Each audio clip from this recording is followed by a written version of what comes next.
Well, thank you, everyone.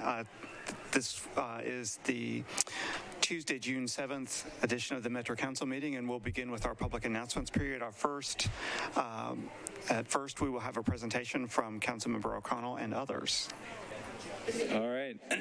Thank you, Mr. Pro Tem. I am delighted this evening to be able to bring a resolution recognizing the 75th anniversary of the Nashville Symphony. Anyone who was able to witness their performance of Beethoven's Ninth Symphony this past weekend experienced exactly why it's so special to have them in Nashville. And I'm pleased to have some colleagues here. And after we do this, we will recognize Alan from the Symphony, as well as we'll have a treat of a couple of musicians performing a short work, which is a special treat of the evening. So with no further ado, I'm going to allow Aaron Evans to start us by recognizing the Nashville Symphony with this resolution. Whereas the Nashville Symphony has been an integral part of the city since 1946, when World War II veteran and Nashville native Walter Sharp established a new symphony orchestra for Middle Tennessee, and whereas William Strickland of New York served as the first music director and conductor of the symphony and led the orchestra's first performance on December 10, 1946 at War Memorial Auditorium, and whereas the orchestra continued to perform at the historic War Memorial Auditorium in downtown Nashville until the opening of the Tennessee Performing Arts Center, TPAC, in 1980, when symphony concerts were moved into Andrew Jackson Hall within TPAC, and whereas from 1983 to 2005, the Nashville Symphony flourished under the dynamic leadership of music director and principal conductor Kenneth Skimmerhorn, who led the ensemble to new levels of artistic achievement while nurturing the tradition of excellence. Under his direction, the orchestra performed a critically acclaimed debut concert at Carnegie Hall and undertook a sold-out East Coast tour in 2000, and whereas in 2003, the Nashville Symphony broke ground on the $123.5 million Schermerhorn Symphony Center, the orchestra's new home, which opened on September 9, 2006. Located in downtown Nashville, the Symphony Center has attracted global attention for its acoustical excellence and distinctive neoclassical architecture. And whereas during the Nashville flood of 2010, the Symphony Center took an estimated 5.25 million gallons of water and sustained more than $40 million in damages. With the support of many community partners, the orchestra was able to continue performing for the community while the concert hall underwent extensive repairs before reopening on December 31, 2010. And whereas the Nashville Symphony remains one of the most prolific recording orchestras in the United States, with more than 40 releases through its partnership with Naxos, earning 14 Grammy Awards and 27 nominations, and whereas led by current music director Giancarlo Guerrero, the Nashville Symphony performs more than 150 concerts annually with a focus on contemporary American orchestral music through collaborations with composers including Jennifer Higdon, Terry Riley, Joan Tower, and Aaron Key Kernis.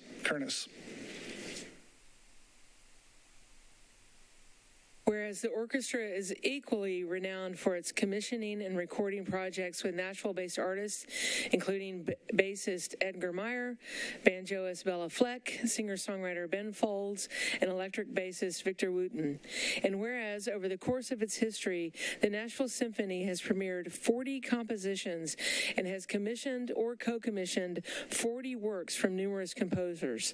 And whereas, like countless other organizations and venues, the Nashville Symphony was severely impacted by COVID-19 pandemic, but with unwavering support from Middle Tennessee community and the federal relief from the Paycheck Protection Program, Shuttered Vendors Operations Grant, and the American Rescue Plan, the Symphony reemerged from the pandemic and is building a vision for how it can continue to serve the community for generations to come. And Whereas the Nashville Symphony continually strives to inspire, entertain, educate, and serve through musical performance, innovation, collaboration, and inclusion. And whereas it is fitting and proper that the Metropolitan Council celebrates the 75th anniversary of the Nashville Symphony and recognizes its history and contributions to the Nashville community, now, therefore, be it resolved by the Council of the Metropolitan Government of Nashville and Davidson County, the Metropolitan Council hereby goes on record as recognizing the 75th anniversary of the Nashville Symphony, and this resolution shall take effect from and after its adoption, the welfare of the Metropolitan Government of Nashville and Davidson County requiring it. And I would like to introduce Alan Valentine, the CEO of the Nashville Symphony. Thank you, Freddie. Thank you all very much, and thank you, certainly, Councilman O'Connell. What I wanted to say is a very heartfelt thank you on behalf of everyone associated with the Nashville Symphony over the years. The support of Metro for the Nashville Symphony is long and deep, and it goes back certainly to the beginnings of the symphony, continued through the formation of the Metro government.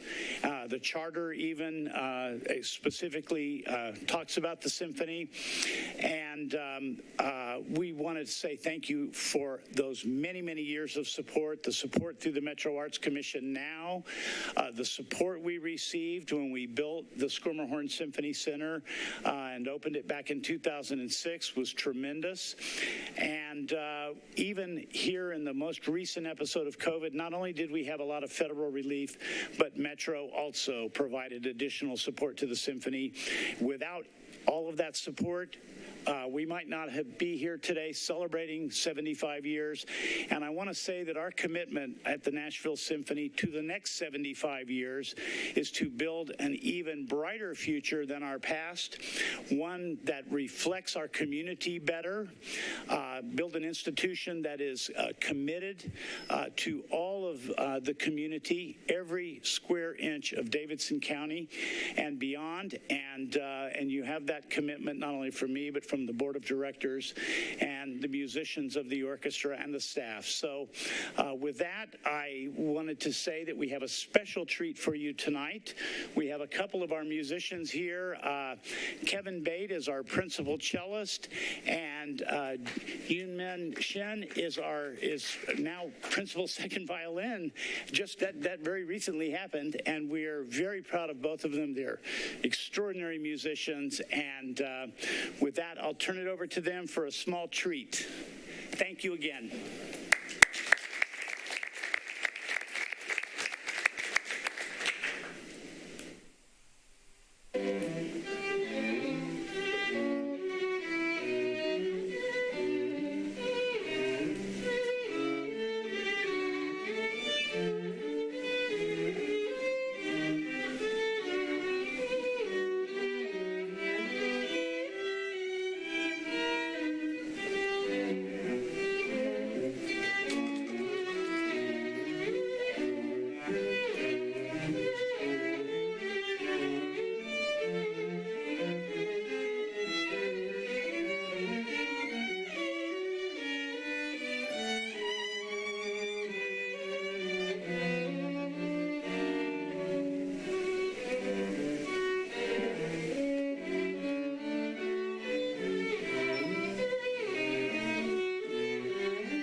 wonderful performance. Thank you so much to the Nashville Symphony for treating the Metro Council and our guests in the chamber tonight with that presentation.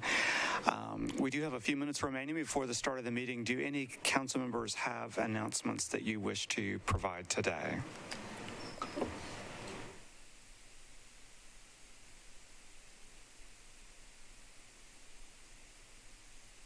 Councilmember Suara.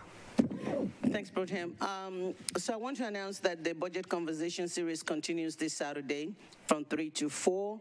It will be on Facebook. You can watch live from my Facebook page. And this week's conversation will be talking to neighborhood and community organizations, getting their perspective on the budget and what their thoughts are. So please tune in with your comments and your questions. It's another opportunity to be engaged and to give feedback, read the budget. Thank you.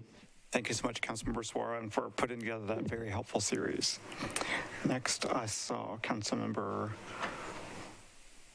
Welsh. Thank you. This is just a reminder to mark your calendars for the next iteration of Coffee and Gin on Saturday, June 18th at 9:30 at District Coffee over in District 16. Come on by, mask up, let's say hi, and talk about our future. Thanks. Wonderful. Thank you so much, Councilmember Welsh. Do I have any other members that wish to give announcements? I see Councilmember Druffel. Thanks, Chair. This Thursday, June 9th at 6:30, we are going to be having a District 23 community meeting at Belmead United Methodist. Westmead in District 23 is going to talk about several local issues, and look forward to having everybody there. Thank you. Thank you, Councilmember Druffel. Councilmember Syracuse, did you have... I just see you have folks in the queue there. I don't know if you want to go that way or just, that's fine. I'll go ahead. Thank you, Council Member.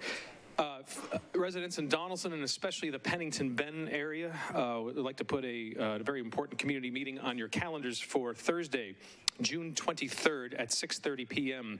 The 180-acre Gleaves Farm has a development proposal, and we are going to have a meeting June 23rd, it's Thursday, 6:30 p.m. At the Texas Troubadour Theater. That's at 2416 Music Valley Drive. It's proposed to be a luxury RV park, so especially everybody in the Pennington Bend area, please attend this important meeting at the Texas Troubadour Theater, Thursday, June 23rd at 6:30 p.m. Thanks so much. Thank you so much, Councilmember Syracuse. Next, I believe I saw Councilmember Evans. Thank you, Mr. Pro Tem.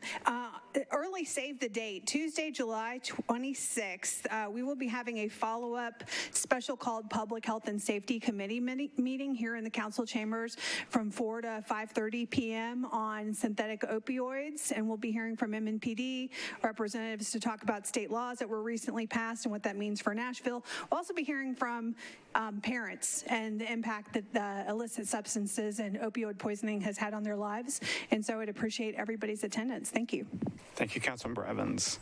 Do I have any other members? Let's see. Next, I'll call on Councilmember Porterfield, and then I have Councilmember Vercher next. Thank you so very much. We have some traffic comment meetings coming up for District 29. So thank you for all the residents that have participated up to this point. We have meetings on June 16th, the 23rd, and the 30th. All meetings will be held at 6:30 p.m. at the Smith Springs Community Center located at 2801 Smith Springs Road. The meeting on June 16th is for traffic comment on Castlegate. The meeting on June 23rd is traffic comment on Owendale. And the meeting on June 30th is for traffic calming on Forest View. Also, we are having our community cleanup on June the 18th, where we will have bulk item removal as well as shredded. As always, it will be at Compton's on Smith Springs Road, and it will be from 9 a.m. to 12 noon. So please make plans to come out. Thank you. Thank you, Councilmember Porterfield. Next, I will call on Councilmember Vercher. Thank you so much, Mr. Speaker. I want to let District 28 constituents know that repairs to Mill Creek Greenway behind the Antioch Middle School, that began June 6, 2022, yesterday, and repairs are expected to take approximately 3 weeks. So just make sure you plan your travel accordingly. We do know that that area is one of the dangerous intersections here in the city, so just plan accordingly. Also, the Metro Action Hope Portal closes June 30th, 2022, for any neighbors that may still be needing rental assistance. You can contact that program at 844-500-1112. Also, we just received the entertainment from the Nashville Symphony, and I want to encourage neighbors to make sure that they attend the free concert series, the one out in Southeast tonight. They did move that indoors, but you can visit NashvilleSymphony.org for information about the free concert series that's underway. I want to let neighbors also know with the children out of school, free summer meals are being offered again in the community. That began yesterday, June 6th, and that will run through July 29th. And those hours are Monday through Friday, 8 a.m. to noon. And this is open for any kids up under the age of 18. Those locations are the Antioch Community Center, which is 5023 Blue Hole Road, and also the Southeast Community Center, 5260 Hickory Hollow Parkway. Those are the closest for our respective district. And then lastly, Mr. Speaker, we have a school board forum that is Tuesday, June 28th, from 6 to 7:30 p.m. That's for districts 2, 4, 6, and 8. Be held at the Z-Note at Plaza Mariachi, which is 3955 Nolensville Pike, and it will be moderated by the Tennesseans esteemed David Plazas. Thank you, Mr. Speaker. Thank you so much, Councilmember Vercher. Next, I believe I saw Councilmember Toombs.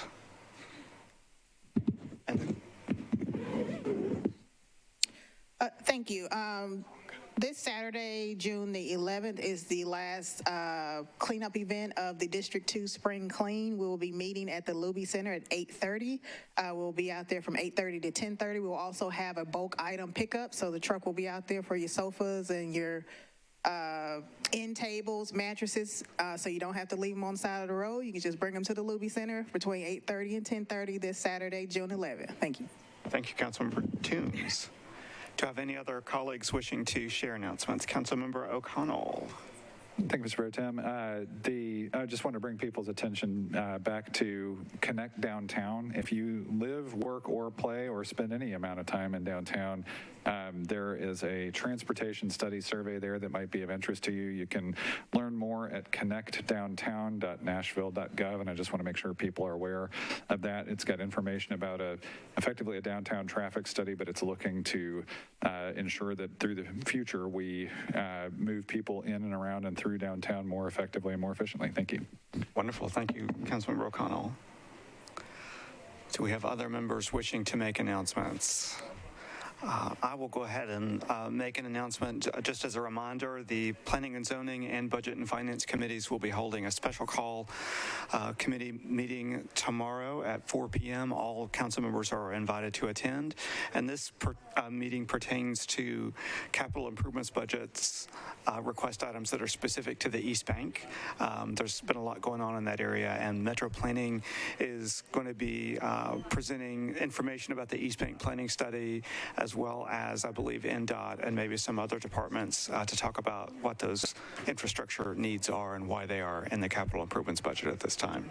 So invite everyone out to that in these chambers tomorrow at 4. Do we have any other announcements? I know Councilmember Benedict has one.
just going to, while we have a few minutes left, reopen the floor to announcements. Councilmember Toombs.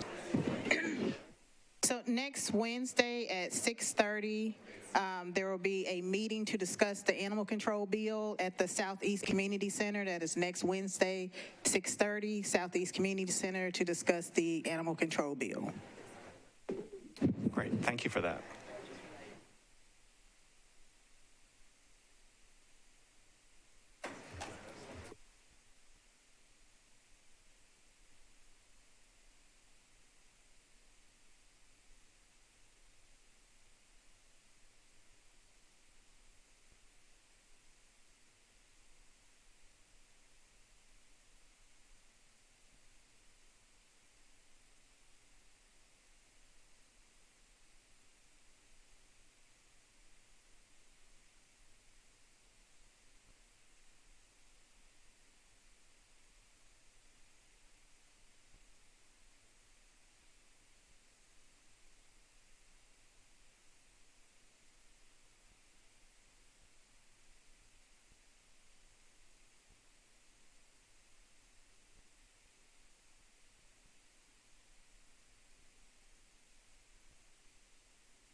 Ms. Davis, I'm Emily Benedict. It's good to meet you. Thank you. I will recognize Councilmember Emily Benedict at the podium. You're going to go up there to bang that gavel when Jim gets here, okay? But right now, we're going to have everybody gather around, and I'm going to have my council members. Thank you, Vice Pro Tem. So if I could ask my colleagues to join me back here today, we're going to read a proclamation to the staff of Englewood Elementary School. And I know that many of you, especially from the education and the public safety committees, as well as the entire council body, wants to recognize this organization, or this wonderful school. I'd love to have you read this with me, if you would.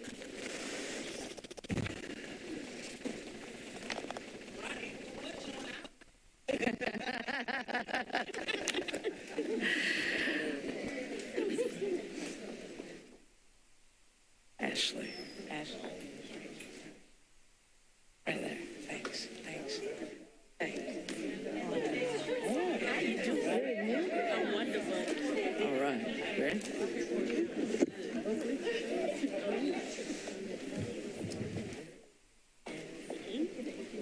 Thank you once again, Pro Tem. So this is a proclamation recognizing the staff of Englewood Elementary School. Whereas on the morning of May 11th, 2022, an incident occurred at Englewood Elementary School during kindergarten recess when a man who is not a parent or staff member came onto the school's campus.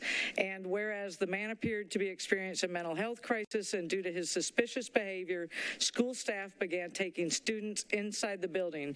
He then started making his way towards the building door as students were being directed back into the building. And whereas another staff member arrived to help usher students into the building as the man continued to push into the school building. And Whereas kindergarten teacher Rachel Davis acted quickly to get her students into the building and bravely jumped into action, physically struggling with the man to keep him out of the building, ultimately tackling him to the ground, breaking her left elbow as she fell. Davis' actions allowed her entire class to get into the building safely.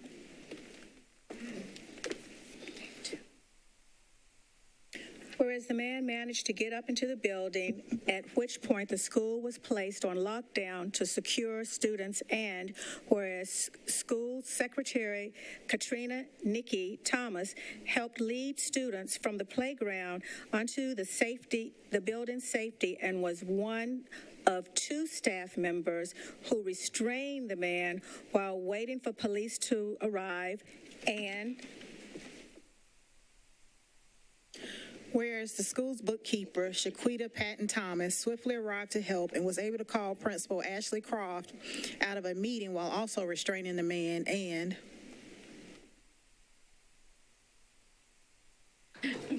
whereas the quick thinking and heroic actions of Rachel Davis, Katrina Thompson, and Shaquita Patton Thompson stopped the intruder from getting any further and risking the safety of the students, and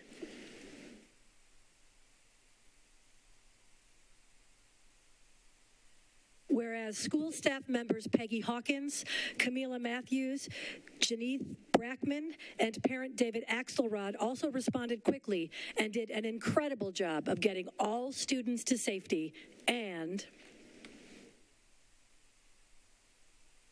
whereas Principal Ashley Croft's tremendous leadership was vital to the response and management of this very stressful incident, and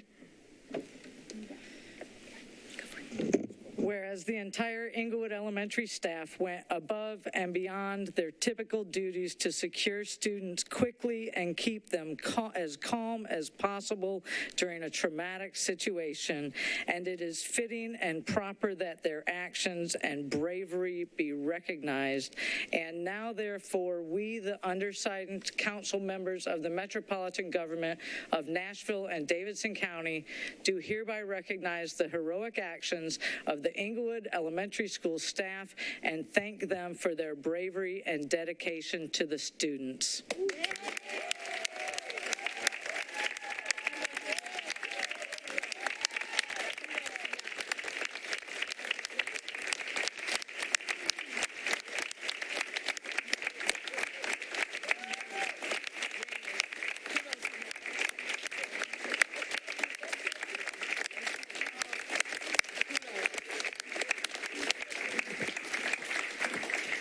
Do you have it?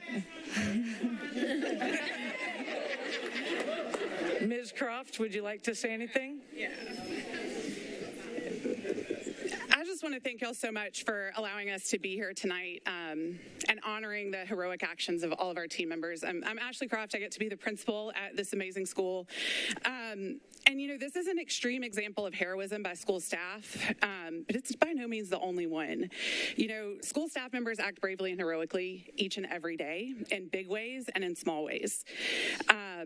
From putting their lives on the line to physically restrain an intruder in our building, to giving emotional comfort to a family experiencing a tough time, to ensuring every kid has access to a hot meal for sustenance.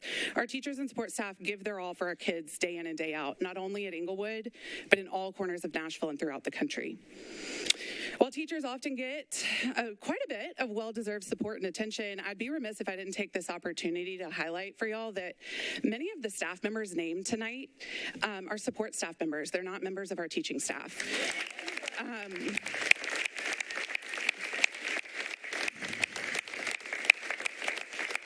So our children are safe and happy and learning because of the incredible work of our entire school team.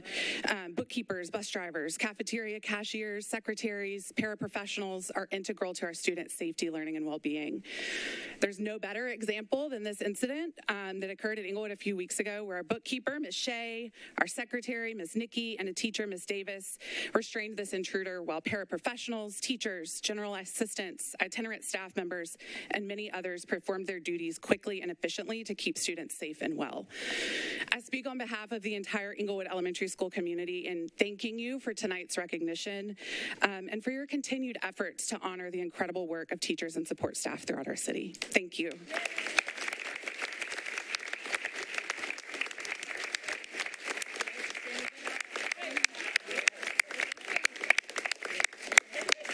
Thank you. Kodak moment. Yeah, picture. Do you have a phone? Thank you, everyone. This concludes our announcements period. Stand by. Tonight's meeting of the Metropolitan, Nashville, and Davidson County Council is coming to you live from the council chambers at the historic Metro Courthouse. It's a public affairs presentation of the Metro Nashville Network. Good evening, everyone. I'm Pat Nolan, your announcer for this program. Tonight, the 15th Metropolitan Council holds its 65th business meeting of a four-year term. This is the 11th council meeting of 2022. Tonight's council agenda is 46 pages long, involving 136 pieces of legislation that includes 4 bills on public hearing, 36 resolutions, 48 first reading bills, 22 second reading pieces of legislation, and 23 ordinances on third and final reading. On the agenda are also 3 reappointments to city boards and commissions. That includes 2 to the Metro Board of Equalization and 1 of the Property Standards and Appeals Board. Tonight's meeting is again being held in the ongoing COVID-19 pandemic. State law has stripped the Metro Health Department of the power to continue a mask mandate in all city-owned buildings. Virus cases are also rising again. The federal FTC says that we are a community with a moderate level of the Omicron virus. Therefore, wearing masks here tonight is recommended but not required. Among major legislation, the council will consider tonight are 2 bills on public hearing. You hear some of the people who are here for that public hearing applauding in the background. These 2 bills that are on public hearing are on second reading bills. One is nearly the $3 billion operating budget proposed by Mayor John Cooper. The new budget must go into effect by July 1st. The mayor's budget includes for the second year in a row a record amount of new dollars for the Metro schools, totaling $92 million. The other key bill on public hearing and second reading tonight is the city's 5-year capital improvements budget. It's a planning document. It does not spend a dime, but any capital project the city wants to do must be in the capital budget. That includes the proposed new $2.2 billion retractable roof Titan Stadium and Event Facility. We're also renovating that current facility. We will see if there are comments about the stadium proposal, pro or con, tonight. After the public hearing, the bill should pass routinely on second reading. Then the council will meet in special session next Tuesday, June 14th, to give the final okay to the capital budget, which by law must be approved by June 15th. As for the operating budget, it must be approved no later than June 30th. That seems likely to happen at the next regular council meeting on June 21st, although there could be a special called meeting held later in June to make the final changes and approve the final budget. The council has been studying the budget in detail with city department heads during multiple sessions of the council's Budget and Finance Committee over the last few weeks. There are likely to be some changes made in the mayor's proposal, but nothing major is expected. The council must approve a budget and property tax rate by July 1st, or the mayor's proposal goes into effect automatically. That has happened before, but that's not expected to occur this year. By the way, the proposed property tax rates to fund this budget are unchanged from this current year. There's other budget-related items on the agenda tonight, including a 4% cost of living pay raises for city workers. The Civil Service Commission recommended a 5% hike, so there could be some debate about that. The council is limited in this area to either approve or reject pay plans. Any changes must be made uniformly across the board to all employees. Among other resolutions, the council will consider for a third time RS 2022-1507. It approves an option agreement between Metro government and the state of Tennessee to purchase property located at 88 Hermitage Avenue. The state of Tennessee owns that property. The city desires to make it a part of its park system. The Parks Board has approved acquiring the acquisition. The parcel is 3.109 acres of land. Metro government will pay $20.3 million to the state of Tennessee for the property. A fiscal note from the council staff, the 2021 appraisal value of that land, according to the Assessor Properties website, is $14.4 million. That concerns some council members, along with the fact that the previous council rejected buying the land 3 years ago for $11 million, when then at-large council member John Cooper was among those voting no. Let's see what happens tonight. There is one amendment to the bill that the council added 2 weeks ago that could impact this proposal. It will require an inspection of the condition of the rehabilitation of the historic structure on the proposed property. It's the former 1940 home of the Tennessee School for the Blind. That has to happen before Metro buys it under the amendment. We will see if the inspection has been made and what has been found. Another resolution is impacting this property acquisition is still before the council. Would kill the purchase, moving the $20 million set aside for the project in the capital budget and allocating it to parks improvements. Among other resolutions, resolutions before the council tonight. RS 2022-1550 would accept a grant from the Nashville Center for State Courts. It would go to the Davidson County General Sessions Court, Division 7. The grant is in an amount of just over $418,000 with no local cash match required. The grant will be used to establish or expand the court-based eviction diversion programs to present preventable evictions. The grant period is for the next 2 years. In another related matter, under RS 2022-1559, the council would appropriate $2.6 million in American Rescue Plan Act funds to provide legal representation to low and moderate income Davidson County renters to defend against landlord evictions. RS 2022-1560 would appropriate just over $1.8 million in American Rescue funds to expand critical immigrant legal services in Davidson County. The Tennessee Immigrant and Refugee Rights Coalition held a news conference late this afternoon here at the courthouse in support of those funds. Finally, under RS 2022-1558, $398,000 in American Rescue funds would be appropriated to offset COVID-19 financial oversight and staff administration expenses. The resolution would also expand the use of existing American Rescue Fund plans currently allocated to public emergency response group to include telework and information technology expenses. One other resolution, RS 2022-1566, would accept a grant from the Tennessee Housing Development Agency to the Metro Action Commission for nearly $2.5 million, again with no local match required. These funds would be used for low-income home water assistance program with services targeted towards the elderly, disabled, veterans, and households with children under the age of 6 years old. Council will also likely approve memorializing resolutions tonight on in the life of Father Joe Pat Breen, remembering the 21 members of the mass shooting at the Robb Elementary School in Uvalde, Texas, recognizing the 85th anniversary of the Nashville International Airport, recognizing June as Nashville Pride Month, as well as recognizing the 34th anniversary of the first Nashville Pride event. On second reading bills, you want to watch is RS 2021-971. We create an Office of Homeless Services for Nashville. RS 2022-1250 would create the new Nashville Entertainment Commission to promote the production of music, film, television, commercials, and documentaries, and music video and video games in Nashville. That's going to be deferred tonight. Council will also defer a bill that would regulate loud noises from motor vehicles, also loud barking, and things that would limit, a bill that would also limit the number of pets that would be allowed in the community. Finally, under RS 2022-1169, it concerns one of a series of leases. The leases are for Metro Nashville charter schools. The council has struggled in doing that for several times over the last several weeks and months. It's up again tonight for approval in this one particular case. If you want to follow the council meeting as it progresses, you can find the agenda and the staff analysis online. Just go to the Metro Council portion of the Nashville.gov website, then go to the Legislative Information Center. We'll also be placing the bill numbers on the screen when they come up for consideration so you can follow along and keep up with where we are on the meeting agenda. We'll go now soon to Vice Mayor Jim Shulman. He'll gavel tonight's council meeting into order shortly. By the way, tonight's meeting will be gaveled into order, we understand, by one of the teachers from Englewood Elementary School. She's one of the ones, along with a number of people on the staff, who recently tackled and helped stop an intruder from trying to break into the school and to keep the children safe. Let's now go to the podium for the beginning of tonight's meeting.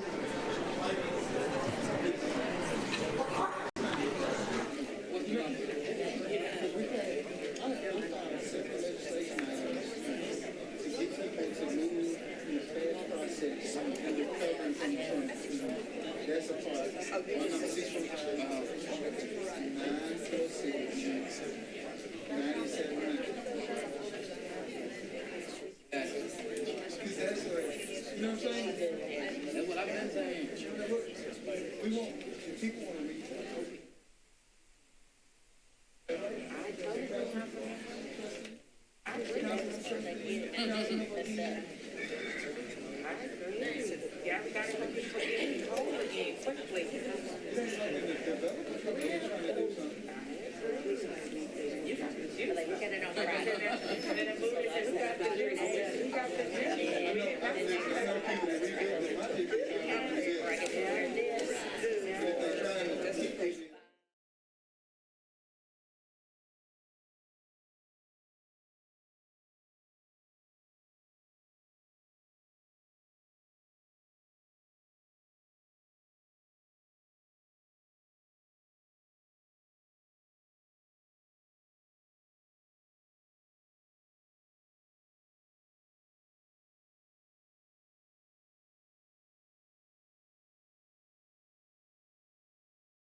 and then I try to select her.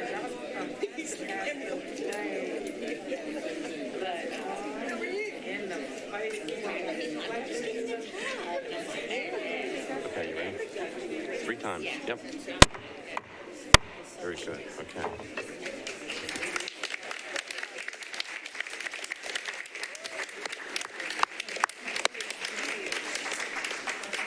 So we've never had anybody clap right after the gavel is banged. Usually they wait for a little while, but. Will the meeting please come to order? We welcome you to the Metro Council. Today is Tuesday, June 7th, 2022. Will all members of the council, as well as the public, please rise for the invocation, remain standing for the Pledge of Allegiance. Invocation this evening will be offered by Reverend Jacques Boyd of the Mount Bethel Baptist Church, a guest of Councilmember Freddie O'Connell. Let us pray. To the all-wise and knowing God, who is the creator and sustainer of life, we ask now, God, that you allow your presence to be in this place. We ask, God, that you touch the minds, the hearts, the bodies, and the spirits of all people represented here today. We ask, God, that you allow us to lead this city, not for some, but for all. We ask, God, that you allow decisions to go forth that will break down the barriers between the have and the have-nots. We ask, God, that you allow us to see the danger of leading without your presence. We ask now, God, that you allow us to be better today than we were on yesterday, and you allow us a brighter future than we have on today. We ask, God, that you remember the least and the left out. We ask, God, that you remember the traumatized. We ask, God, that you remember the homeless. We ask, God, that you remember those who can't afford to be in this city. We ask now, God, that you allow this agenda to bring you glory, that you allow this agenda to bring you praise. And we ask, God, if anything is not of you, that you move it out of the way. Because we want this community, we want this city to be a better place. We want this to be a place that you look down on and smile and say, all of them are my people. We ask now, oh God, that anything we fail in asking, that you don't fail in granting. It's in Jesus, who is the Christ's name, that we pray. Amen. Amen. I pledge allegiance to the flag of the United States of America.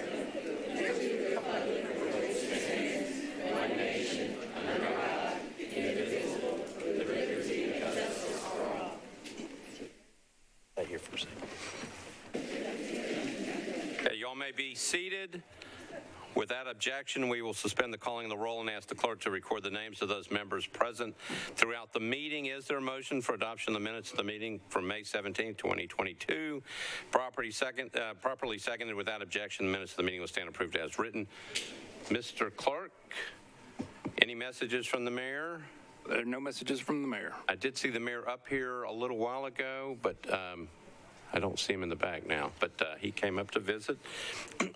A couple of things tonight. Let's start with the most important one facing us right now. Members of the council, ladies and gentlemen, if you were here before, you know who the banger of the gavel is tonight. It is Miss Rachel Davis, a teacher from Englewood Elementary School who bravely tackled an individual that was trying to gain entrance into the elementary school. Miss Davis, we are really proud that you are here tonight, and we're proud to call you one of Nashville's heroes. Thank you.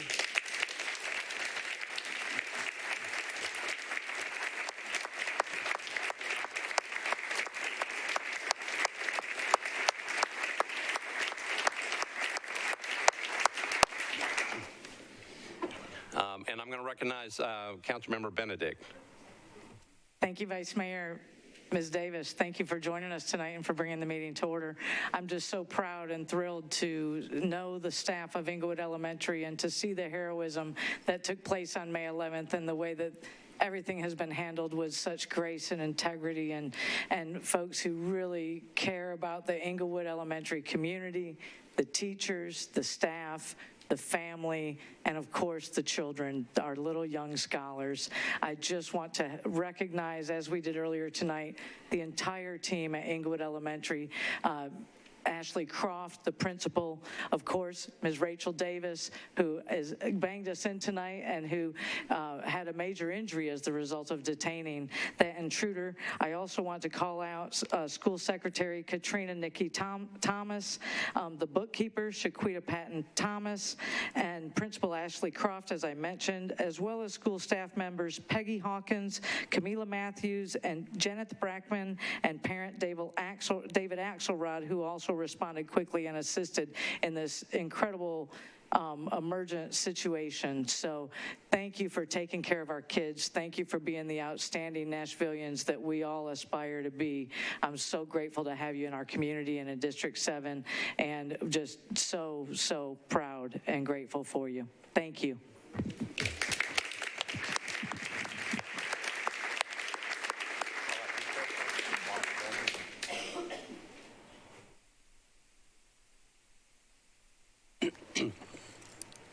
Thank you, Councilmember Benedict.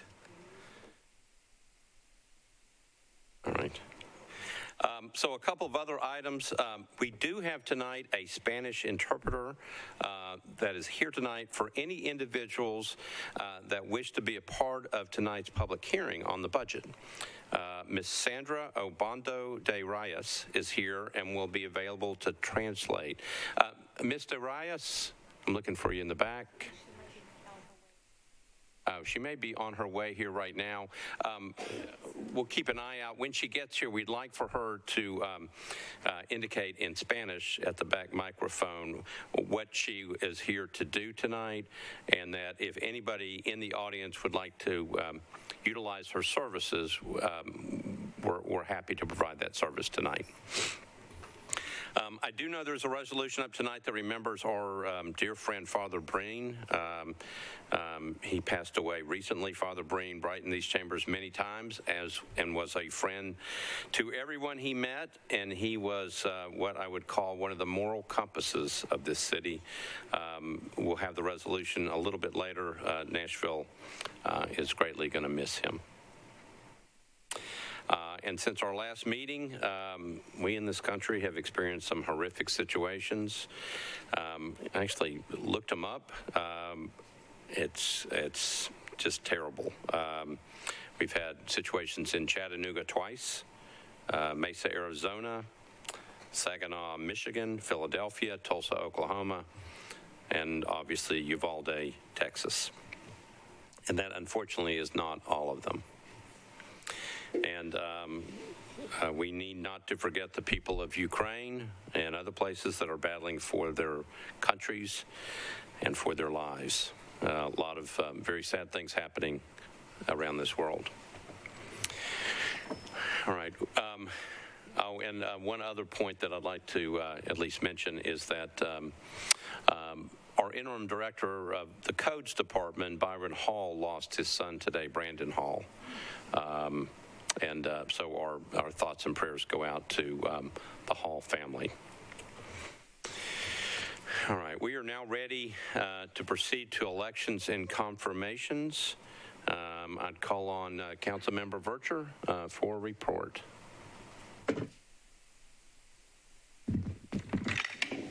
Thank you so much, Vice Mayor. In the Board of Equalization reappointment of Ms. Lori Cass as an alternate member for a term expiring June 6, 2024. Rules and confirmation recommended approval, 5-4, 0 against.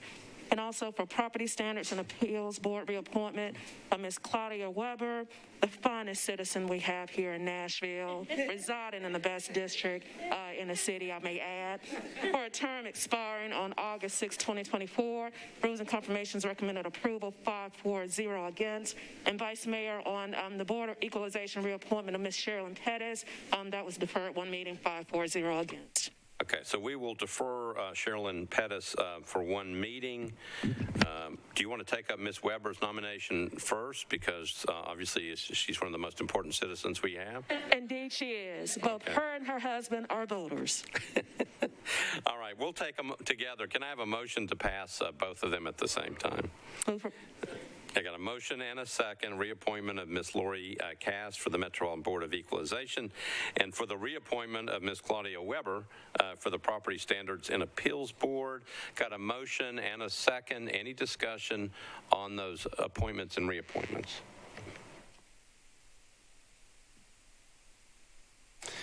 Seeing no hands up, we're ready to vote. All those in favor of the motion say aye. Opposed, no. The reappointment, it's actually two reappointments pass. If I could get Ms. Cast and Ms. Weber to stand up. And we want to thank you for your service to Nashville. We appreciate you being here tonight, and congratulations.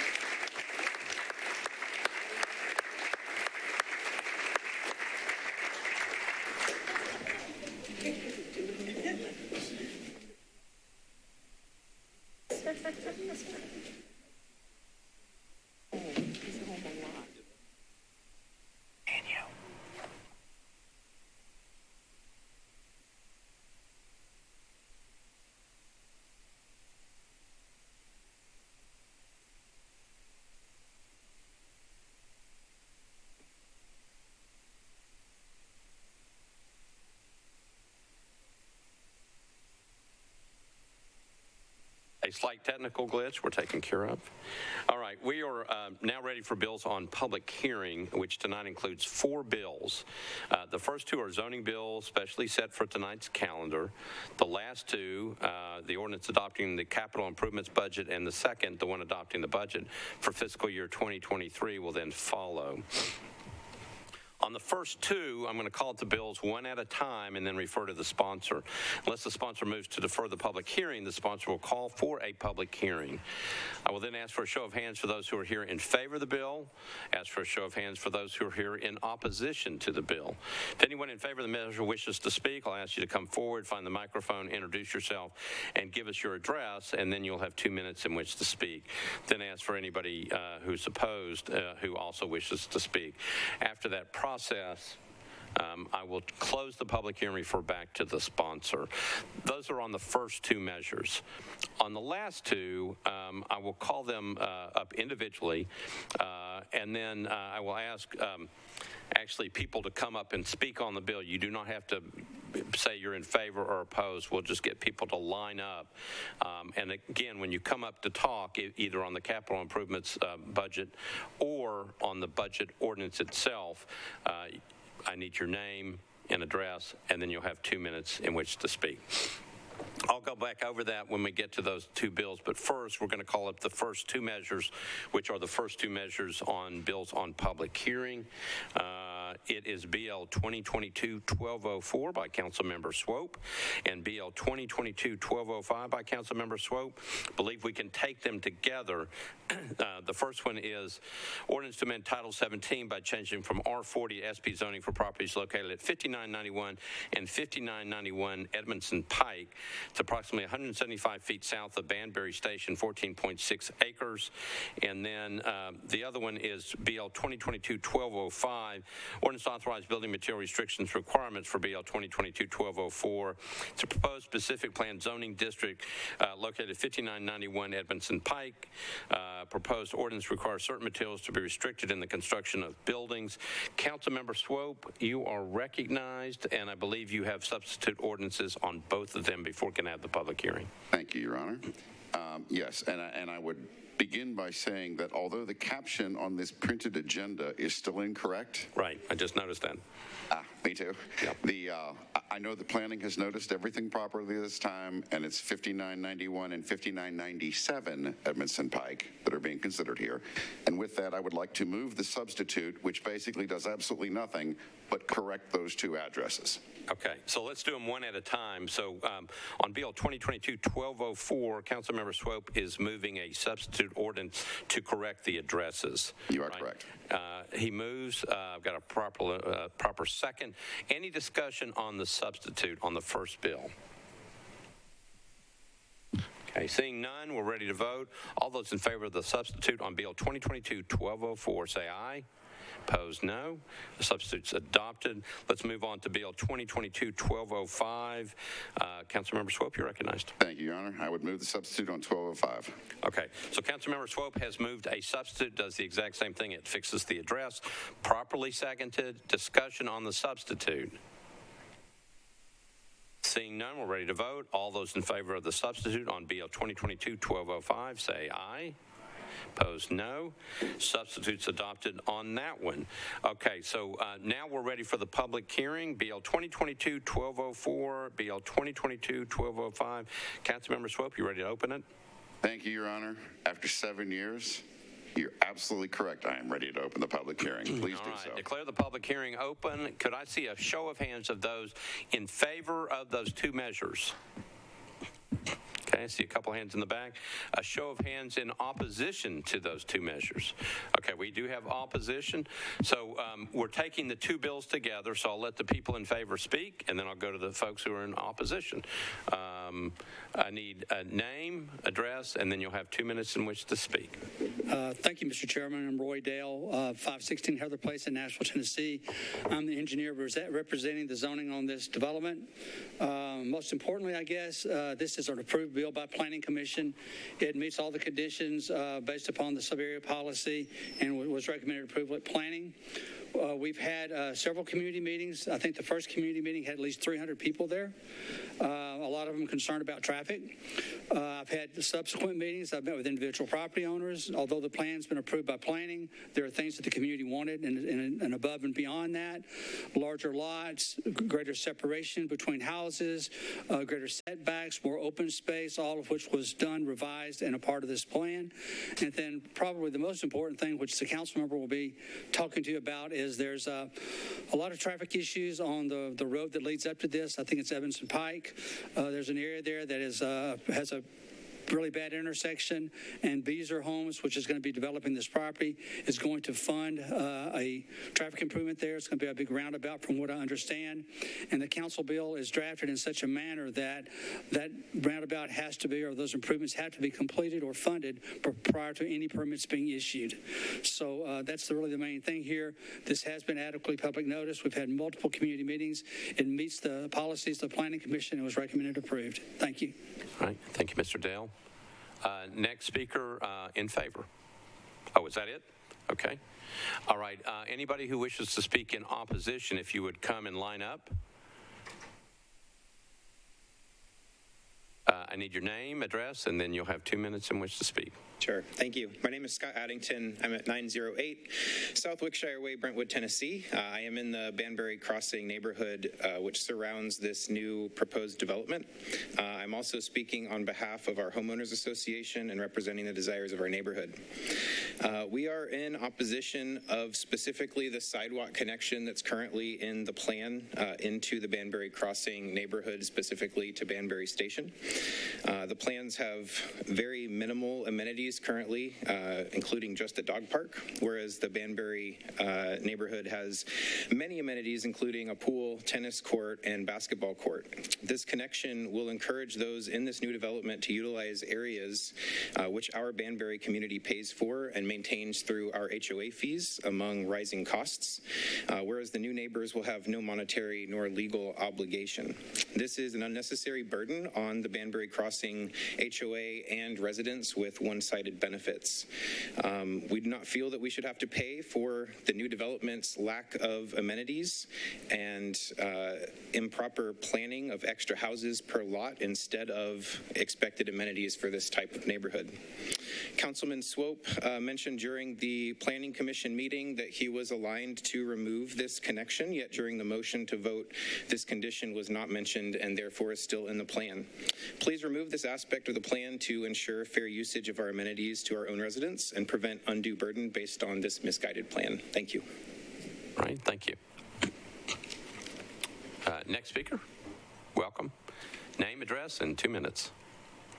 My name is Edsel Charles. I live at 609 Banbury Place off Edmondson Pike for over 23 years. My profession is to provide market research to the home building industry and consulting service. I've actually acted as an expert witness on behalf of Metro government in court cases. Going all the way back when Jeff Browning was the Davidson County Planning Director, all subdivisions west of Edmondson Pike were required to only use 2 lots per acre, every one of them. Past planners and council members required 2 lots per acre. This impacts 250 acres and over 500 families in 5 subdivisions. No one was allowed to use more than 2 lots per acre over all these years. But now one of the last small tracts is being considered at 2.46 lots per acre. This small tract must be required to follow the same requirement as all the other subdivisions of 2 lots per acre. All 500 families depend on Metro keeping its word that all would be at 2 lots per acre. I created a map right here in case you wanted to prove all the record of all the subdivisions. There is no exception over all these years to all the councils. The integrity of the county needs to be at 2 lots per acre, not 2.46. Again, there was no previous exception. Time goes by and we forget and we don't know, you see. 250 acres, 500 lots, all were required at 2 lots per acre. Let's do what's honest and of integrity and what's right. Someone needs to address this issue and simply change it from 2.46 to 2 lots per acre like all the rest of us over all these years have been required to do. All right, thank you. Anybody else wish to speak? All right, declare the public hearing closed. Councilmember Swope, you're recognized. Thank you, Your Honor. In the name of expediency, I would move approval with no comment. All right, so Councilmember Swope has moved approval on both bills, which is Bill 2022-1204 and 1205, both as substituted, properly seconded. Again, this is on second reading. Any discussion on the 2 bills? All right, seeing none, we're ready to vote. All those in favor of BL 2022-1204 and 1205 for passage on second reading, say aye. Opposed, no. Bills pass on second reading. Thank you, Councilmember Swope. Thank you. All right, we are now ready for the next 2 bills on public hearing. The first one that we will call up is actually item number 4, BL 2022-1268. Pursuant to the charter, we need to take that one up first, and then we will hear the budget ordinance second. Again, the first item is the capital improvements budget. It is the document that contains the wish list items of items that the capital spending plan comes out of. An item must be in that capital improvements budget for the mayor and ultimately the council to approve the project and the money that goes behind it. Again, it is a wish list of items. It is not the budget. Nor is it the capital spending plan. It's simply the capital improvements budget. I'm looking at Councilmember Allen just to make sure we've got this right. For calendar purposes, this bill must be passed by June 15th. There will be a special joint budget and planning meeting on June 14th, 2022 at 5 p.m. to consider the capital improvements budget ordinance. And then there will be a specially called meeting of this body of the council to take up that measure on Tuesday, June 14th, 2022 at 6 p.m. Councilmember Allen, is that correct on all those things? That is correct. Okay. After we get through that one, the budget ordinance comes next. That's the operations budget for the city for fiscal year 2023. Again, that ordinance contains the operating budget for the Metropolitan government. If you would like to speak on that measure when I announce that bill, please go ahead and line up, not right now, but come on up, form a line, and then you are welcome to speak. And it doesn't matter, it's too hard to try to figure out if you're for or against. We just let everybody line up, and we'll be here to listen to you. That bill, that operations budget bill, the budget itself will be heard on third reading on Tuesday, June 21st, 2022 at 6:30 p.m. here in the chamber. There are 3 scheduled workshops on the budget after tonight. Those meetings are as follows: June 9th and June 13th, 4:30 p.m. in the jury assembly room on the ground floor in this building. Again, June 9th and June 13th at 4:30 p.m. in the jury assembly room, which is located on the ground floor of this building. The last workshop will be here in the chamber on June 14th at 4:30 p.m. And I believe there's one more, if possible, if necessary, that will be called. So all council members and the public are invited to attend those meetings.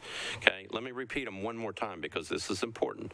Again, 3 scheduled workshops on the budget after tonight, June 9th and June 13th at 4:30 p.m. in the jury assembly room downstairs in this building on the ground floor. The last workshop will be here in the chamber on June 14th at 4:30 p.m. And the budget itself, assuming nothing happens tonight, the budget itself will be scheduled for third reading on Tuesday, June 21st, 2022 at 6:30 p.m. It's our next actually real scheduled meeting. We have a specially called meeting a week from tonight to take up the capital improvements budget. Councilmember Allen, did I miss anything? Anything you need to add?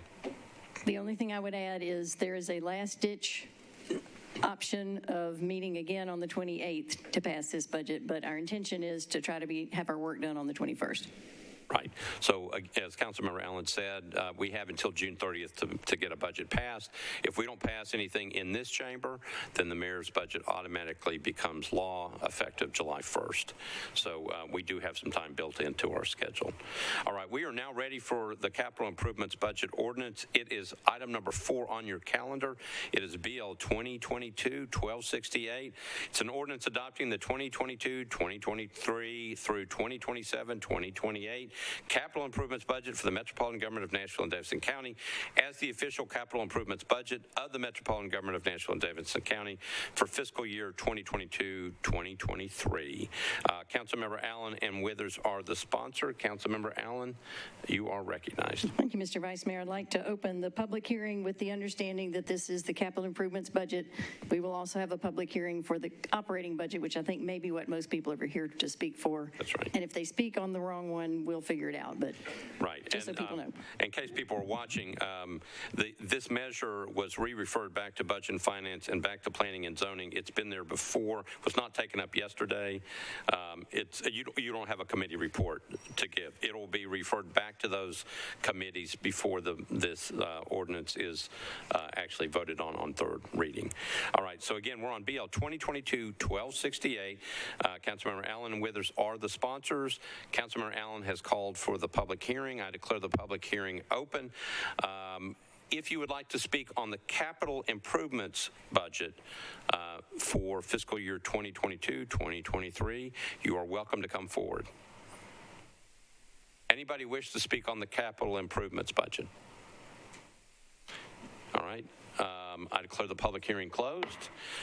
Councilmember Allen, you're recognized on BL 2022-1268. Thank you, Mr. Vice Mayor. I move approval. So Councilmember Allen has moved approval of 2022-1268, properly seconded by Councilmember Withers. Any discussion on this matter tonight? Again, it will come up for further discussion. Anybody? Councilmember Mendez, you're recognized. Thanks, Vice Mayor. There's an amendment in the package that I'm not moving tonight that has to do with the football stadium, and there was discussion at Budget and Finance that I refer people to, is just to give folks a chance to see it a couple weeks before, or at least 1 week before we move it. So I'm not moving the amendment. It's just to clarify what the local option sales tax will be one of the revenue sources for the revenue bonds related to the stadium. Thanks. Thank you, Councilmember Mendez. And it is in the packet. It's just not being moved tonight. All right, so if you're interested in taking a look at that, it's in your amendments packet for tonight. All right, I've been informed that our interpreter is here. Again, we have a Spanish interpreter here tonight. For any individual that wishes to be a part of tonight's public hearing on the budget, Ms. Sandra O. Bondo de Reyes is here and will be available to translate. We'll get through this bill first, make sure we got it. Ms. Reyes, are you here? There you are. Okay, thank you. I'm going to call you up in just a minute. We're going to get through this bill and then call you up. All right, so we are on BL 2022-1268. Councilmember Allen has moved the bill. It was properly seconded. Any further discussion on this bill? Seeing none, we are voting on Bill 2022-1268 for passage on second reading. All those in favor say aye. Opposed, no. You adopt. Okay, so the motion passes. Okay. All right. Both those bills will be re-referred back to Budget and Finance and to Planning and Zoning for further discussion. Okay. Now, all this is happening at different times. Let me get, if I can, Ms. Bondo de Reyes, if you don't mind coming up to the back microphone.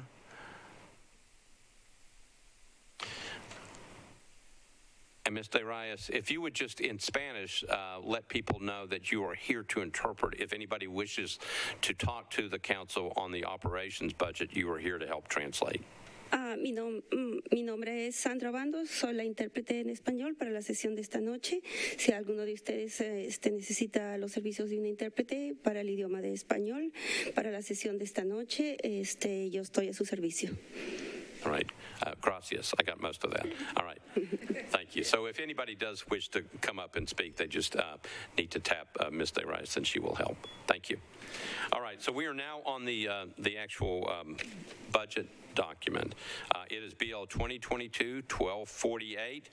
Sponsors are council members Allen and Sawara. It's a bill entitled The Budget Ordinance of the Metropolitan Government of Nashville and Davidson County, Tennessee for fiscal year 2023. Councilmember Allen, you're recognized.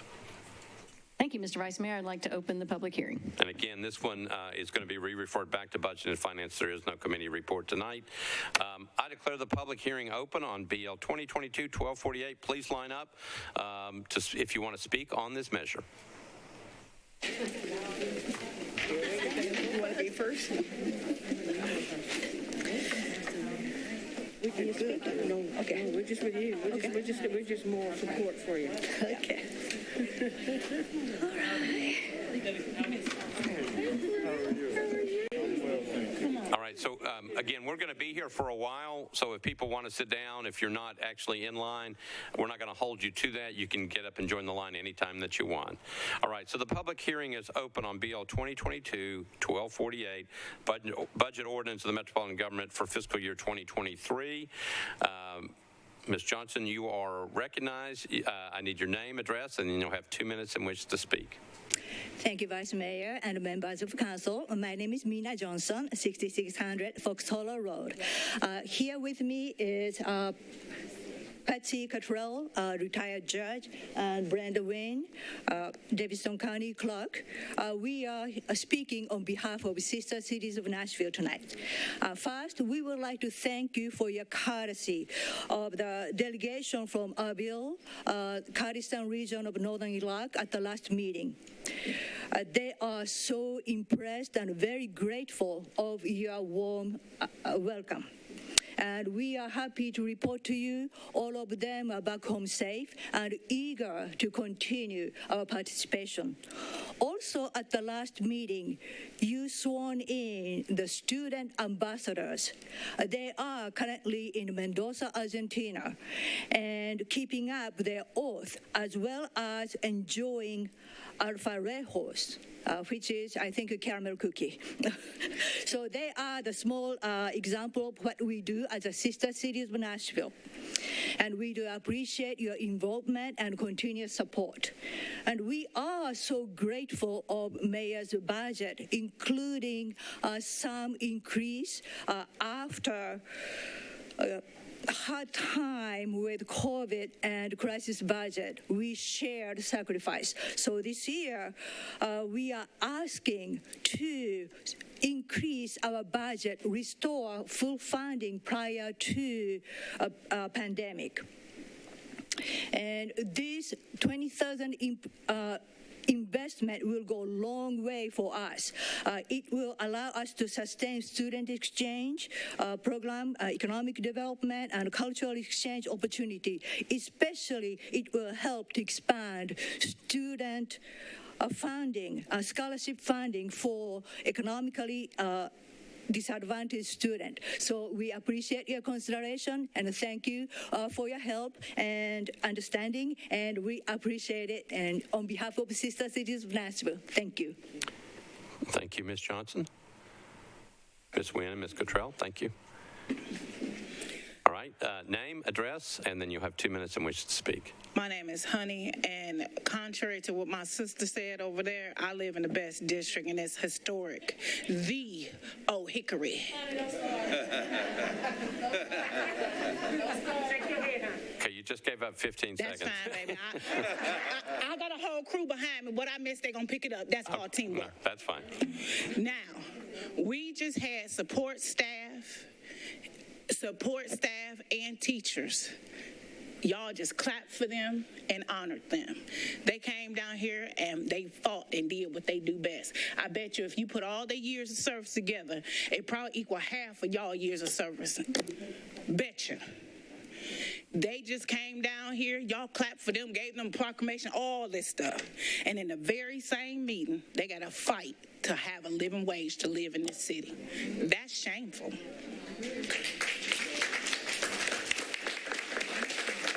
A lot of y'all did not cause this problem, but you are in a unique position to fix it. The school board, and I tell this to my superintendent all the time, she didn't cause this problem, but she is in a unique situation to fix it. Only thing we are asking y'all to do is fix the problem that you inherited. Don't be the person say, well, I woulda, I coulda, I shoulda. No, fix it. I'm going to keep coming and keep coming and keep coming. Because as you see, we put our life on the line and do everything we can to take care of your children if they're in public school. And if you can afford to send yours to private school, somebody in your family sending your kids to public school. And if something happened to us, nobody's going to pay our rent, our mortgage, and take care of our kids. We just going to be gone. Y'all going to step right over us. So at least pay me a living wage while I do the job that I love. Fix the problem. All right, thank you.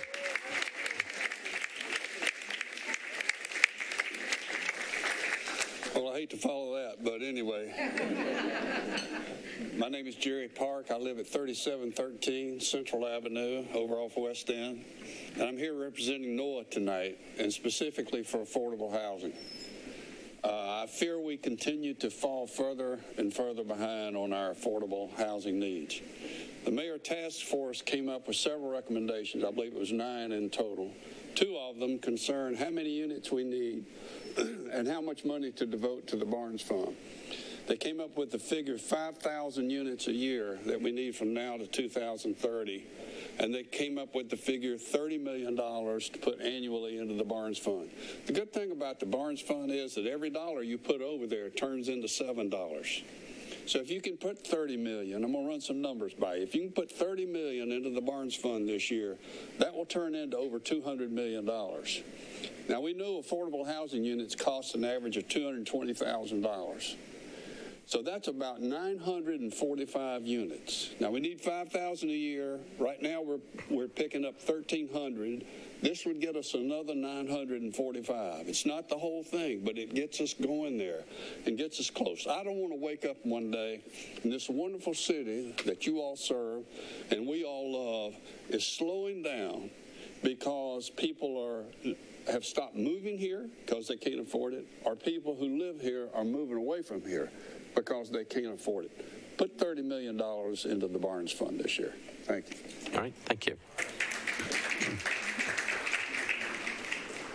Name, address, and you've got 2 minutes. My name's Michelle Sheriff, and I'm president of Metro Nashville Education Association, representing teachers in Metro Nashville Public Schools. As part of our memorandum of understanding with the district and Board of Education, we have a compensation committee comprised of district leaders, MEA officers, and classroom teachers. This spring, the compensation committee had 2 recommendations. The first was to include step increases in the continuity of effort budget to be funded as part of the cost of doing business and not as an afterthought if funding's available. And the second recommendation was a 4% COLA. We were pleased to see both of these fees included in the mayor's budget. And the committee had a discussion about 4% COLA and if we should ask for more, if that was the right amount. But we decided on 4%, recognizing that increasing pay of support staff should be the priority this year. Much like correcting salary schedule for teachers was the priority last year. Any additional funds earmarked for compensation should go to increase pay for support staff. It's time for support staff to get the pay they deserve and earn a living wage. MEA stands in support of the compensation demands of our valuable support staff. They are vital to a child's educational experience, from arriving to school on time safely, being fed nutritious meals, getting support needed in the classroom, and so much more.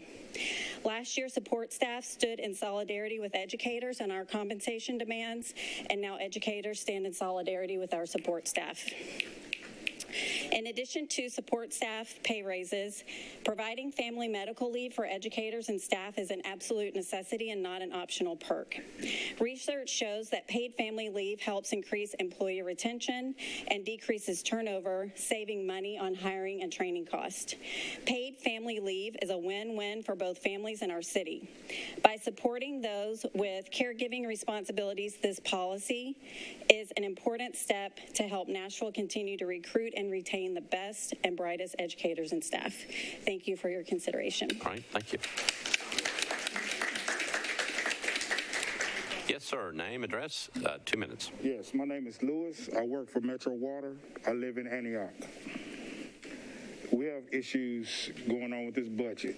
We need this money, and what I'm saying, we need this money. Without water, nothing can operate. When your water breaks at your house, you call me. You don't call just a plumber, and if a plumber can't fix it or cut anything off, they call me. When the main breaks, they call me. I have to work out 16 hours a day to fix a main break on West End. You call me. That takes away from my family. That takes away from anything extra that I have to do. But you can't put out a fire without water.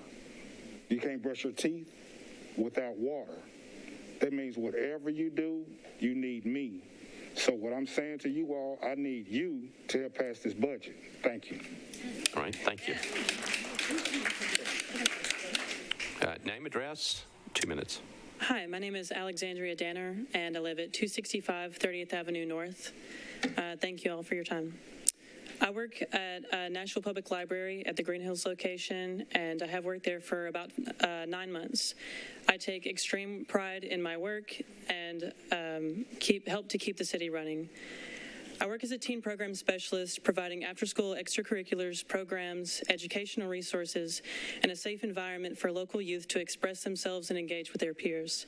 I have also personally compiled and provided emergency mental health services to local youth, as well as emergency housing resources to several teens without a home. We all know about the rising cost of groceries and gas, and in Nashville, we know rent and childcare are through the roof. The Civil Service Commission recommended we receive a 5% cost of living adjustment.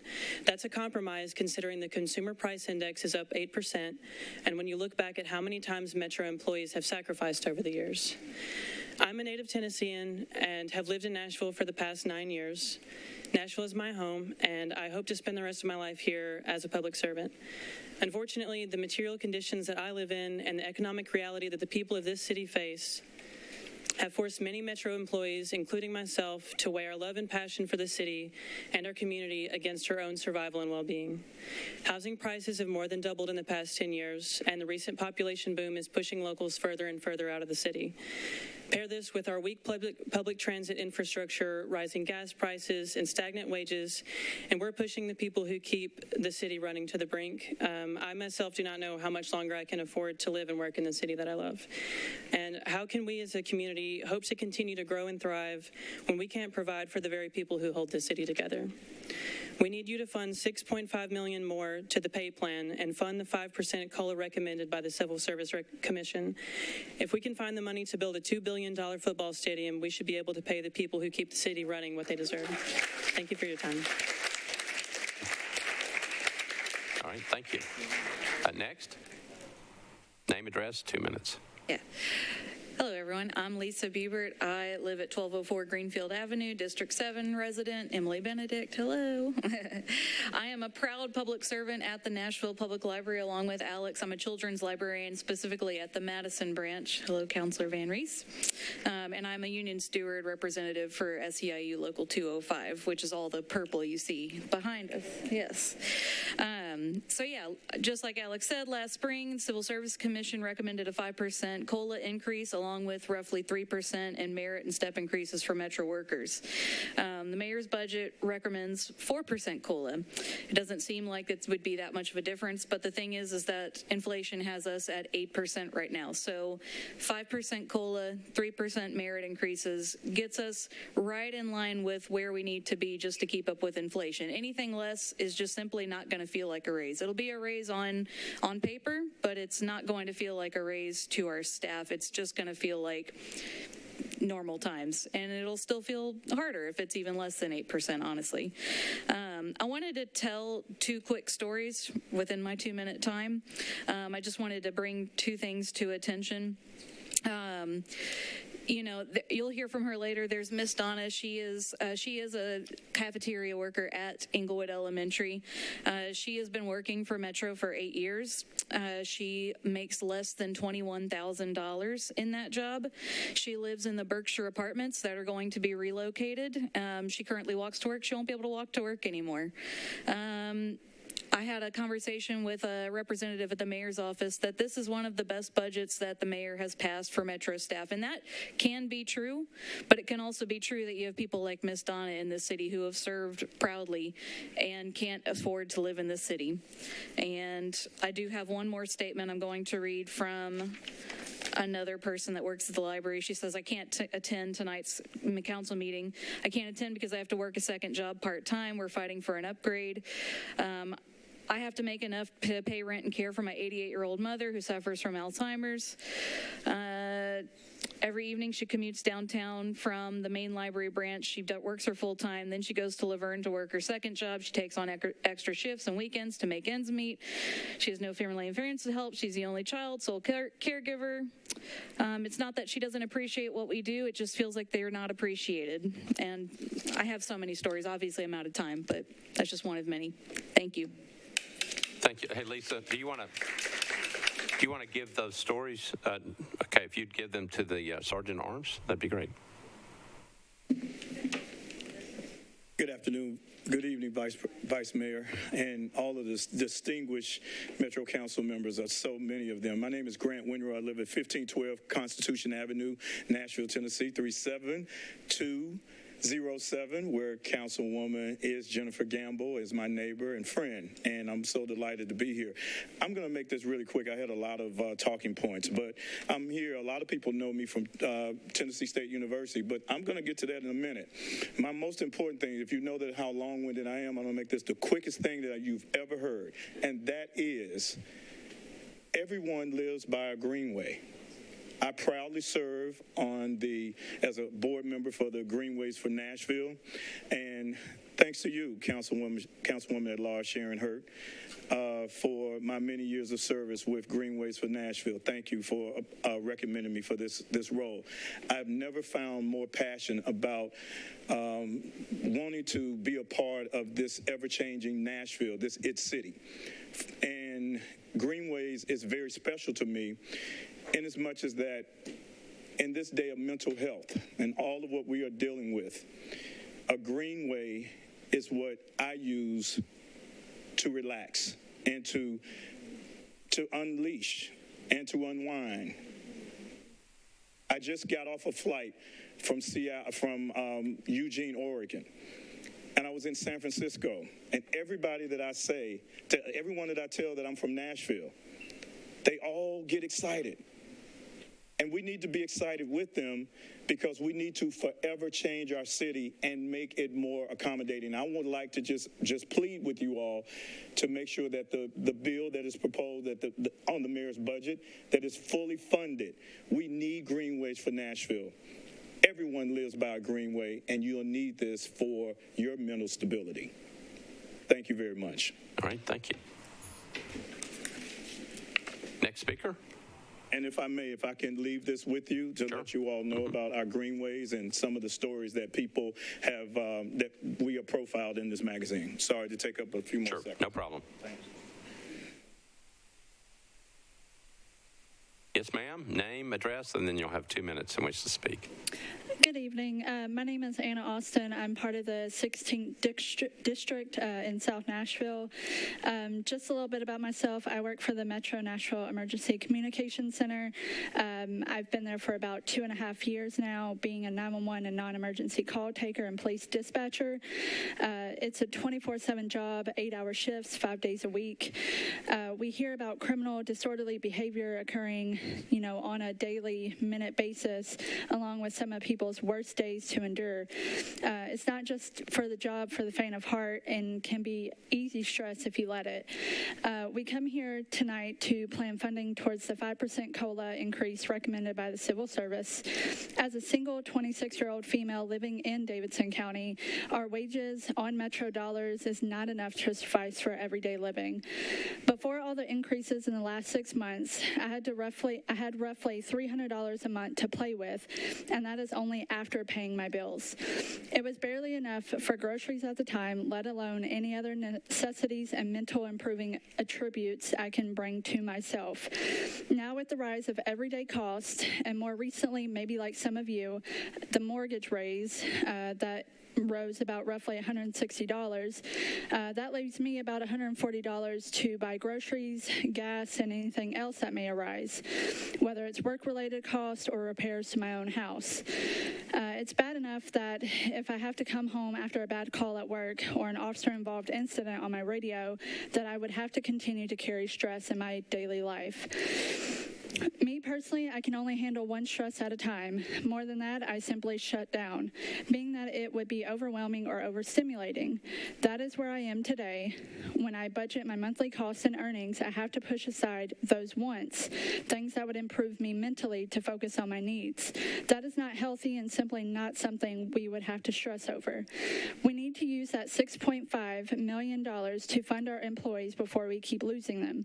Like some of my coworkers, they live outside of Davidson County. Why? Because the cost of living and taxes are way too high. They have to spend hundreds of dollars to just come to and from work. Granted, I'm sure it's nice entertainment space, but did you know that the Newark soccer stadium costs roughly $345 million? And it's proposed that the new updates to the LP field will cost $2 million. Yet our own city workers are at the bottom of the totem pole under the tourist attractions. I feel you could at least consider for those of us who work hard every single day for the citizens and folks of Davidson County, and especially those on these front lines. Thank you. Thank you. Yes, ma'am. Name, address, 2 minutes. Hello, you all. My name is Sarinthia Arthur. I work in the Department of Emergency Communications. I am also a union steward with SEIU. I've been 911 dispatching for the past 5.5 years, and with all the chaos, I absolutely love my career. I moved to Nashville from Michigan in 2016. One of the main reasons for my journey was that Nashville was a big city with a hometown feel that was affordable at the time for a single mother. Since I've been here, the cost of living has skyrocketed. It was recommended by the Civil Service Commission that we Metro workers receive a 5% cost of living adjustment, even though the consumer index is up to 8%. It's not fair to keep shortchanging us employees. We sacrifice so much to keep this city running. I am blessed to have the opportunity to work as many hours of overtime as I need to not live paycheck to paycheck. But that time at work, it takes me away from my family. It takes me away from my friends. And I often worry about the many employees who don't have that privilege of overtime. We need you to fund the $6.5 million to the pay plan to fund the entire 5% cost of living adjustment that was originally recommended by the Civil Service Commission. The city has found $2 billion for a new football stadium. We should be able to pay the people that keep the city running what they deserve. Let's not be another big city with workers who can't afford to live and enjoy it here. Thank you. Thank you. Name, address, 2 minutes. Hi, I'm Kay Mullican, 723 Heights Street, District 20. I've been a police dispatcher for 21 years here in Nashville. I've lived in Nashville most of that time. I'm currently a resident of Nashville, and we are asking for the 5% cost of living raise to do our jobs. That we're not asking for the moon. We're just asking to get enough to get by when it's 8% the national standard. You see that this is the backbone of the city that keeps it running. These are the people that show up every day. We are the people that show up every day. We don't get weekends or holidays off in my profession. We're there working. The bombing, the shooting that happened at Frugal McDougal the other day, I'm dispatching on that radio. I'm taking 911 calls, giving CPR instructions. We're doing the best we can. I remember sitting in the beginning 21 years ago at night, being the only one on 911 for this city, and thinking, wow, they're trusting me to this whole city. But now the 911 calls don't stop. The city has grown so much, and the cost of living has increased so much. We just need to be able to come up to the minimum at 5%. That's all we're asking for. Thank you. I'm embarrassed to be asking for it. The money is there. It's just a shame that we have to have these meetings to give it to us. It's embarrassing begging for a cost of living raise.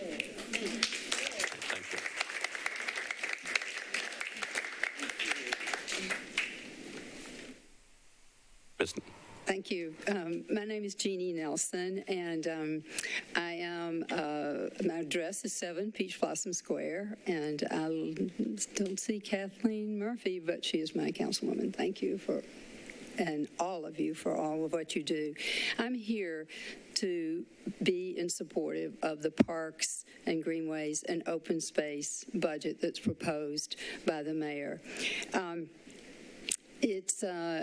a frequent user myself and tried to go to everyone in the city. And frankly, it's the happiest place that I ever see in a group in Nashville.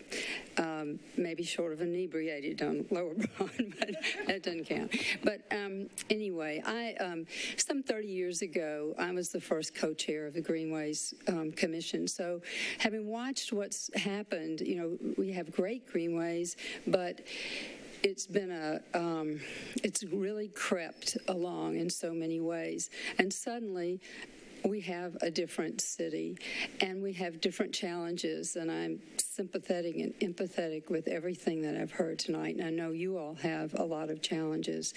But I do want to just take a second to say, I want to urge you to adopt this budget, and I want you to think about the window and the urgency that we have. We all know we're in a race to craft this city for our kids. We know what parks and greenways do for the health of our people, the connectivity of our communities and neighborhoods, for recreation, transportation, movement, and equitable spread of opportunities for nature in our city. And we know we have got to balance the growth of our built environment with care and additions for our parks and our greenways. It's only fair, it's only right. This window is so short, and we have so many opportunities right now. And when I say it's short, the reality is you cannot put down greenways. You cannot connect this city if you don't have land. And the same challenges that are facing so many of this city, around this city, is from what we've got to do to take advantage of the situations that we have right now. So the footprint of the building we have to complement it with things that make people want to continue to live and play and work and stay in this city. The second thing is that we have the opportunity to optimize what developers are coming in here to do if we have the staff at our Parks Department to work with them. They have vision, but you have to be out there in front of them. So I urge you to go to back this budget. Thank you, Ms. Nelson. Good evening, everyone. Good evening. I'm Shirley Marks, and I live at 2303 Barclay Drive in beautiful East Nashville. And I am here. I am the one of the co-chairs of the NOAA Affordable Housing Task Force.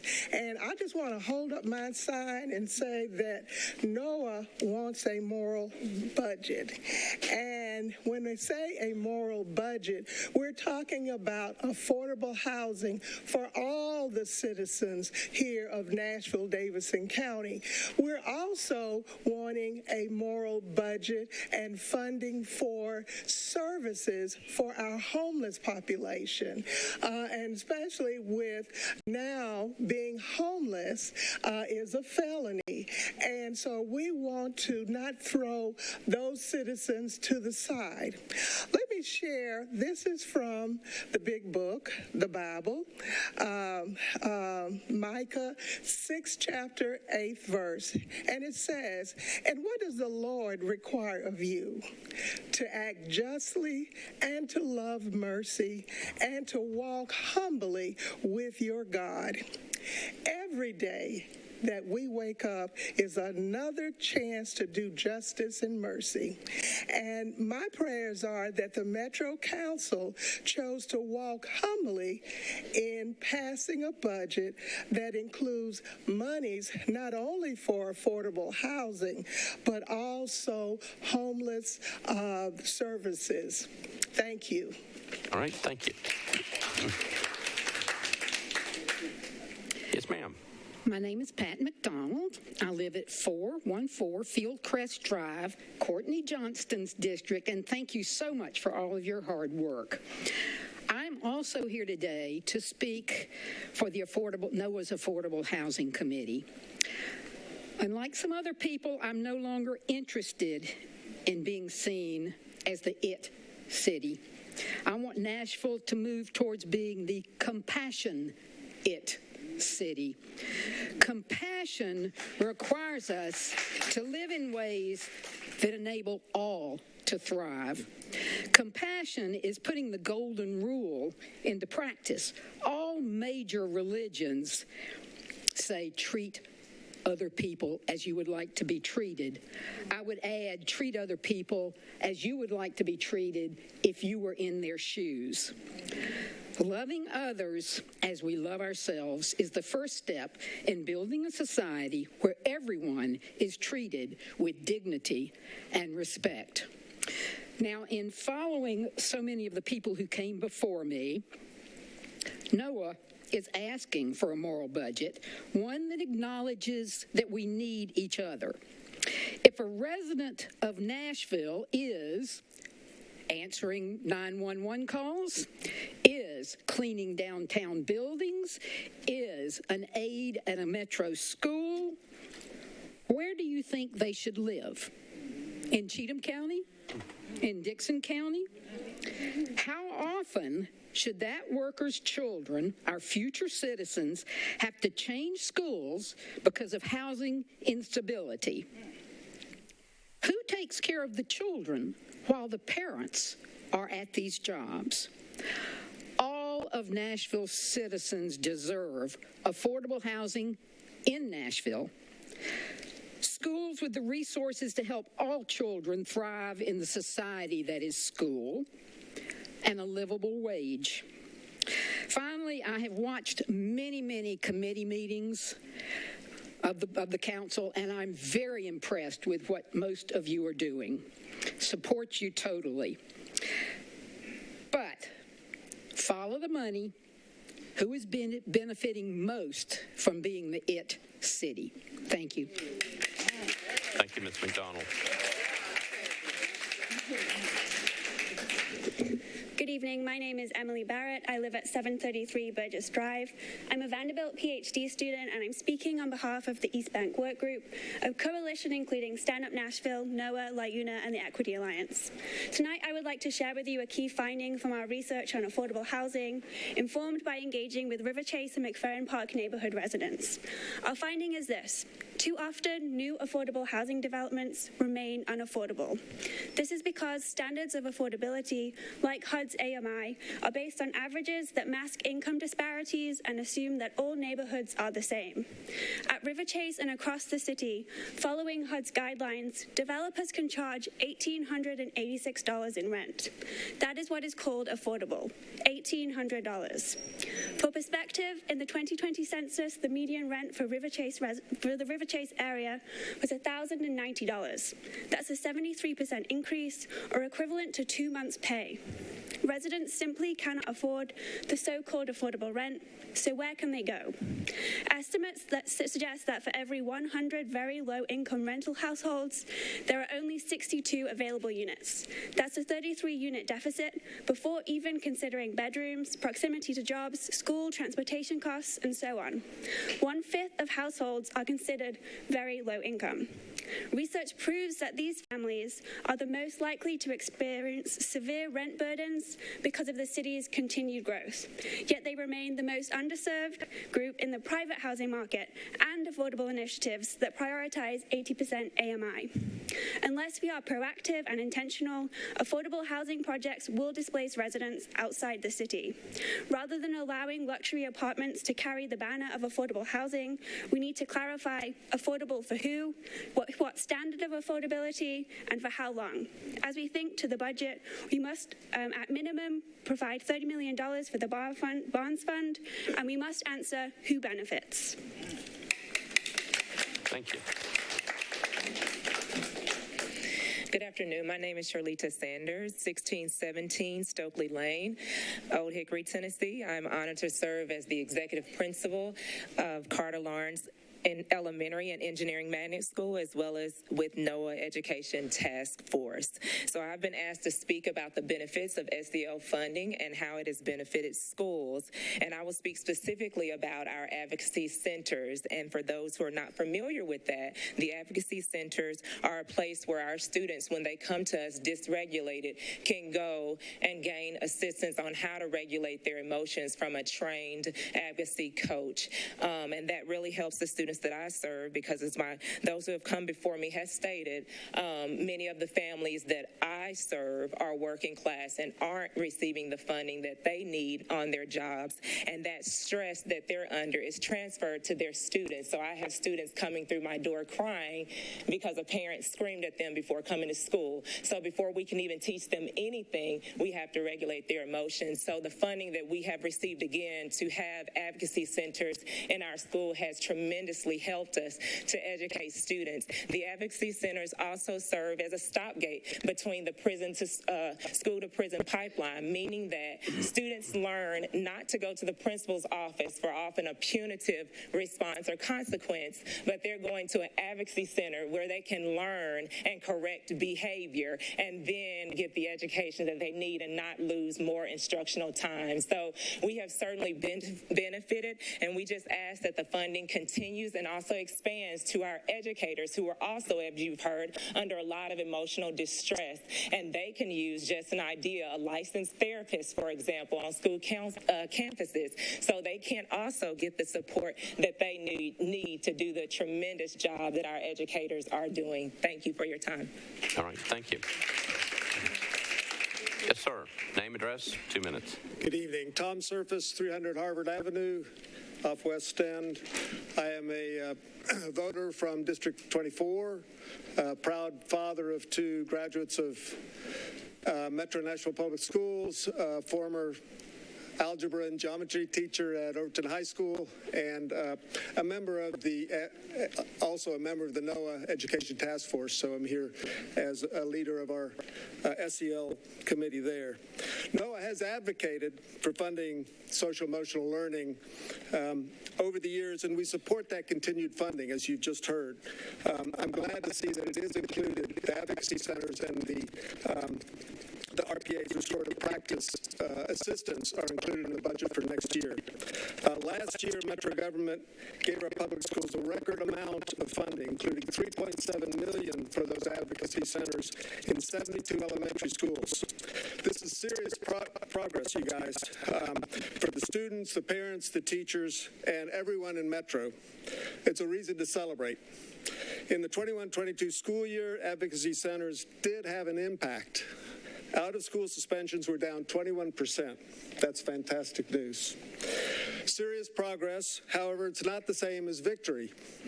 Stats have shown consistently year after year that suspensions continue and are disproportionately applied to African American students. This is what we saw at the 21-22 school years. The fact that this last year was the first year for advocacy centers provides some rationale for that racial inequity. But the moment is now, continues to be now, that we need to expand funding for these essential programs. NOAA supports the implementation of social emotional learning in the form of these advocacy centers and the restorative practice assistants in middle and high school that will be coming online next year. But this means continued funding for these critical tools and a living wage for the individuals who staff them. Thank you. Thank you. Yes, ma'am. Good evening. My name is Victoria J. Koo. I've been working with the Metro Nashville Public Schools for the past 8 years in the nutrition department. I'm currently the cafeteria manager at Englewood Elementary. I also am a cafeteria manager of 2 other elementary schools. Metro school support staff have been the lowest paid workers in Metro Nashville government for far too long. We are every bit as essential to our school system as teachers. Hey, Ms. Victoria, could you move your microphone down just a little bit? That Yes, way sir. we can hear you. There you go. Is it okay? Thank you. Working in with the cafeteria team, we ensure the students, staff have quality hot breakfast and lunch daily. This year we were told we were the priority, but based on what's in the mayor's budget, it's clear we're not the priority. This year has been challenging. The cost of rent, groceries, childcare, and gas are way up, and it's becoming impossible for me to live in the city. I currently, as I mentioned, live in Gallatin, Tennessee. I travel 90 minutes to work each day, and honestly, it's been a challenge being a single parent, as most employees that I interact with are, and dealing with some of the same challenges. We have choices to make as parents, dire choices to make. We have to decide sometimes if we're going to put gas in our car or buy groceries. Sometimes we have to decide on if we're going to pay our electric bill or put groceries in the house. And I know that there's far more things that I've heard, I've witnessed, and I've like I said, I've experienced myself. We need you to send $9 million more to MMPS so every support staff person can earn a living wage. We should not have to be here demanding this again, but we are here. I just pray that you hear us, and I thank you for your time. I love what I do, and like as I mentioned, I've been doing this for the past 8 years. We need your help. We need help. We need help. I don't want to leave my job, but that's something that I'm faced with. You know, I have a decision to make if I'm going to continue to make this commute and, you know, take away from my savings monthly. And, you know, I would prefer to work in the city where I live. It needs to make sense for myself and a lot of people, and it's not. I appreciate your time. Thank you. All right, thank you.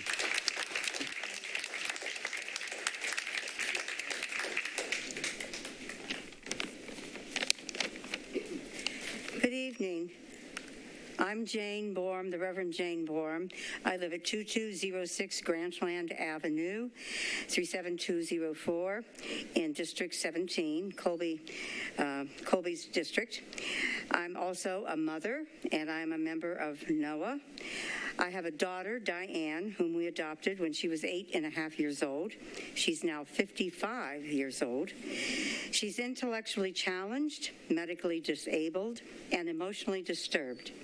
My worst fear is that in the midst of a crisis, she would be killed or tased by our local Metro Police Department. Because Diane doesn't communicate well or understand verbal directions, she would become easily threatened by a law enforcement officer's efforts at trying to resolve her out-of-control anger. In order to calm her, I must spend at least an hour talking her down.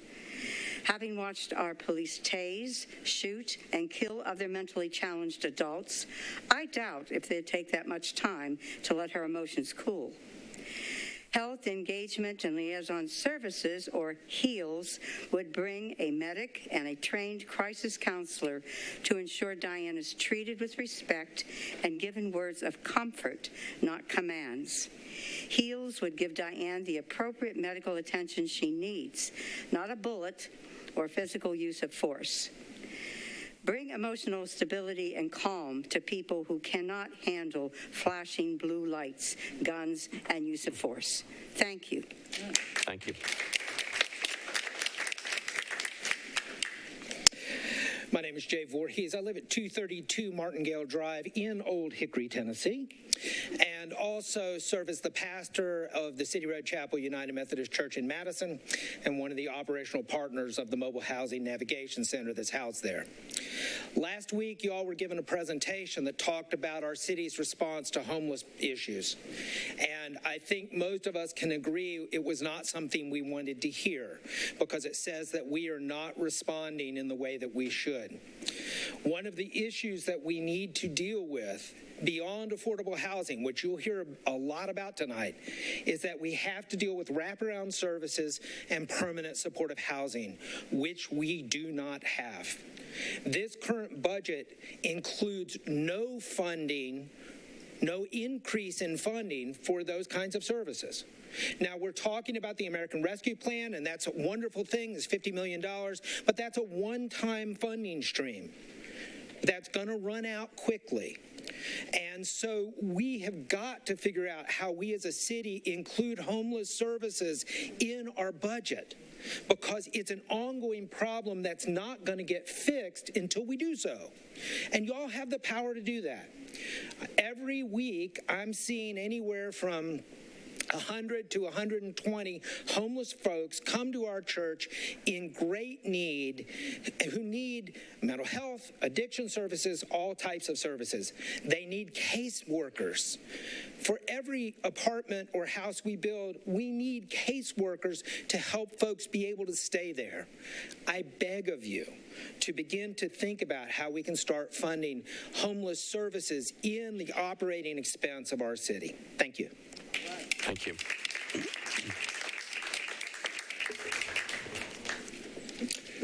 Vice Chairman Schulman, members of the council, I'm Joe Engel. I live at 5711 Old Hickory Boulevard. District 1, I haven't heard any shout outs for District 1, but I'm giving one. I'm talking about tension this evening. This is a tension that began when the mayor appointed the policing commission 3 years ago. There were two committees on that policing commission that came back with different reports on mental health crisis response. One was composed of professionals, a judge, a police chief, the mental health co-op. They came back with a response of what became Partners in Care. Another committee came back with the response of CAHOOTS, which is a health crisis worker and an EMT responding to mental health crisis. Two totally different things. As the events of the last few months have shown, we have not adopted CAHOOTS or our Nashville version, which is HEALS, and as a result, Mr. Estep is dead. That was an ideal situation for someone to come and talk to a man who was off his meds and help him get on his meds, but we had no model to do that. So we're asking you please to adopt the HEALS proposal for $1,151,000, which will provide this resource to our 911 and our citizens in Nashville. It's desperately needed. And there is the tension 3 years down the line. You know, the community groups weren't represented on the policing commission, the professionals were. But as a result of the efforts of the community groups, we're here with HEALS, and the Department of Health is now saying, oh yeah, we want to put together a combination of a non-law enforcement person with an EMT. But that is not the CAHOOTS model. They're not, you're going to use the mental health co-op, which refuses to respond to anyone who has a knife or a box cutter.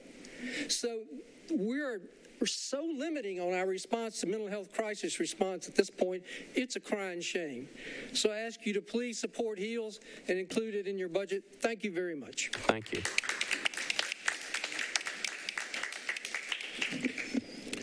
Good evening. Evening. My name is Arnold Hayes, and I have the honor of being the chair of the Community Oversight Board. I live at 1500 Davidson Drive. The idea of a Community Oversight Board went from being rejected by the Metro Council to being voted into existence by the citizens of Nashville, to becoming a model for the nation. The progress of the Community Oversight Board made so far has exceeded my expectations. Now the council can determine whether this pace of development will continue. This is a defining moment to show support for the Community Oversight Board. I can think of no other government body that is more critical to the success or failure of the Community Oversight Board than the Metro Council. No one gets on the board without being confirmed by the council. Every penny that the COB gets, it is approved by the council. Over the years, there have been a significant increase in the requested services and responsibilities of the Community Oversight Board staff. Therefore, we requested 9 new positions during this budget cycle. And I might add that there have been no increases over the years. It basically has stayed stagnant. The board considers most of all the requested positions as being critical to the viability of the Community Oversight Board. However, only 4 of the 9 requested positions made it into the mayor's budget. If the Metro Council sees fit to provide the critical positions needed, we see it as a vote of confidence in Nashville's citizens that overwhelmingly voted for the Community Oversight Board. More importantly, the needed resources for the COB respects the enormous sacrifices made to form the board. I ask that the council grant the standard penny for every dollar that police departments across the country allocate for boards for them to effectively do their job. Thank you for your time. Thank you, Mr. Hayes. Next speaker, name, address, 2 minutes. Thank you, Vice Mayor and council members. Hello, my name is Carter Barnett, and I live at 2105 Chickering Lane, Nashville, Tennessee, 37215. Nashville's lack of affordable housing impacts many of its residents. 40% of Nashville's renters are cost-burdened, meaning they spend more than 30% of their income on housing costs. Additionally, according to the 2021 Affordable Housing Task Force report, Nashville needs to build 50,000 units of affordable housing by 2030 to meet demand. To help solve this problem and make Nashville a more livable city for all, as much funding as possible should be allocated to the Barnes Housing Trust Fund. The Barnes Fund has invested more than $54 million in affordable housing development, and is the perfect example of how public-private partnerships between government and nonprofits can help solve the complex problems of today. Further, according to the 2021 Barnes Housing Trust Fund report, the fund has helped 20 nonprofits, including 6 that are minority-led and 12 that are women-led. I'm in support of Mayor Cooper's budget proposal of $15 million and the proposed dedicated source of funding for the Barnes Fund, but for Nashville to continue to be a great city to live in, more funding needs to be allocated. Thank you. All right, thank you.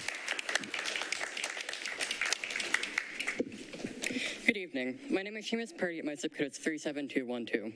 As marginalized groups fight for their livelihoods, dignities, and freedoms every day on our streets of this so-called city, their children should not be subject to the same treatment in our classrooms.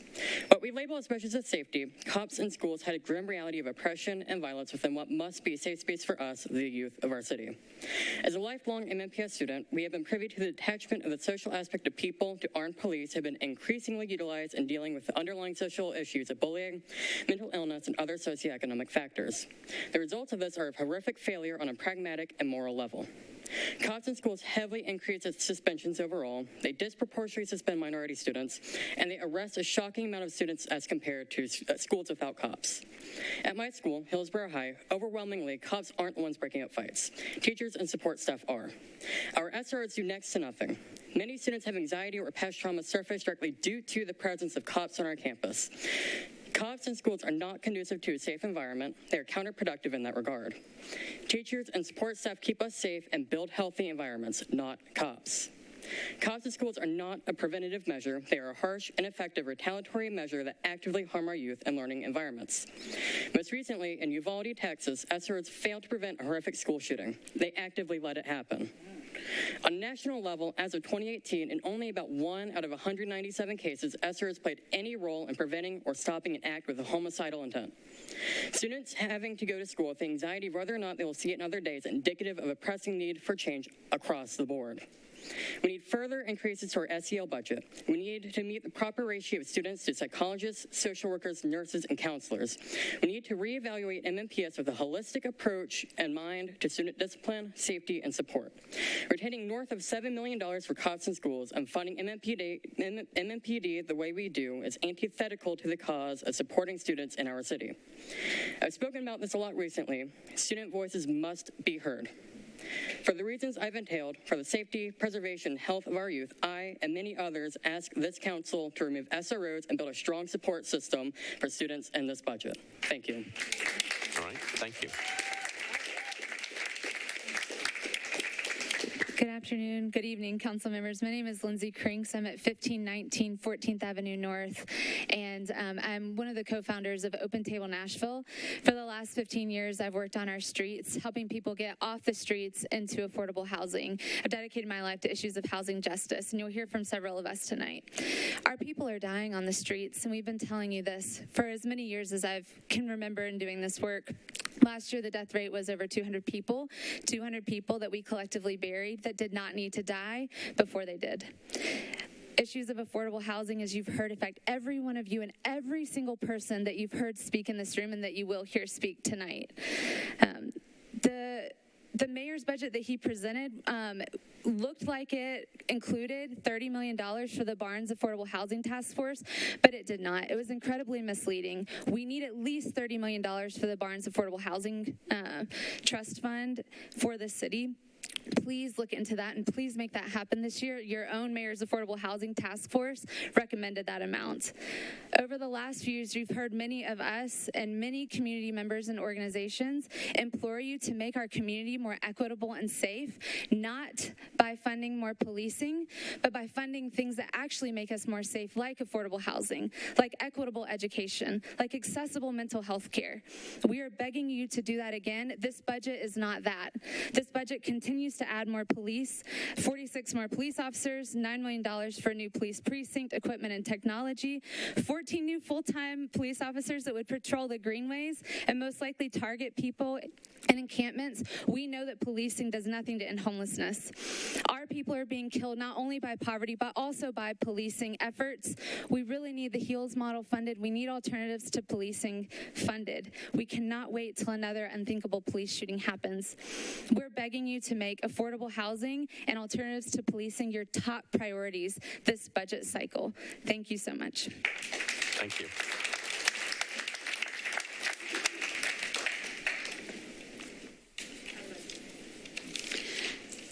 Hello, and thank you, Vice Mayor Schulman and members of the council. My name is Martha Carroll. I live at Ms. Carroll, bring the microphone down just a little bit. There you go. Okay. I live at 325 Gatewood Avenue in East Nashville. Are we in favor of making sure families have a place to live here or not? Our mayor appointed an affordable housing task force, and the result of several months' study were made public. Some of us have been working for 3 years now on River Chase, wanting to make sure residents would have a place to live and that whatever was built would include affordable housing.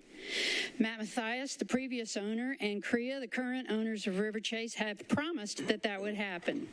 Well, two things. This past week, those negotiations with CREA fell apart. Why? We met for a negotiation session, and their response was, we can't go below 80% of the area median income because our lenders and investors won't let us. This was after months of talking with them and agreeing on lower figures. We were stunned. After all this time and discussion, it's clear nobody who has lived at River Chase and qualifies to return to a new apartment will actually be able to afford it. Given the figures they're using, you'll be able to live at River Chase if you make between $60,000 and $70,000 a year. That means half of us living here in Nashville won't be able to afford to live in their affordable housing. As Equity Alliance says, the math ain't mathing.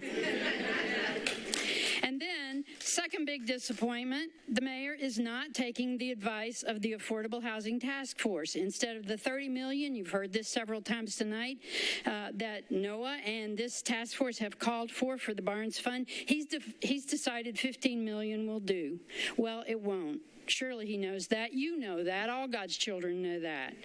NOAA is supporting what the mayor's task force for affordable housing recommended. That's the $30 million on a recurring basis for the Barnes Fund, and a separate Department of Affordable Housing with the 4 staff members Director Hubbard has requested. Plus, we're suggesting and recommending one more, a staff person for senior housing, becoming a huge crisis here. We have the resources to make this happen. Nashville is thriving in so many ways. We have smart, innovative, creative people, all of you for sure, and others who care about this city. But do we have the will to do what it'll take to create enough truly affordable housing? Frankly, after the events of this past couple of weeks, I am no longer sure we have it in us. Thank you. Thank you, Ms. Carroll.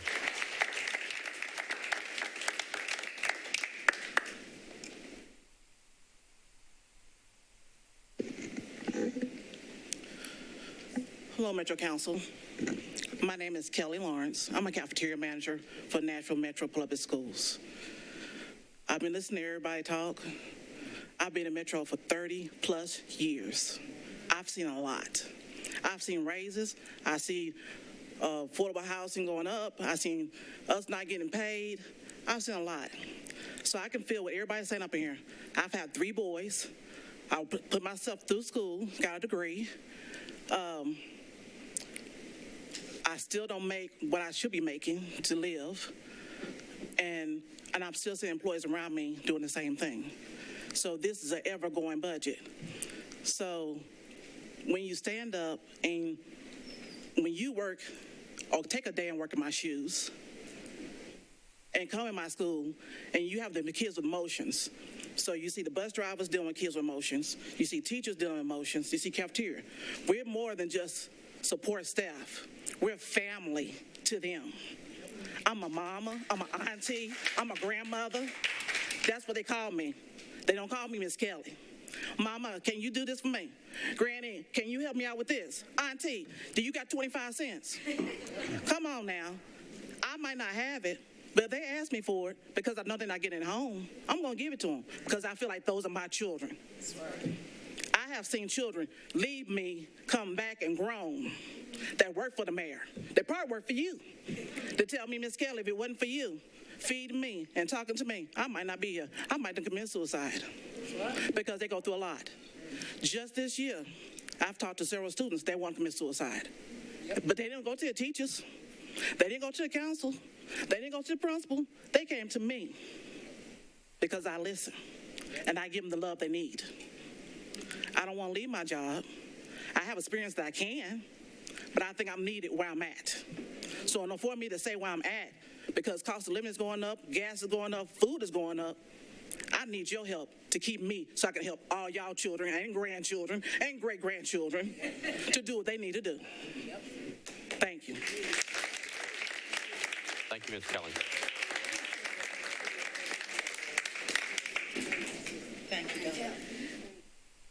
afternoon to everyone, Councilman. To those who have met me and those who haven't, my name is Donna Clay, and the story has already been told. So I stand before you today to say this. You have heard my colleagues plead. Please do adjust. Please hold everybody accountable for the money that is due to us, for the raises. We can't live here in Davidson County. I've been here all my life. Don't choose to leave because I love East Nashville. Yes, I don't want to be displaced, but I'm about to be. But it's going to work out for the good. But I say this, we do need the money. The raise is necessary because it is. You're robbing Peter to pay Paul, and Paul just mad. But we need the money. We need the money. It is due to us, and it's only fair that we be paid the way that the same way we serve kids, we should be served the same way. I just ask that you all take in consideration the budget and take care of the people, because if you do right by us, you get a better outcome on how we perform our jobs. And with that, I thank you all.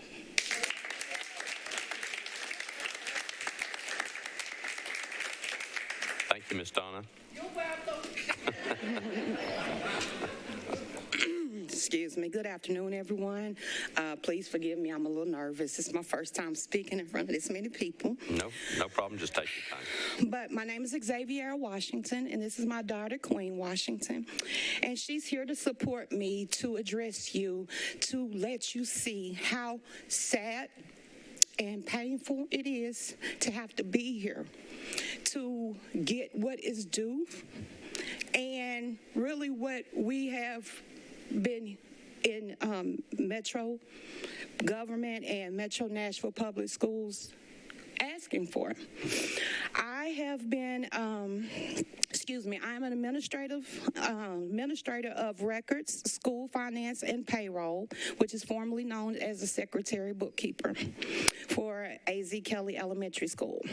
Since the fall of 2002, I have been dedicated and reliable employee of Metro Nashville Public Schools as a substitute teacher for 7 years, as a general office assistant for 5 years, and I am currently in the role of a financial administrator for 8 years. With almost 20 years of service and a bachelor's degree in business management and a real estate license for the state of Tennessee, I currently am ashamed and embarrassed to disclose that I only make $19.64 an hour with Metro Nashville Public Schools. I want each and every one of you to look me in my face and in my child's eyes and tell her, how is that fair? 20 years of dedication, and I have to walk away from the job that I love and not be there on a daily basis to see my daughter grow up, make sure she gets everything she needs, because I cannot financially afford to stay an employee with Metro Nashville Public School. I am here tonight resigning from my position in front of all of you to let you know it is serious. And not only am I doing this tonight, but you have already lost over 24 moms. We are the mothers of the school. We are the only administration, 12-month administration inside of a school setting, and I make less than $20 an hour. Tell me, is that right? I see the budget. I make the payroll. I purchase all of everything that comes in that school building. I do everything from A to Z. I've been the principal. I've been the assistant principal. I've been the secretary. I've been the school counselor. I've been the nurse. I've been the mom. I have been every job known to man in a school-based setting for the last 20 years, and I make $19.64 an hour. I am a single mother. My daughter's father recently passed away in December. No child support. No Social Security, no will. I cannot financially remain here. As the mother of my school, As the mother of my child and as the mother of over 1,000 students in my building, I have to cry every night to figure out what I'm going to do now after 20 years of what I love to do. I love my job. I love these kids. I love my community. And I'm here. I'm not begging. I'm telling you this is what they deserve. I'm telling you, if you don't take care of these people, guess what? The mothers of the school are going to be gone. Where are these children going to be? Y'all worried about stadiums? They worried about entertainment? They worried about all of this? But what about these kids?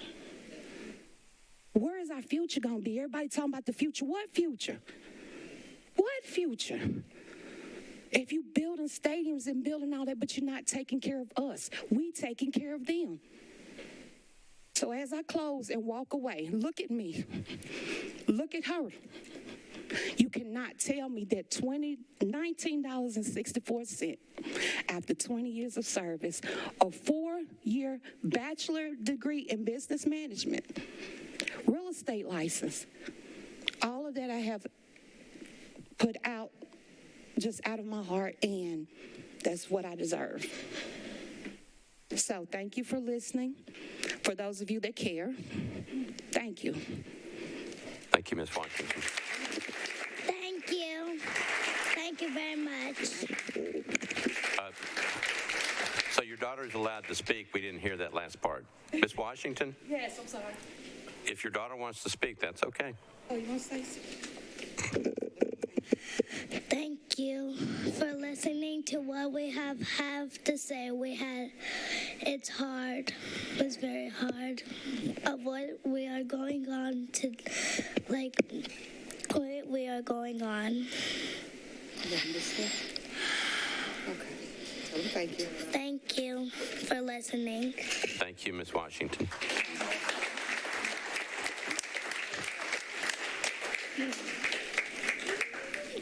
A moment.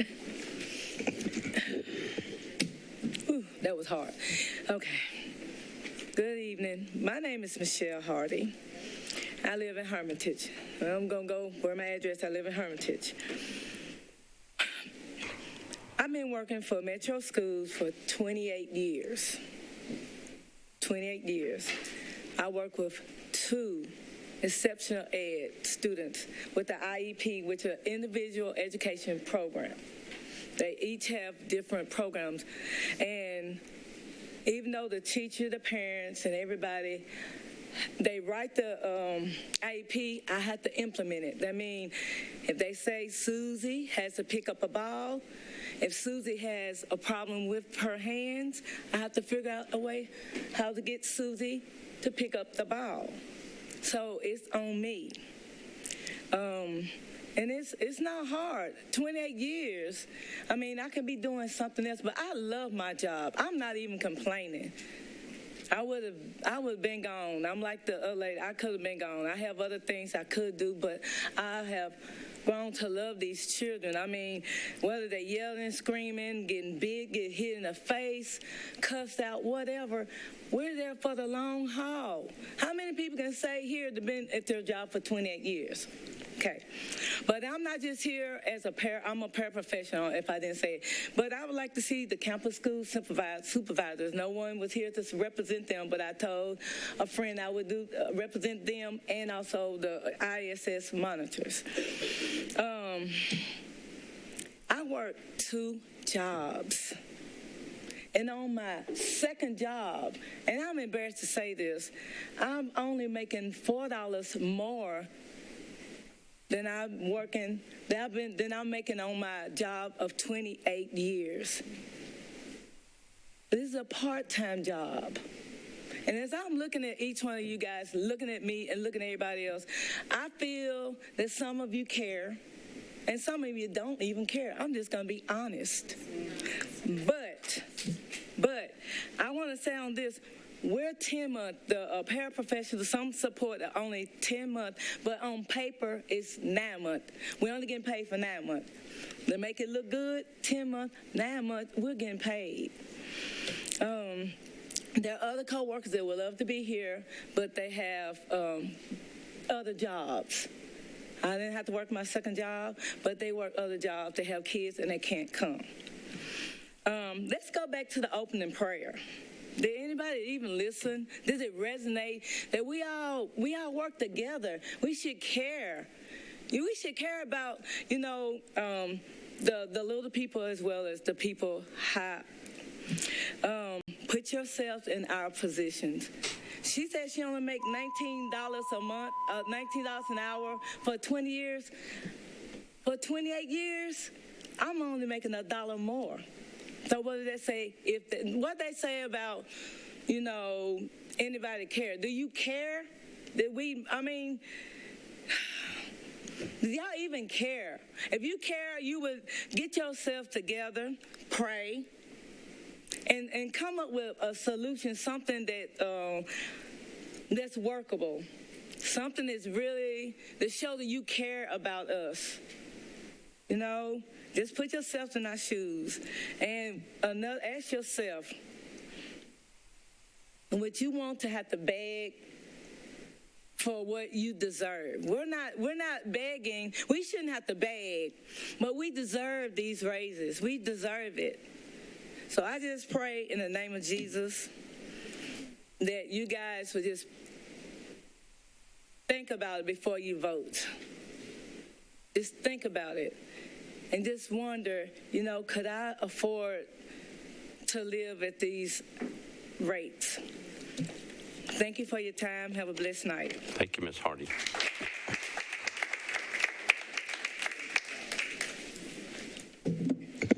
Hi, everybody. My name is Jamel Campbell Gooch. I am an organizer with the Black Nashville Assembly. I live in 37208. My council member is Brandon Taylor. Over the past couple of years, like most of you all know in this room, our city has seen exponential growth. As a result, our city's revenue is increased. Our budget is almost at $3 billion. But we still don't have a fully funded public school system. Our support staff aren't making a living wage. Accessible housing is rare. Our transit system isn't functioning. We don't have a fully tooled community oversight board, and folks who live on the margins, black folks, working class folks, queer and trans folks, Nashville natives, are barely surviving. Since it is clear you all are unwilling to change, this invitation is to the people. Take back your city from corporations who run rampant and special interest groups that are constantly getting funded. Organize with your neighbors. Work together to bring about a budget, a mayor's office, and maybe a city council that will build a community worth our grace, love, and dignity. So join us in building a future that we deserve, where we can love one another, live, and thrive in Nashville. Thank you. Thank you.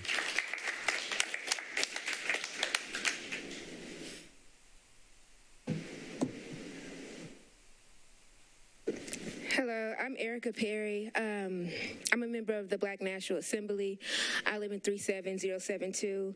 And over the past 2 years, we've been meeting regularly, at least monthly, with black people in Nashville and folks who have been displaced out of Nashville. And during those conversations, we usually talk about public safety. And I want to talk about what public safety means to black people in Nashville so that maybe you can create and adjust the budget to align with that. So oftentimes, like many Nashvillians, when we speak to black people, they talk about housing, affordable housing as public safety, mental health support that exists aside from the police department. They mention accessible transportation and fully funded education, and that includes actually making sure support staff have the means and the resources they need to survive and live in the city that they work. And I say that people often don't say that public safety to them is more cops, courts, and cages. They actually say the other thing, that they rather see divestment from that and investment into community-driven forms of public safety that include credible messaging program that is community-driven and accountable. 56 minutes left. 56 seconds left. The other thing I'll name is that the current budget does not align with black people's vision of public safety. At least when we've talked to people in assemblies, town halls, forums, mass meetings, on front porches, they say that they would rather see money allocated to public goods. This budget severely underfunds social services and public goods. And I'll say that I know that education has a shortfall right now. And so one of the things that we've been talking about from an invest, divest framework is investing, right, divesting from. We can take $19 million that is currently allocated to police and invest that money in education so the people who have been talking to us today, who have been moving us, can actually have what they need to live in the city. I hope that you would consider the voices of the people here today and consider divesting from courts, cops, and cages and investing in education and other social goods. Thank you so much. All right. Thank you, Ms. Perry.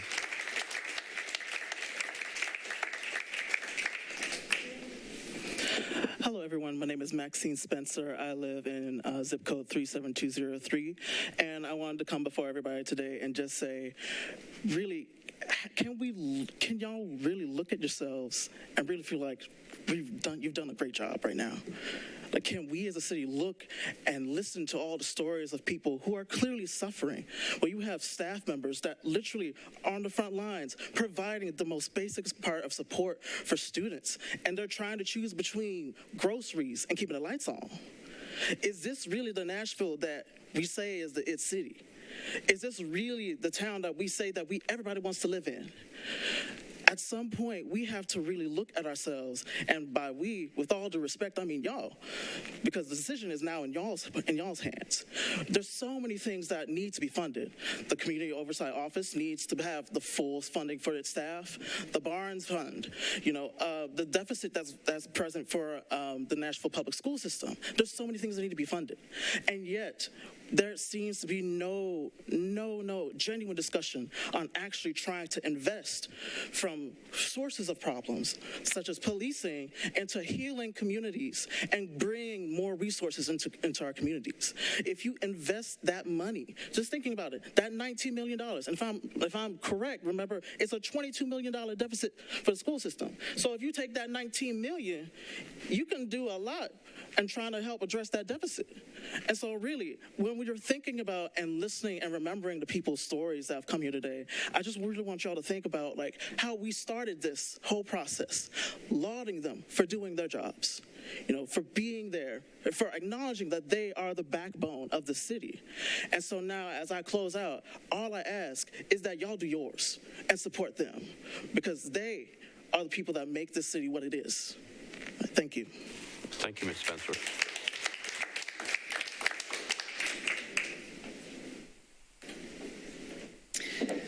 Hi, my name is V. Tompkins. I live in 37207. I'm a researcher and data analyst working on policing and public safety at the national level and a member of the Black Nashville Assembly. This year's proposed budget once again does not meet the current moment. Year after year, the city has increased funding for police, courts, and jails while neglecting the areas that actually keep Nashville residents safe, healthy, and housed.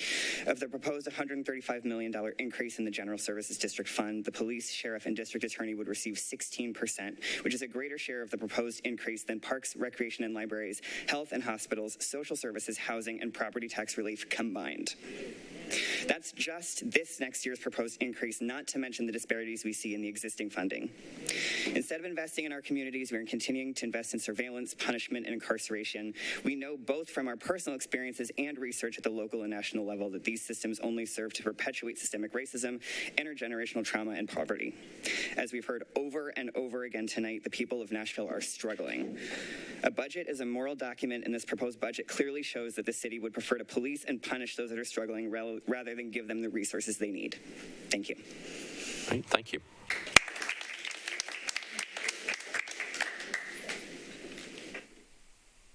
Next speaker. Name, address, and you'll have 2 minutes. My name is Matrice Moore-Carr. I live at 513 M. Queewood Court. I'm in Madison, Tennessee. You might want to bring the microphone down just a little bit. There you go. Thank you. I currently work at Nashville General Hospital, and I've been there for the past 2.5 years. I am a registrar there. I do take pride in my work. I enjoy what I do and where I work.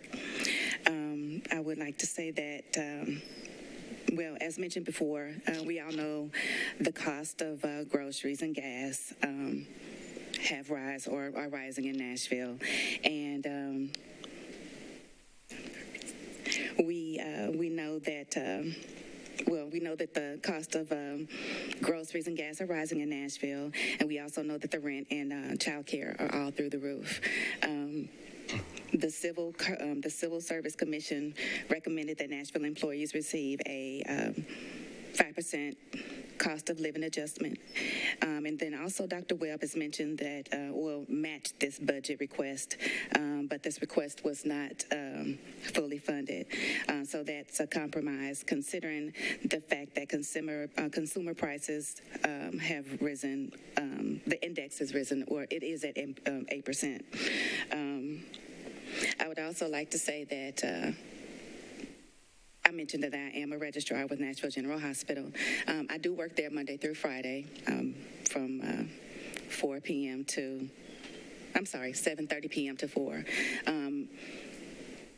Once I leave that job, I cross over the lobby, and I also work, pick up extra hours in the emergency room department. I also have to work an additional job just in order to make ends meet. With all of those hours, I think I work another, this would be comparable to almost 2 jobs.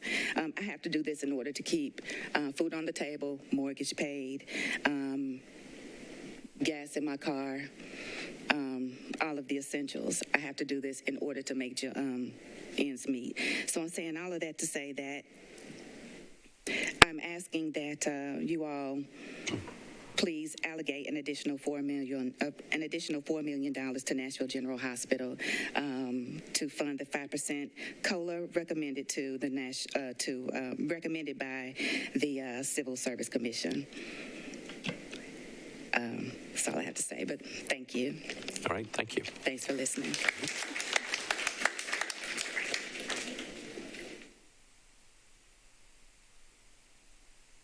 Good evening. My name is Sally Woodard, and I am one of the many exceptional employees at Metro Nashville General Hospital. The reason why the young woman asked a while back, she asked, did anybody care?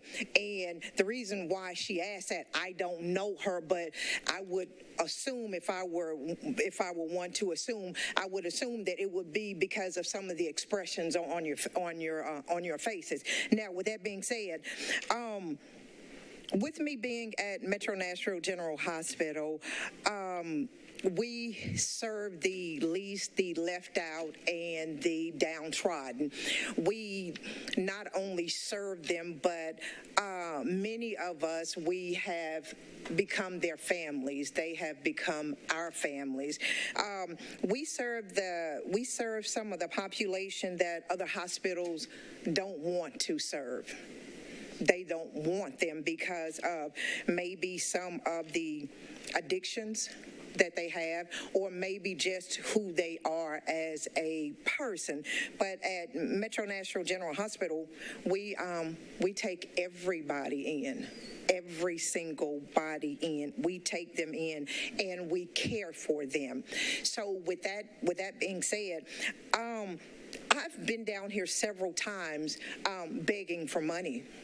And I say begging for money because of the fact that we don't get paid enough. You know, I'm a writer, and one of the things I was going to put pen to paper, and I was going to give statistics. I was going to do comparisons, market analysis, but I said, nah, I'm not going to do that. I'm not going to say that it said that from last year to this year that it's been an increase of almost 15% for us to, there's been, let me back up. It said that to live in Nashville comfortably, it's $80,540. I make nowhere near that, even with two jobs.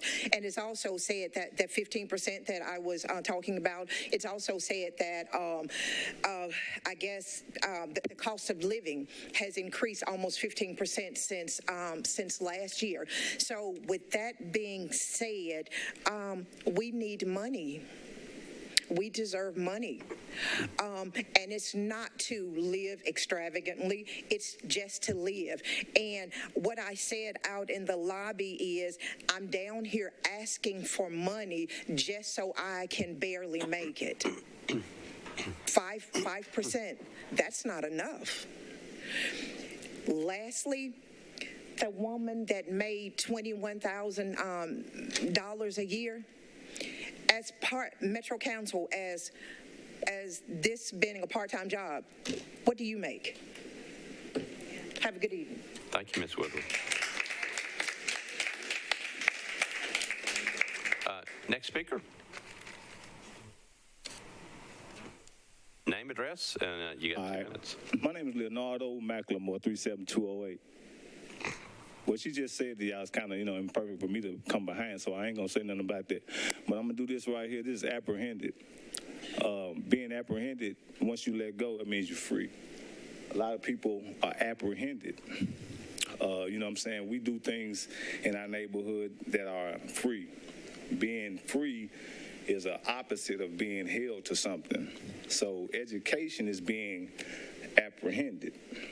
How is it being apprehended in 37208? I get in freedom. You can come 37208 and see where the freedom is in the education purposes. So we look inside the education, you say that you're not going to fully fund it or whatever is fully. Anything fully sometimes is out of control, full-blown. Anything is not good for anybody. But listen to the terminology of things. I got McQuarter terms behind us. We Ned Ray kids. We at the age, and I look around the city of Nashville, and I see all the people that are McQuarter term kids. What is your term? What is your terminology? Well, I think Ned Ray really just taught us one thing, sit back and enjoy the ride. National basketball, I came here before. I'm not concerned about it. I'm concerned about education now because it really woke me up to living. It woke me up not to a cost of living. I drove with an Uber driver yesterday. He said, man, y'all don't have enough colors now. I said, colors? What do you mean by colors? He said, maybe the people had some colors to look at. They would live longer in the house. They wouldn't sell it. Someone knock it down, and then they don't have a place to stay. Then you talk about homelessness. Too fast for me. He can drop me off, at the NBA where I'm at. And I really told him in the common sense, yeah, I do care. That sounds like it hurt, but he's not a Nashvilleian. He's an out-of-towner telling me what this looks like. Apprehended. Let us go so we can speak for ourselves. Quit telling people outside of us what we cannot do. And that's it for me. National basketball enough. All right. Thank you, Mr. McLemore. Yes, ma'am. Hi, my name is Kayla Phillips, and I'm currently experiencing homelessness outside of downtown. Imagine being homeless with nowhere to go. I have been homeless since I was 18. After 6.5 years trying, I finally got a Section 8 voucher in December. I, to this day, still don't have a forever home due to lack of affordable housing. This budget is upsetting to me. I'm sorry, give me a second. That's okay. Take your time. Can you finish it? I'm kind of... Sure. Okay. Kayla says, this budget is upsetting to her and so many others working so hard to establish housing in Nashville. We deserve a place to stay, and we need to allocate more money to the Barnes Affordable Housing Trust Fund so people like her can have a place to exist.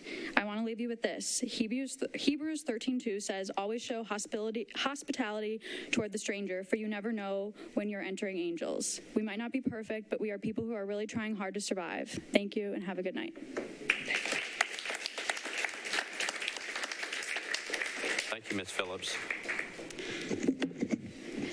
My name's India Pungarcher. I live in District 5, zip code 37207, and I'm here today because affordable housing impacts every single person in this city, and I'm also here today because I work for Open Table Nashville, and I want to express both my personal concern as well as our organization's concern about the mayor's budget line item that will fund new full-time positions for the Metro Homeless Impact Division, or MHID, particularly for the new employees who will, particularly for the 4 new employees who will, quote, partner with Metro Nashville Police Department to provide support throughout encampments in the county.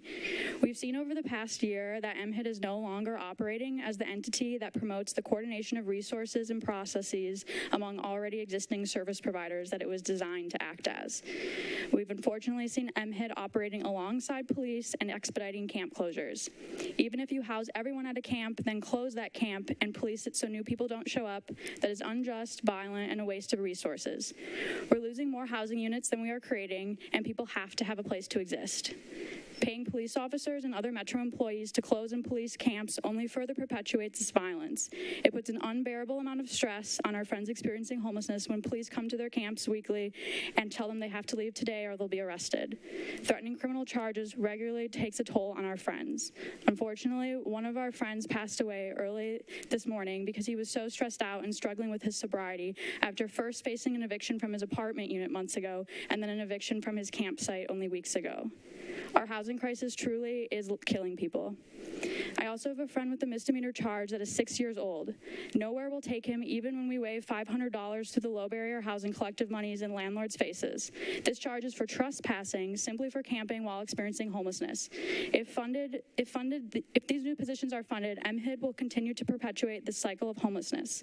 So we would instead like to see budgetary resources be used to create a new standalone Office of Housing and Homelessness that local advocates, service providers, the Mayor's Affordable Housing Task Force, and the recent Nashville study of homelessness and affordable housing have all called for. We'd also like to see this budget provide funding for our new Director of Housing, Angie Hubbard's, 4 full-time employees that she requested. Please listen to those experiencing homelessness and those working on the ground. The only way to address visible homelessness is through steep investments in building low-barrier housing, which this budget yet again fails to do. Thank you.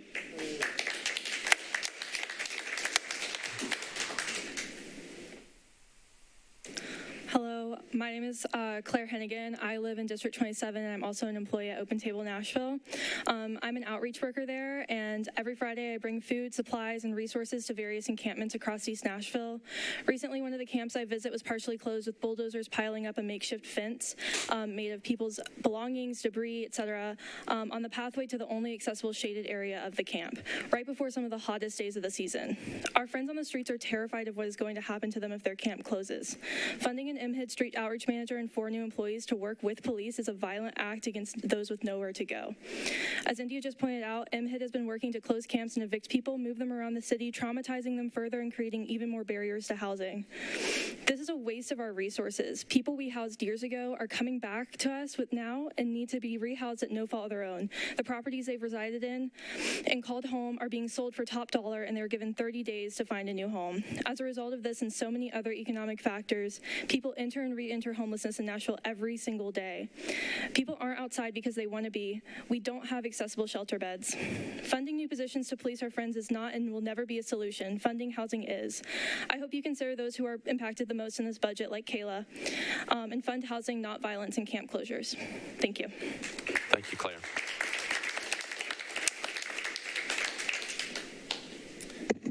Hey everyone, Jason Freeman. I have the pleasure of working for all these great Metro employees and MMPS and Nashville General Hospital employees behind you. I also live in Englewood.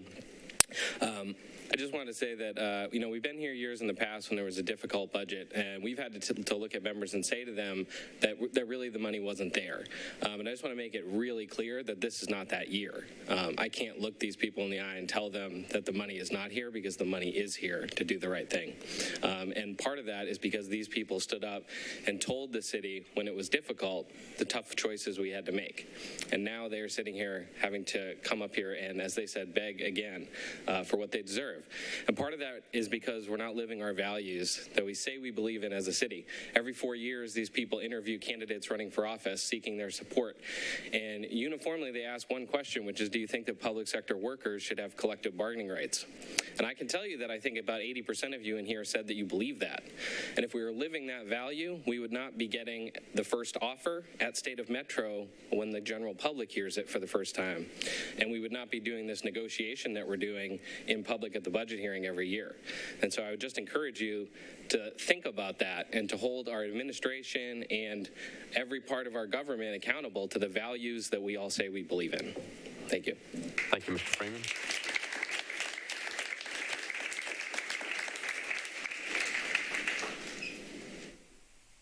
Anybody else wishing to speak? All right. Yeah, hi.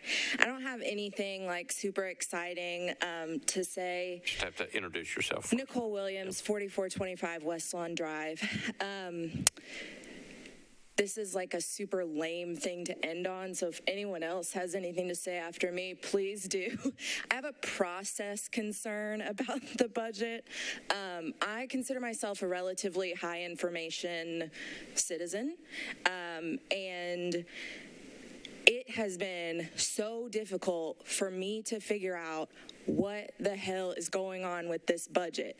Like, when are the meetings happening? Where are they happening? Where are the documents? Y'all have there's a whole page on Metro's website, the Citizen's Guide to the Budget, and instead of just putting the council budget resources on that page, you have a page that I literally could not find if my life depended on it, of like council office, council resources, and it's got 100,000 links on there. So I know that it's really easy for all of you to understand what's going on.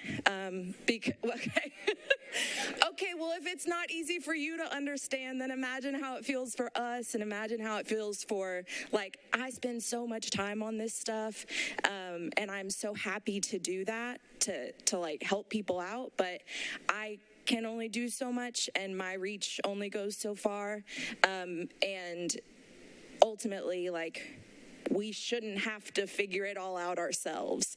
It should be easy. It should be straightforward. And yeah, that's all I have to say. Please, someone come say something inspiring. Thank you, Ms. Williams. Anybody else wanting to be heard on the operations budget? Anybody else? This is your chance. Okay.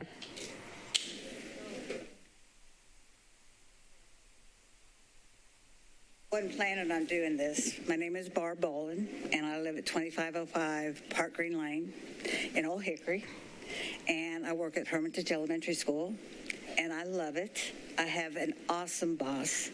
Dr. O he's so good to me. He's very supportive of me.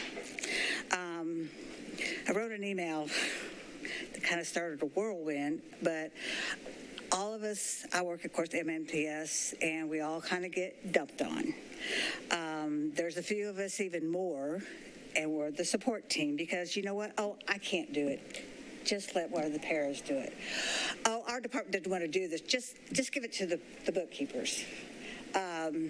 We've had a lot of that the last few weeks.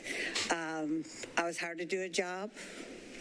I will do it the very best I can, but if you keep giving me everybody else's jobs, I can't do mine.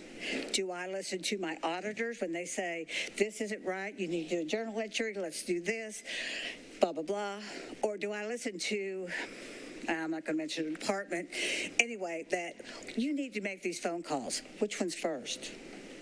My auditors or a department that should be doing their own thing?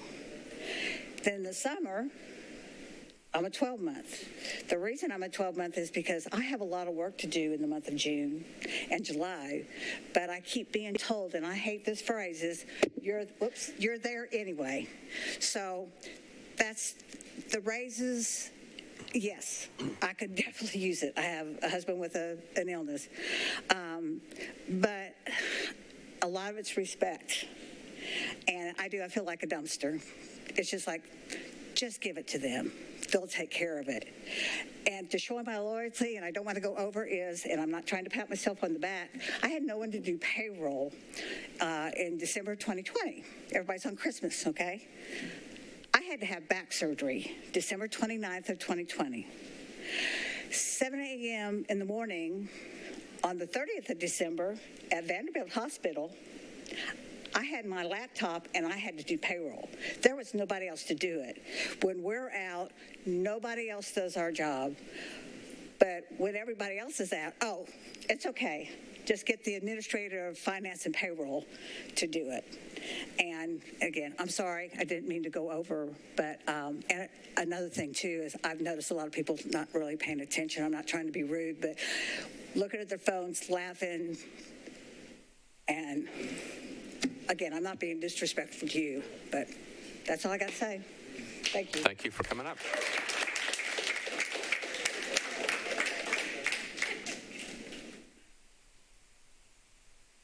Good evening.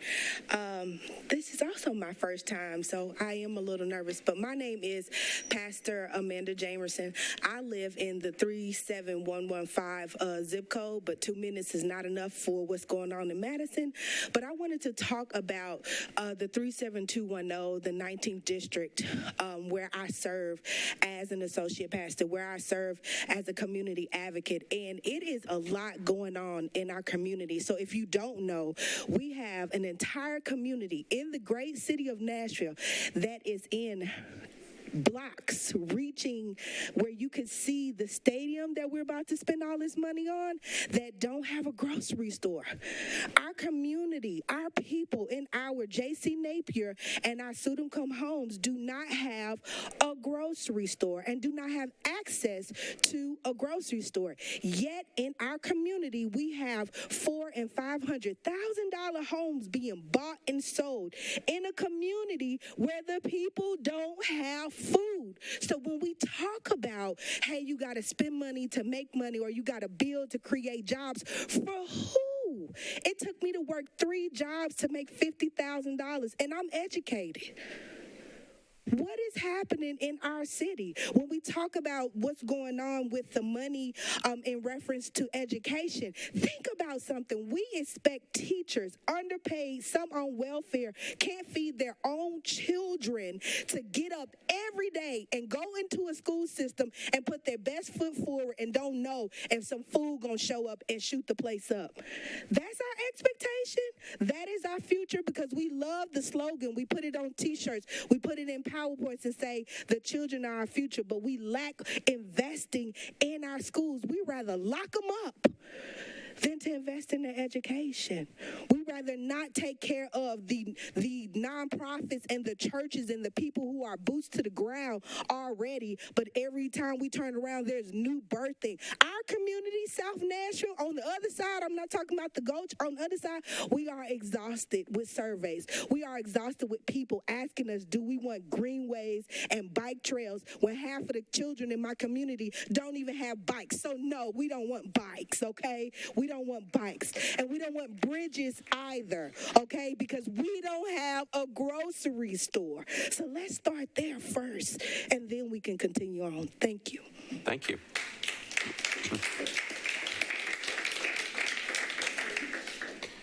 All right, anybody else who'd like to talk about the operations budget? Anybody else? Last chance.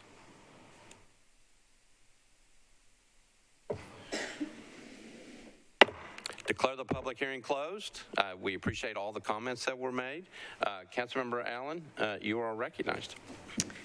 Thank you, Mr. Vice Mayor. I do want to thank all the people that came out, and yes, we are listening, and yes, we do care, and if some of us were turning around to our phones, I just put in an email to Metro IT asking if they would create a link from the Citizens Guide to the budget to the schedule. So we are trying to respond to things as quickly as we can. With that, I would move for approval and remind people of the schedule that is coming up. We'll begin talking about the wish list on Thursday and the following Monday, and also the following Tuesday. So with that, I move for approval. All right, so Councilmember Allen has moved for approval of BL 2022-1248 on second reading, properly seconded by Councilmember Sawara, with a re-referral back to Budget and Finance Committee. I got a motion and a second. Discussion on BL 2022-1248. Councilmember Mendez, you're recognized. Thanks. Just a quick process question. Do I remember in the schedule there's a deadline for if wish list items coming out of tonight's hearing? Is that? That deadline is tomorrow. All right. Because we got to start working on Thursday. So if people heard things tonight that they want to add to the wish list, then please do that by tomorrow. Is there a time associated with that? Noon, 5, midnight? It should be noon, but there's probably a little bit of fudge on that, but shoot for noon. All right, thanks. Okay. Anybody else? Councilmember Sawara, you had your button pushed? Okay. All right, we are on BL 2022-1248 for passage on second reading. This is the budget. Any other discussion? All right. right, seeing none, all those in favor of BL 2022-1248 for passage on second reading, say aye. Aye. Opposed, no. The budget is adopted on second reading. Thank you all, everybody, for listening, and for those who came and spoke, thank you. All right, we are now on consent resolutions and resolutions. We have a bunch on the consent calendar. I'm going to go through them. And just stay with me. These are resolutions that are on the consent calendar. RS 2022-1548 is on consent. That's item number 7. 1549 is on consent. 1550 is on consent. 1551 on consent. 1552 is on consent.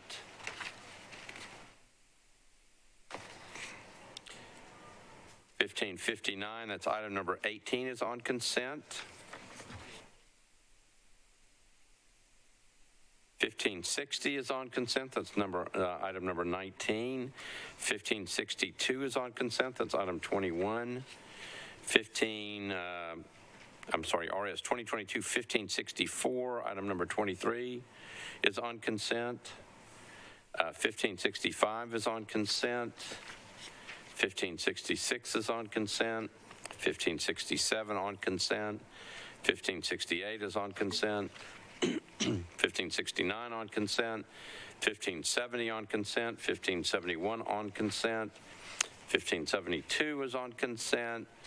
1573 is on consent. 1574 is on consent. 1575 is on consent. 1576 is on consent. 1579 is on consent. 1580 is on consent.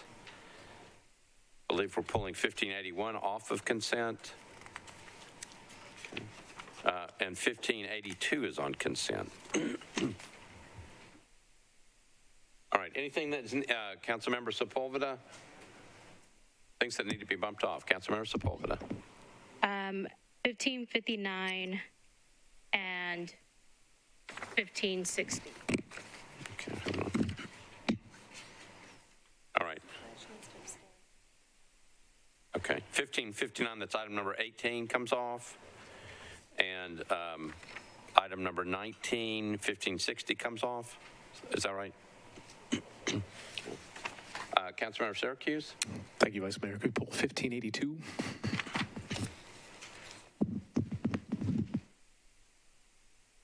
Okay.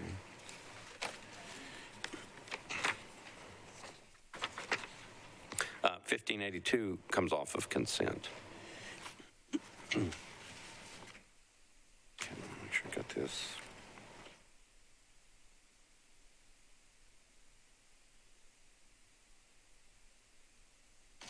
All right, anything else needs to be pulled off of consent? Oh, Councilmember Stiles.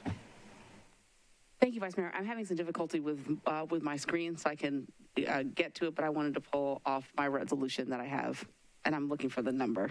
Okay, hold on.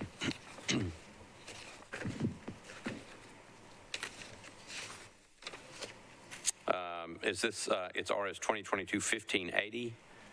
Does that sound right? Yes. Okay. Okay, anything else needs to be pulled off?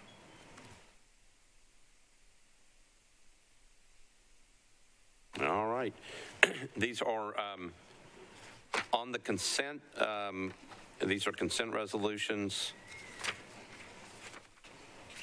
All right, the first one up is RS 2022-1548 by Councilmember Allen. Resolution accepting a grant from the Tennessee Department of Mental Health and Substance Abuse Services to the Metropolitan Government through the state trial courts to provide Tennessee Highway Safety Office Recovery Court enhancements to existing recovery court programs. RS 2022-1549 by Alan Swarran Welsh. Resolution approving an Amendment 1 to a grant from the Tennessee Department of Mental Health and Substance Abuse to the Metropolitan Government through the state trial court courts to provide the Tennessee Certified Recovery Court Program at the Davidson County Residential Drug Court to enable the establishment of adult and juvenile drug court programs to address the needs of nonviolent offenders. RS 2022-1550 by Alan Welsh and Sawara. This is item number 9, a resolution accepting eviction diversion initiative grant for the National Center for State Courts, acting through the Davidson County General Sessions Court Division 8 to establish or expand court-based eviction diversion programs to prevent avoidable evictions. RS 2022-1551, Allen and Sawara, resolution approving Amendment 1 to a grant from the Tennessee Department of Mental Health and Substance Abuse Services to Metro government through the Davidson County General Sessions Court to provide Tennessee Certified Recovery Court Program services. RS 2022-1552 by Allen, Sawara, and Welsh, resolution approving Amendment 3 to a grant from the Tennessee Department of Children's Services to the Metropolitan Government through the Juvenile Court to provide community-based case management and probation services to children at high risk of state custody. The next one is item number 21, RS 2022-1562, Allen, Young, and Stiles, resolution accepting the terms of a cooperative purchasing master agreement for plastic refuse and recycling containers with related technology solutions for the Department of Water and Sewer Services. RS 2022-1564 by Allen and Bradford, resolution approving a contract between the Metropolitan Government and the Library Corporation to provide software maintenance and support for the Carl X Integrated Library System. RS 2022-1565, Allen and Stiles, resolution accepting the terms of a master agreement for rental cars for the Metropolitan Government. RS 2022-1566, item number 25, Allen, Welsh, Sawara, and Stiles, resolution to appropriate grant funds from the Tennessee Housing Development Agency to the Metropolitan Government through the Metropolitan Action Commission for low-income home water assistance program services.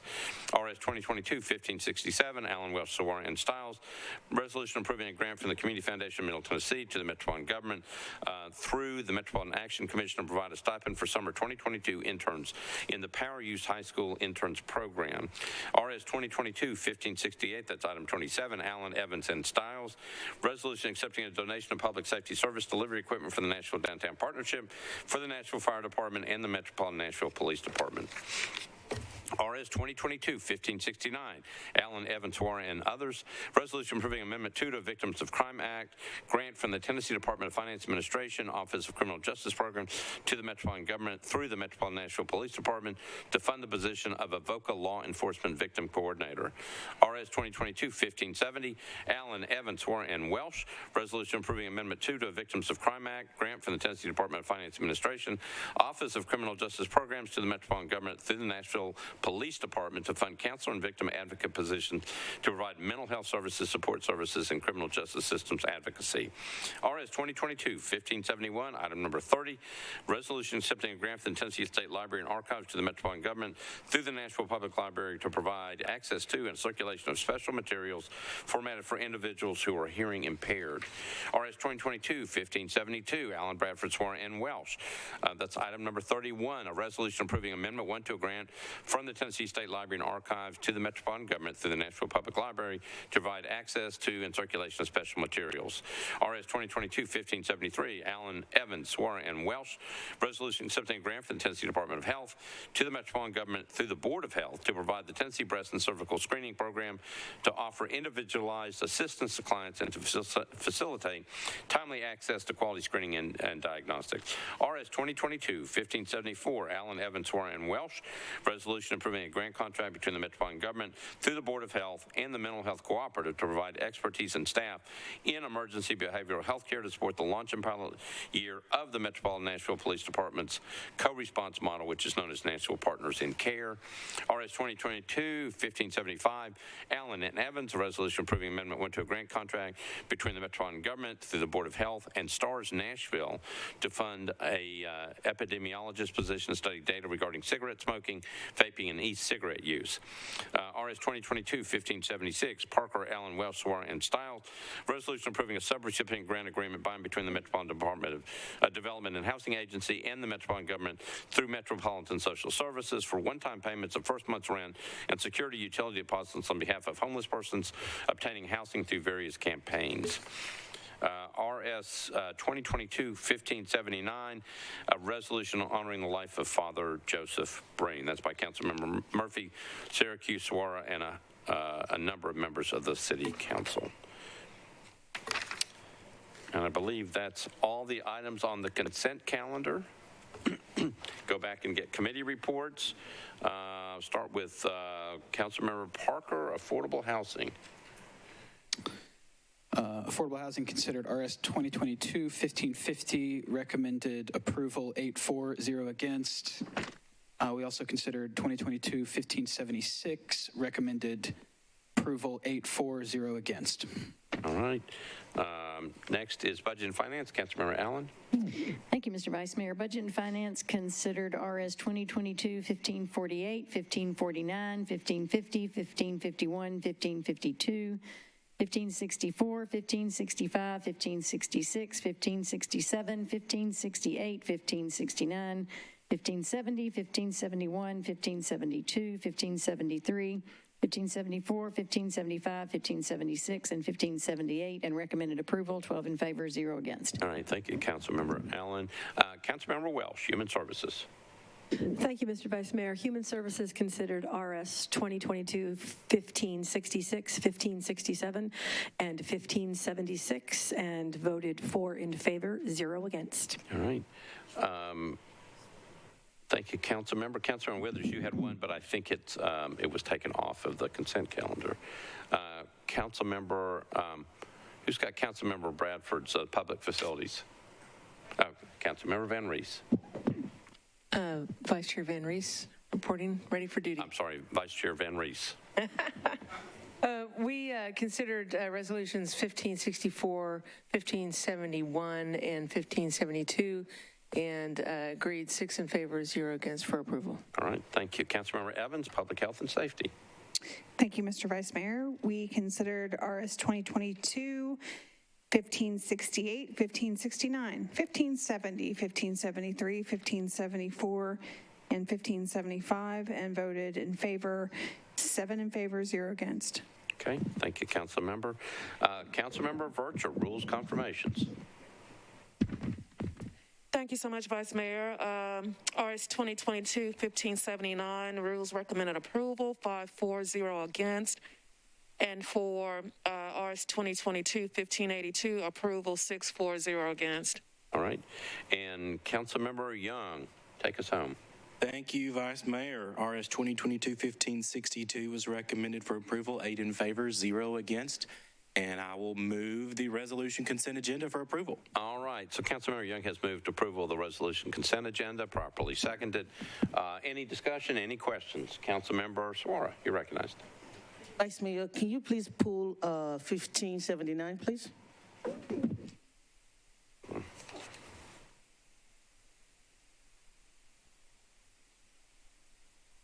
Okay, so RS 2022-1579 is coming off the consent calendar. Okay.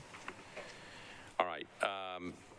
With that understanding that 1579 is off the consent calendar, we have a motion to approve the resolution consent agenda. Any other questions?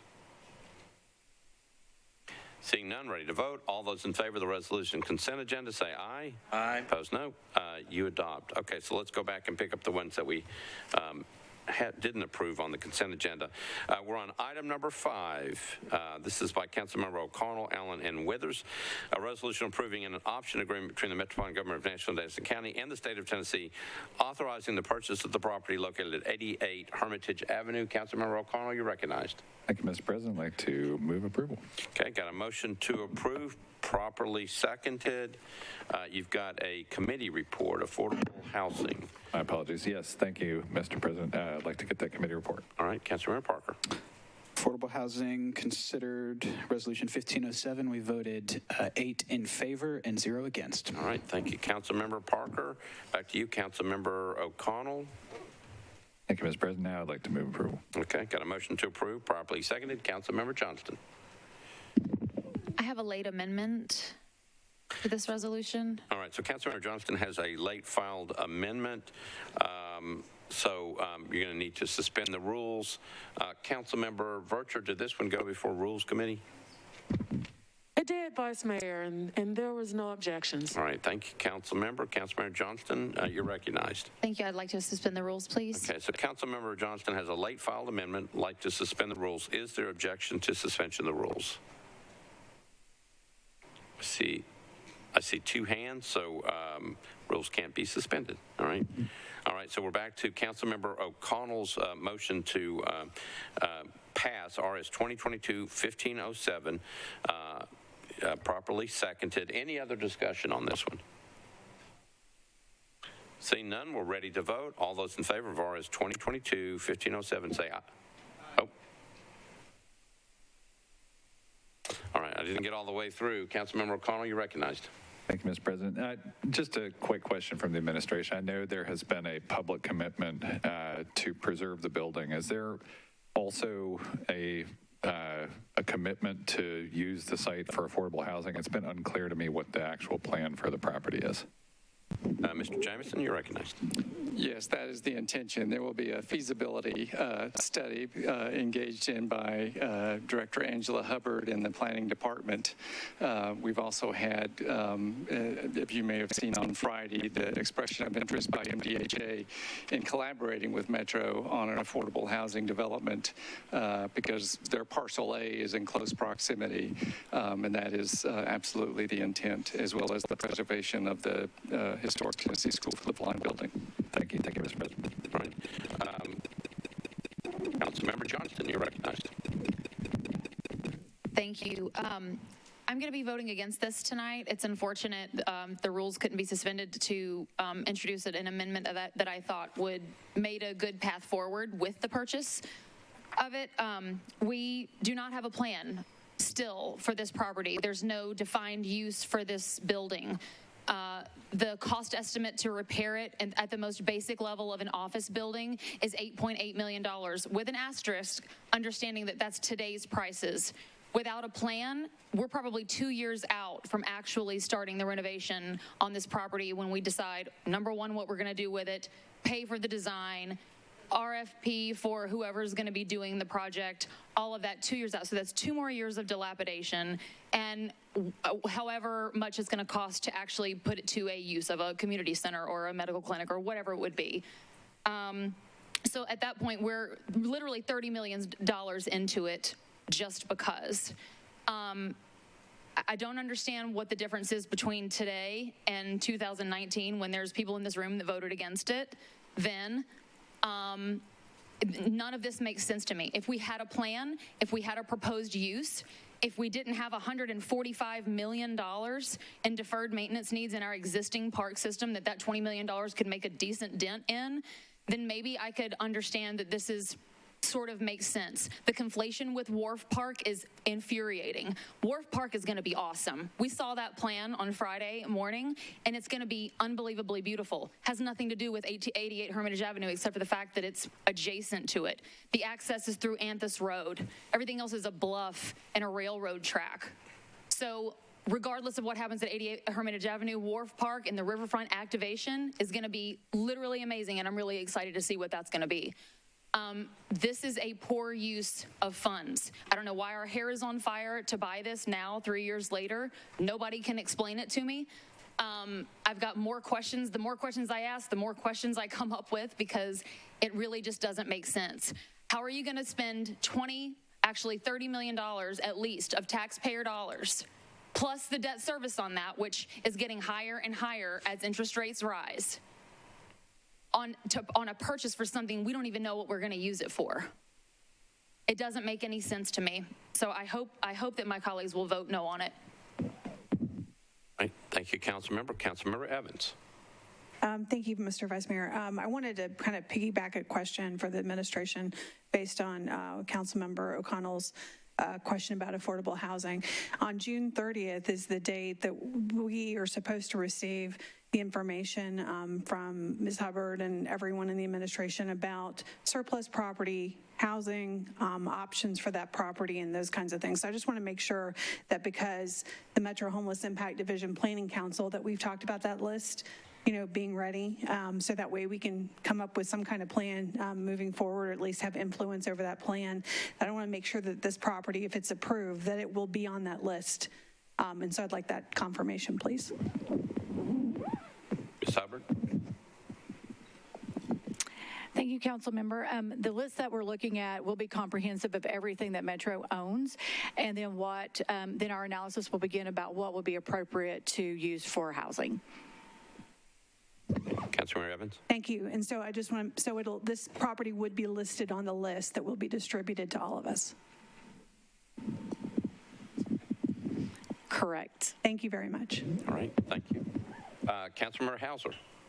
Yes, my question has to do with the wording. The resolution says an option agreement. It doesn't say purchase. Is that correct? Are we just allocating a certain amount of money to hold it as an option while we study it? Or is this actually resolution should not say option, but say purchase? What's that, Mr. James? It is executing the acquisition option that we had from the state, so it is an acquisition agreement. Councilmember Hauser? Okay, that's just not the normal real estate terminology. Option typically means you're going to hold the property so you don't lose it while you do an analysis. Thank you. All right, thank you, Councilmember Hauser. Councilmember Young? Previous question. All right, you're the last person in the queue. Excellent. All right, Councilmember Young has moved the previous question. We're voting on the previous question. All those in favor of the previous question say aye. Aye. Opposed, no. Previous question prevails. We are now voting on RS 2022-1507 by Councilmember O'Connell for passage. All those in favor, no, we got to go on the board. Mr. Clerk, if you would prepare a vote on RS 2022-1507. Ready? All right, we're voting on RS 2022-1507 for passage. Mr. Clerk, open up the machines.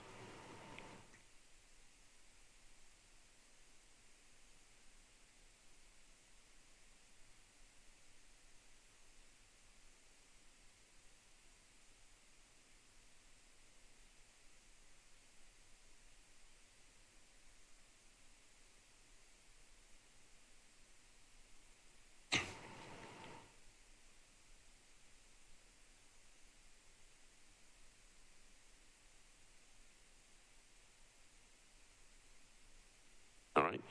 Mr. Clerk, close the machines, take the vote.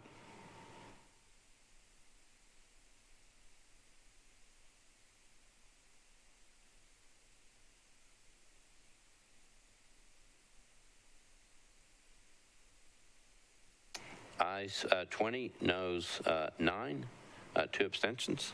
Resolution passes. All right, we are now on item number 2. This is, item number 6, RS 2022-1545 by Councilmember Johnston. This is a resolution amending resolution number RS 2021-1201, initial resolution determining to issue general obligation bonds of the Metropolitan government to reallocate funding as further described in the resolution. Councilmember Johnston, you're recognized. Withdraw. Councilmember Johnston withdraws item number 6. Okay, we're on item number 12. This is RS 2022-1553. Can we take the 3 of them together since they're all being deferred? Thank you.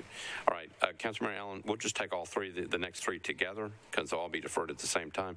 It's RS 2022-1553 by Councilmember Allen, Hancock, Stiles, and Gamble. It's a resolution adopting a new pay plan for the general employees of the Metropolitan government, excluding employees of the Board of Health, the Board of Education, and the police and fire departments. This would be effective July 1st, 2022. Item 13, RS 2022-1554 by Councilmember Allen, Hancock, Evans, and Gamble. Resolution adopting a new pay plan for employees of the Metropolitan departments of police and fire, also effective July 1st, 2022. RS 2022-1555, resolution adopting a new pay plan for employees of the Metropolitan Board of Health, effective July 1st, 2022. That's by Councilmember Allen, Hancock, Evans, and Gamble. Councilmember Allen, you're recognized on all 3 of those matters. Thank you, Mr. Vice Mayor. Committee reports. Let's go budget and finance for the 3. Budget and Finance recommended a one meeting deferral, 12 in favor, 0 against for all three of these. Okay, and they'll be re-referred back to Budget and Finance. And re-refer back to Budget and Finance Committee. All right, Government Operations and Regulations, Councilmember Hancock. All right. Ready? All right. I appreciate budget's unanimous voting. We did as well in Government Operations, 6 in favor, 0 against for all three. All right, and then be re-referred back to your committee, correct? Yes, thank you. Okay, and then Public Health and Safety, Councilmember Evans, there were two of them. Yes, we considered 1554, 1555. We also voted 7 in favor, 0 against on both to defer one meeting. I was not smart enough to think about re-referring back to Public Health and Safety. I assume that's a default. Thank you. We will re-refer them back to you. Thank you so much. So, Councilmember Allen, back to you. Thank you, Mr. Vice Mayor. Just by way of explanation, these three deal with the three pay plans that will be part of the budget, and there are a number of wish list items that deal with this, and so we need to allow the council the opportunity to discuss if we want to make any changes, and then we'll bring it back with the budget. So with that, I renew my motion for one meeting deferral. All right, so Councilmember Allen has moved to defer items 12, 13, and 14. That's 1553, 1554, and 1555. Motion to defer one meeting was properly seconded. Any discussion on the deferral motions? Seeing none, all those in favor say aye. Opposed, no. All three of those matters will be deferred one meeting. We're on item number 15 by Councilmember Allen, RS 2022-1556. This is the resolution authorizing the issuance, sale, delivery, and payment of one or more series of general obligation improvement bonds, aggregate principal amount of not to exceed $650 million, and providing for the levy of ad valorem taxes for the payment of debt services on the bonds. Councilmember Allen, you're recognized. Thank you, Mr. Vice Mayor. Committee reports. It's only yours. Okay.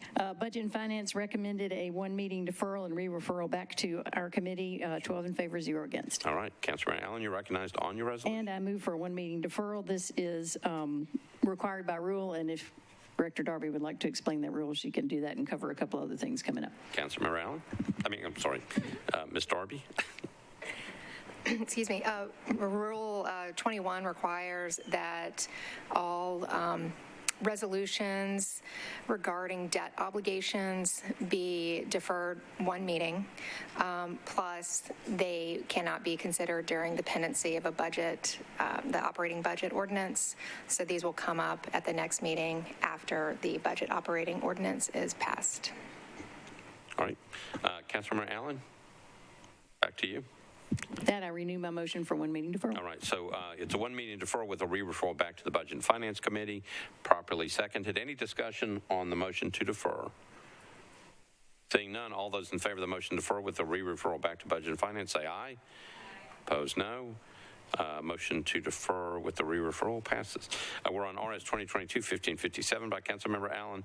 It's a resolution authorizing the issuance of not to exceed $290 million in aggregate principal amount of interfund tax anticipation notes of the Metropolitan government. Councilmember Allen, you are recognized. Thank you, Mr. Vice Mayor. I would give a committee report. That's yours. I may. Budget and Finance recommended a one meeting deferral and re-referral to the committee, 12 in favor, 0 against, and I move for one meeting deferral and re-referral with a brief explanation. All right, so you've heard the motion, properly seconded. Any questions or discussion on the motion to defer with the re-referral? Seeing none, all those in favor say aye. Brief explanation? Do you want an explanation? I just was going to briefly say this falls under the Rule 21, and also if Director Flannery wants to improve upon what I'm trying to say, I want to explain that this is an interfund tax anticipation note, which is just an official way to move money between funds because the cash doesn't always come into the right fund at the right time. And we are doing this because we have gotten our financial house in order, and we actually have the money that we can move around. Last year and the year before, we had to borrow money outside of Metro. So this is just something to brag about, that we've gotten our financial house in order and we've got the reserves that can back this up. Do you want to add anything to that? Ms. Flannery, do you want to brag? I didn't want to, and then you kept going. It's not reserved so much. It's the water fund revenue, and so we are thankful to the water department for their support for the operations. Thank you, Ms. Flannery. All right, any discussion on the motion to defer with the re-referral? We're on RS 2022-1557. Councilmember Mendez. Yeah, I just want to underscore, like, it's got, like, there's nothing good about it. Like, we don't collect property tax revenue till later in the year. The water department happens to have a bunch of revenue, and so early in the fiscal year, the metro government borrows water revenue until we get paid on property taxes. So we're self-financing a line of credit. Ideally, if we were properly funded and had adequate reserves, we wouldn't have to borrow money from the water department every year. Right. Thank you, Councilmember. Councilmember Allen? Just to add, we're in better shape than we were. We're working towards getting even better. Thank you. All right. Any other discussion on this one? It's a motion to defer. Seeing none, it's a motion to defer with a re-referral back to Budget and Finance. All those in favor say aye. Opposed, no. The motion passes. Deferred one meeting. Re-referred back to Budget and Finance. Item number 17, RS 2022-1558 by Johnson, Gamble, Sepulveda, and Welsh. A resolution appropriating $398,000 in ARPA funds from Fund 30216 to offset COVID-19 Financial Oversight Committee and staff administrative expenses, expand the use of the existing American Rescue Plan Act funds currently allocated to public emergency response. Councilmember Johnston, you are recognized on the resolution. Thank you, Vice Mayor. So this is the administration funds of, actually Mary Jo is probably, but she's not here, but you know who is Wade. Wade, can you do a better job at explaining what this is and how we came about this, please? Tell you what, let's get a budget I'm sorry, committee reports. And then we'll do that. Budget and Finance. Thank you. Budget and Finance recommended approval, 11 in favor, 0 against. Okay. One not voting. Okay. All right.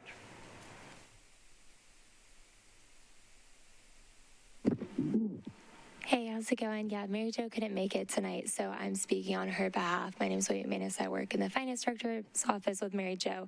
So these are the administrative expenses for the American Rescue Plan funds, half of which we received last summer, the other half we should receive this summer. But in order to have these funds held, we have some banking fees, staffing compensation, which is my salary. So I handle the funds directly with Mary Jo. Third-party consultants to assist with the OIG audit that should be coming up in the next few years, and then some other miscellaneous expenses.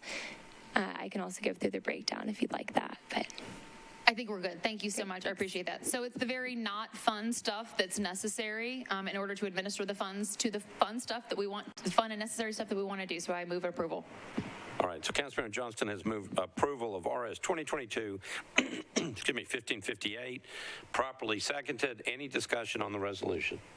Councilmember Sledge. Thanks. The only reason this is off consent is because I abstained on the wrong dang bill, so sorry, guys.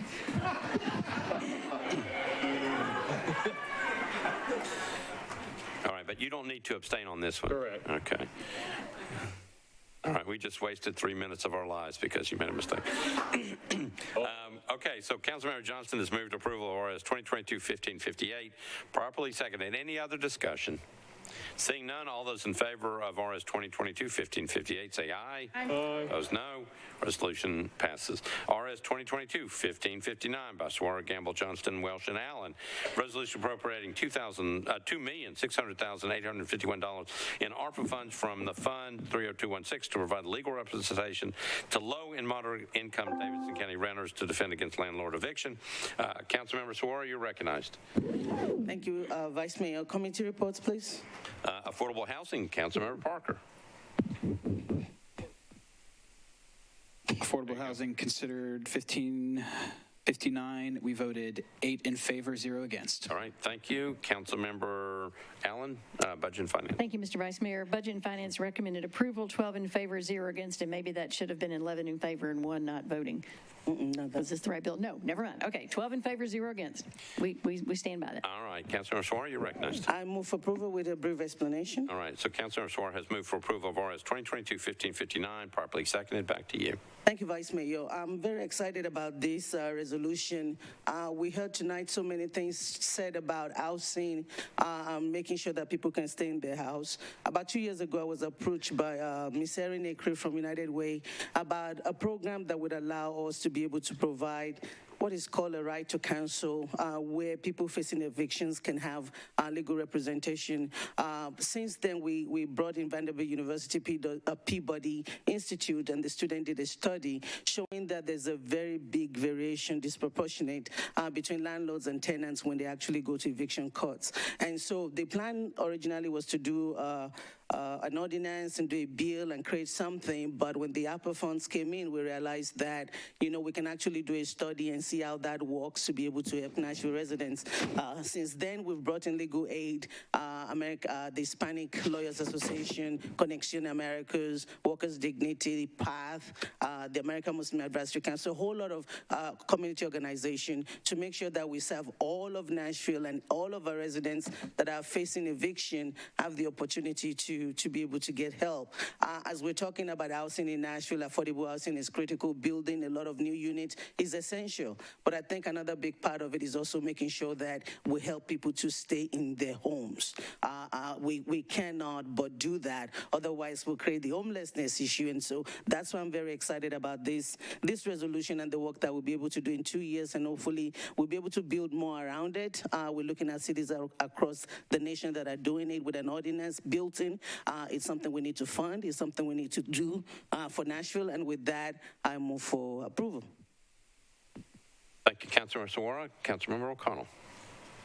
Thank you, Mr. President. I just want to celebrate Councilmember Suara here. I had actually been talking to attorneys with legal aid for a very similar purpose. And just to be clear, you're charged with a crime. We have an entire division of Metro, the Public Defender's Office, that will stand by you and represent you as you go to court to defend yourself. If you are evicted, you also go to court, but you are not guaranteed the right to an attorney at that time. So this funding is critically important to ensure that people who choose to be represented when they go before a judge in evictions have access to do so. And so I really am appreciative of Councilmember Suara for building a collaborative process around this and then finding the funding, and now I hope passing the funding. So thank you, Councilmember Suara. All right. Thank you, Councilmember O'Connell. Councilmember Sepulveda. Thank you, Vice Mayor. I did a similar thing to Councilmember Sledge. I was supposed to abstain on this one in affordable housing due to a conflict of interest, so I need to do that for this vote. Oh, on this one, okay. So RS 2022-1559, Councilmember Sepulveda is abstaining, correct, on this one? Okay. All right, any other discussion on this? Councilmember Suara.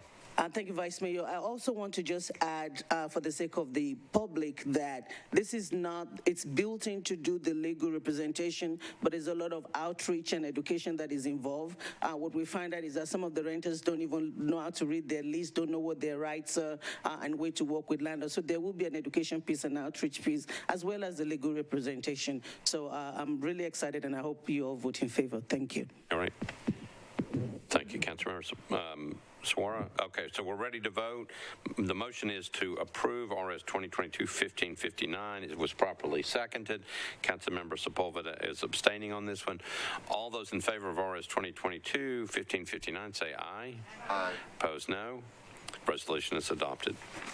We are on RS 2022-1560 by Councilmember Sepulveda, Gamble, Johnston, and others. A resolution appropriating $1,820,585 in ARPA funds from Fund 30216 to expand critical immigrant legal services in Davidson County. Councilmember Sepulveda, you're recognized. Thank you, Vice Mayor. Committee reports. Budget and Finance, Councilmember Allen. Thank you, Mr. Vice Mayor. Budget and Finance recommended approval, 12 in favor, 0 against. All right, back to you, Councilmember Sepulveda. Thank you. So I first want to start off by thanking all of the community members who are here tonight for this specific vote, and to Turk and J Fund for their tireless work in our immigrant community. Quiero agradecer a todos los de la comunidad que tomaron su tiempo para estar aquí esta noche. No saben cuánto me agrada que mis colegas puedan ver caras como la de nosotros. I would say that in another language, but I only have the two.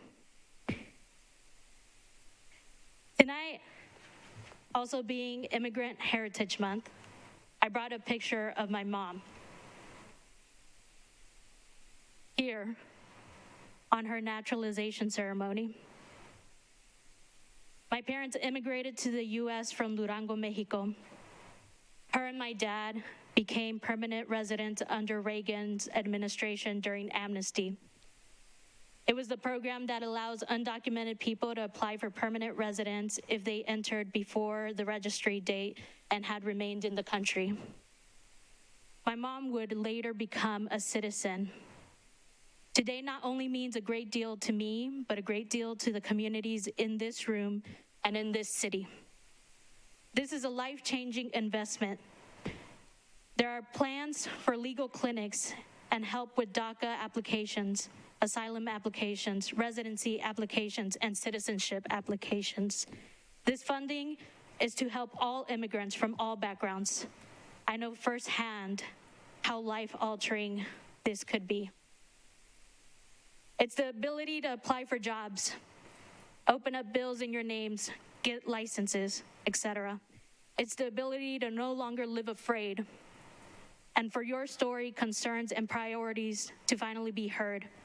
It is the ability for a student in college to be able to work in the field they studied in the country that they have only ever called home. It is the ability for people abused at their workplace to not be afraid of reporting it because their supervisor had threatened them with ICE. It is the ability of a mother who only made it through elementary school to walk into a voting booth and vote for her daughter. In a country built on the belief of equality and liberty, what can be more American than that? What can be more Nashville than that? A city where time and time again has pushed back against rhetoric such as English only. A city where 140 languages are spoken at our public schools. The vote we take can change the trajectory of someone's life, and that is cause for celebration. Colleagues, we talk about change all the time. Tonight we have the privilege to vote for change, the privilege to vote for opportunities. It is my hope that we never take that for granted. A la comunidad, to the community. Hoy puede ser el primer paso. Today can be the first step. Pero no será la última. But it won't be the last.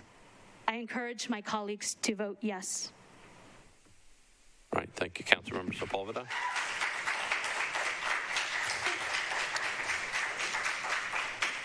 Councilmember Sledge.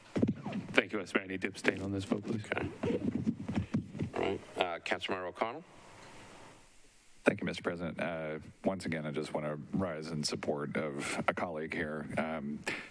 Councilmember Sepulveda spoke to this, just like what Councilmember Suara did. This is really a bill about access. When you have access to legal services like this, you improve your access to the community as a whole.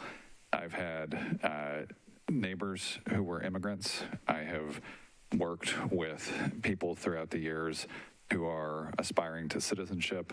I have worked with people who are trying to keep their families united. Some people in this room will remember Elliot Osment and the level of service he provided to immigrants in need of legal services.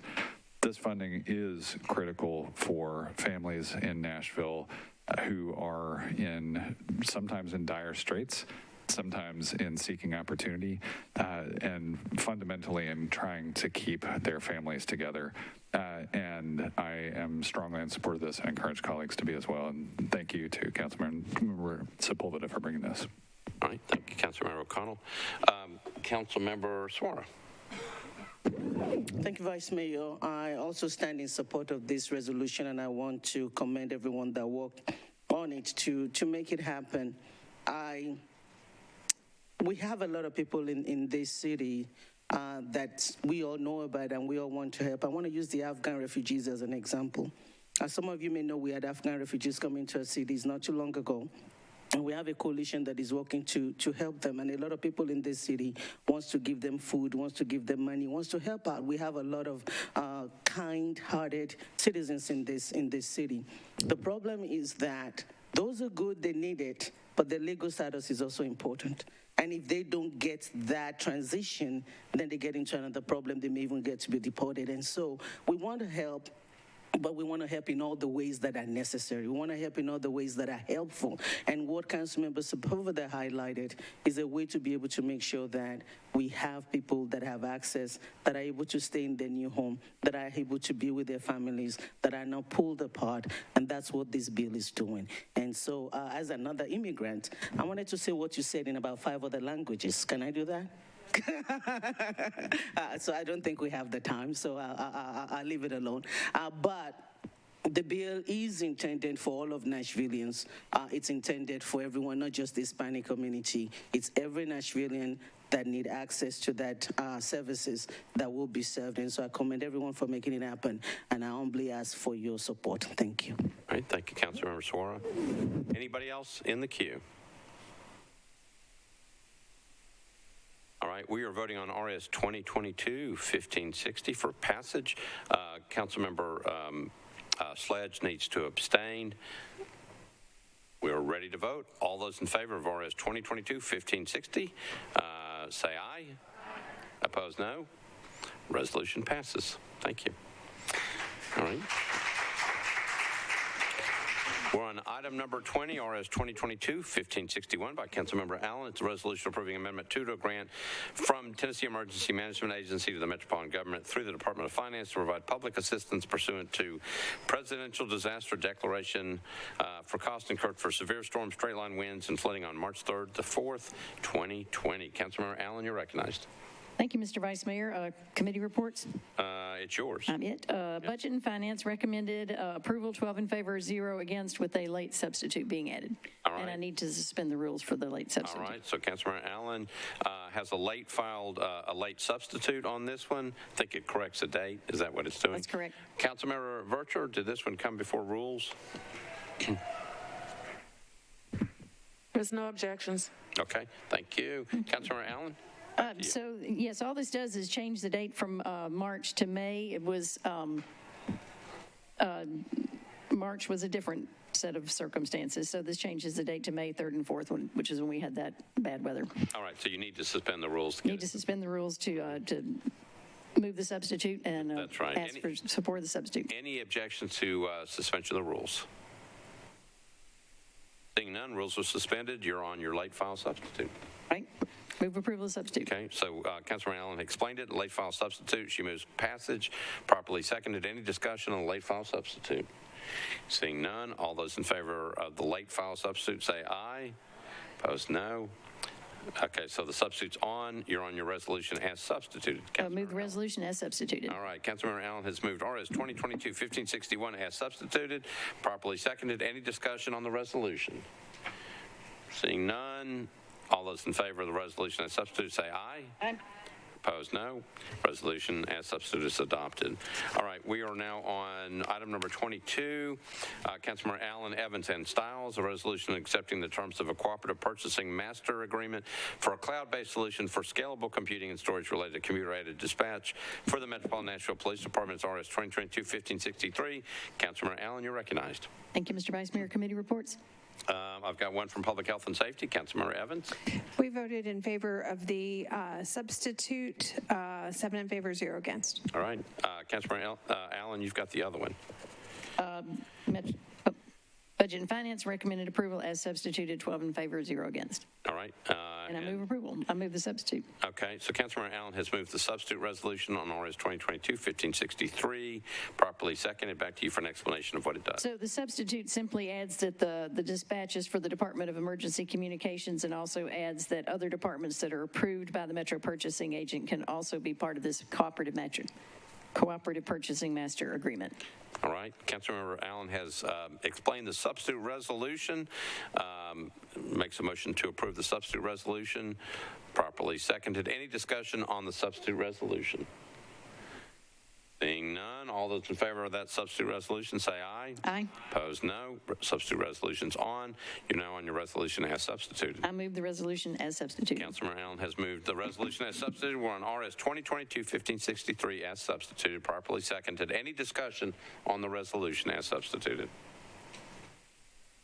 All right, proper motion, proper second. We're ready to vote. All those in favor of RS 2022-1563 say aye. Opposed, no. Resolution as substituted is adopted. Okay, we are now on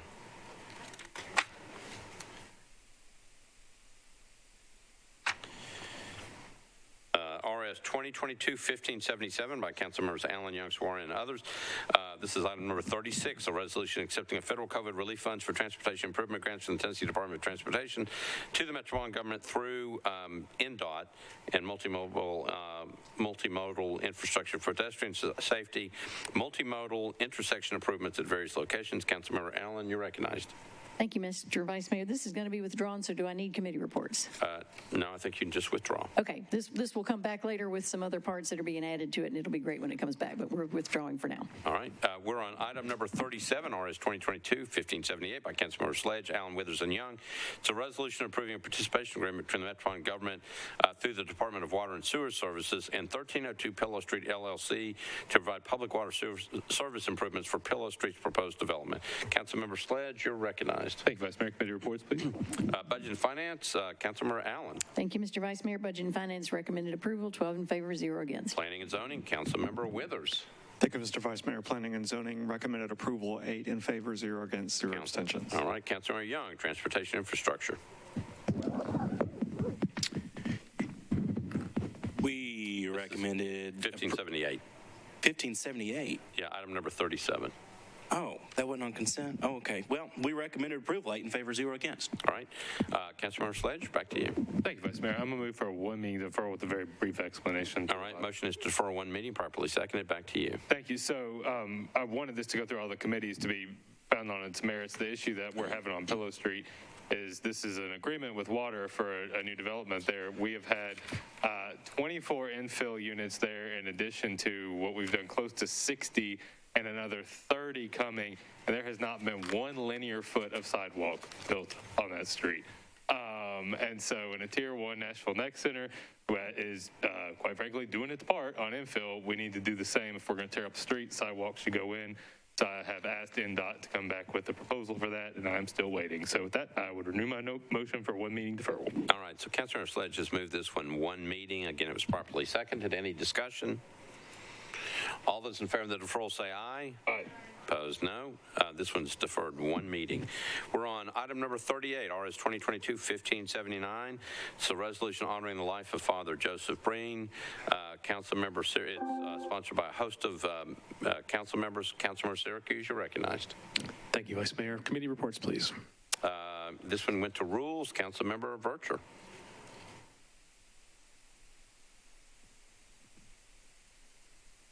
Rules, recommend, it 38. was on consent, it was pulled off. Recommended approval, 5-4-0 against. All right. Councilmember Syracuse, you're recognized. If we're all good on committee reports, with much love to the Breen family, I move approval. Okay. Councilmember Syracuse has moved approval, properly seconded. Councilmember Sawaria, you're recognized. Thank you, Vice Mayor. I asked for it to be moved out of consent because I just did not want it to just go without saying something. I know the Vice Mayor alluded to who Father Breen was, but I always said that the true testament of somebody is not when their family or their faith members or people that are like them, look like them, worship like them, sing their praises. It's the ability to reach across the aisle to everybody that is different and to form that bond, and Father Breen did that. He's someone that is very dear to me. He gave the blessings at my swearing in here in these chambers. And one of my favorite memories of him was when we invited him to an event to honor him, to give him an award. And at that particular program, he was the one receiving the award, but at the end of the day, he ended up donated to the cause before he left, and that's who Father Breen was. He's going to be missed, prayers with his families, but I wanted to just stand up and just honor him and then speak in his praise. He's just one in a million, and we're going to miss him very much. I know I will.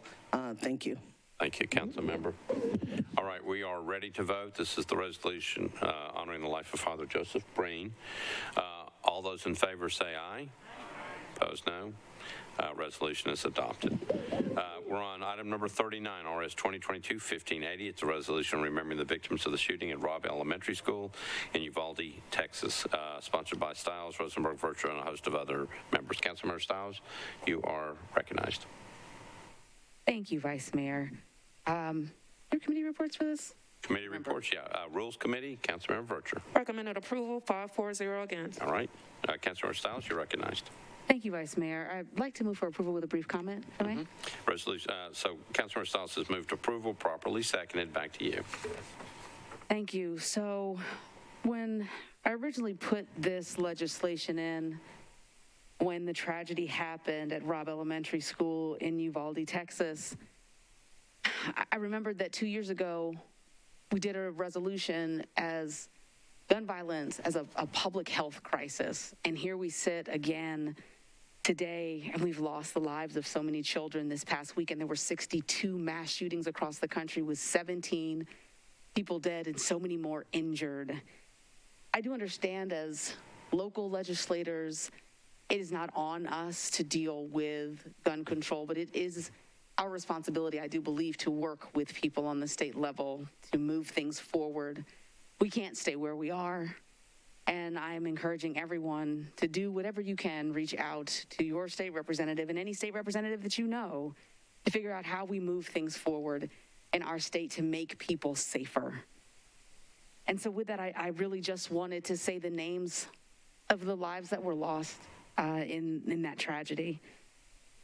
Nevaeh Alyssa Bravo, Jacqueline Cesares, McKenna Lee Elrod, Jose Manuel Flores Jr., Eliana Garcia, Uzziah Garcia, Amarie Jo Garcia, Xavier Lopez, JC Carmelo Luvanos, Tess Mata, Miranda Mathis, Alethea Ramirez, Annabelle Rodriguez, Maite Rodriguez, Alexandria Lexi Rubio, Leila Salazar, Jaila Nicole Seguero, Eliana Torres, and Rogelio Torres. I just want to say the grief felt at the senseless and avoidable loss of these young lives and the two adults that gave their lives to protect them.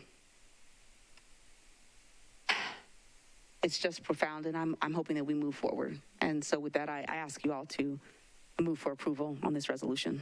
Thank you very much. All right. Thank you, Councilmember Stiles. The motion is to approve with a proper second. Councilmember Gamble, you're recognized. Thank you. I thank Councilmember Stiles for bringing this resolution forward, and I'd just like to have my name added. Okay, that'll be done. Councilmember Stiles? So sorry, may I add that anyone who votes in the affirmative can be added? Thank you. Yeah, anybody who votes in the affirmative will be added to the resolution. Okay, ready to vote. RS 2022-1580 for passage. All those in favor say aye. Opposed, no. Resolution is adopted. We're on item number 40, RS 2022-1581, Withers, Bradford, Van Reese, Benedict, and Young. Resolution recognizing Wednesday, June 1st to Thursday, June 30th, 2022 as the Nashville Pride Month. Celebrating the lesbian, gay, bisexual, transgender, and queer communities and their enormous contributions to the quality of life in Nashville and Davidson County. Further recognizing the 34th anniversary of the first Nashville Pride event. Councilmember Withers, you're recognized. Thank you, Mr. Vice Mayor. Could I get committee reports, please? Rules Committee, Councilmember Virtue. Rules recommended approval, 6-4-0 again. All right, back to you, Councilmember Withers. Thank you, Mr. Vice Mayor. I'd like to move approval. I know we have a couple of folks that would like to comment, but I'd like to move approval. All right, so Councilmember Withers moves a approval of RS 2022-1581, properly seconded by Councilmember Van Reese. Councilmember Van Reese, you're recognized. Thank you very much. As the chair of the LGBTQ caucus of the Metro Council, I thank my colleagues for the ongoing support of our community and how you've done that through action.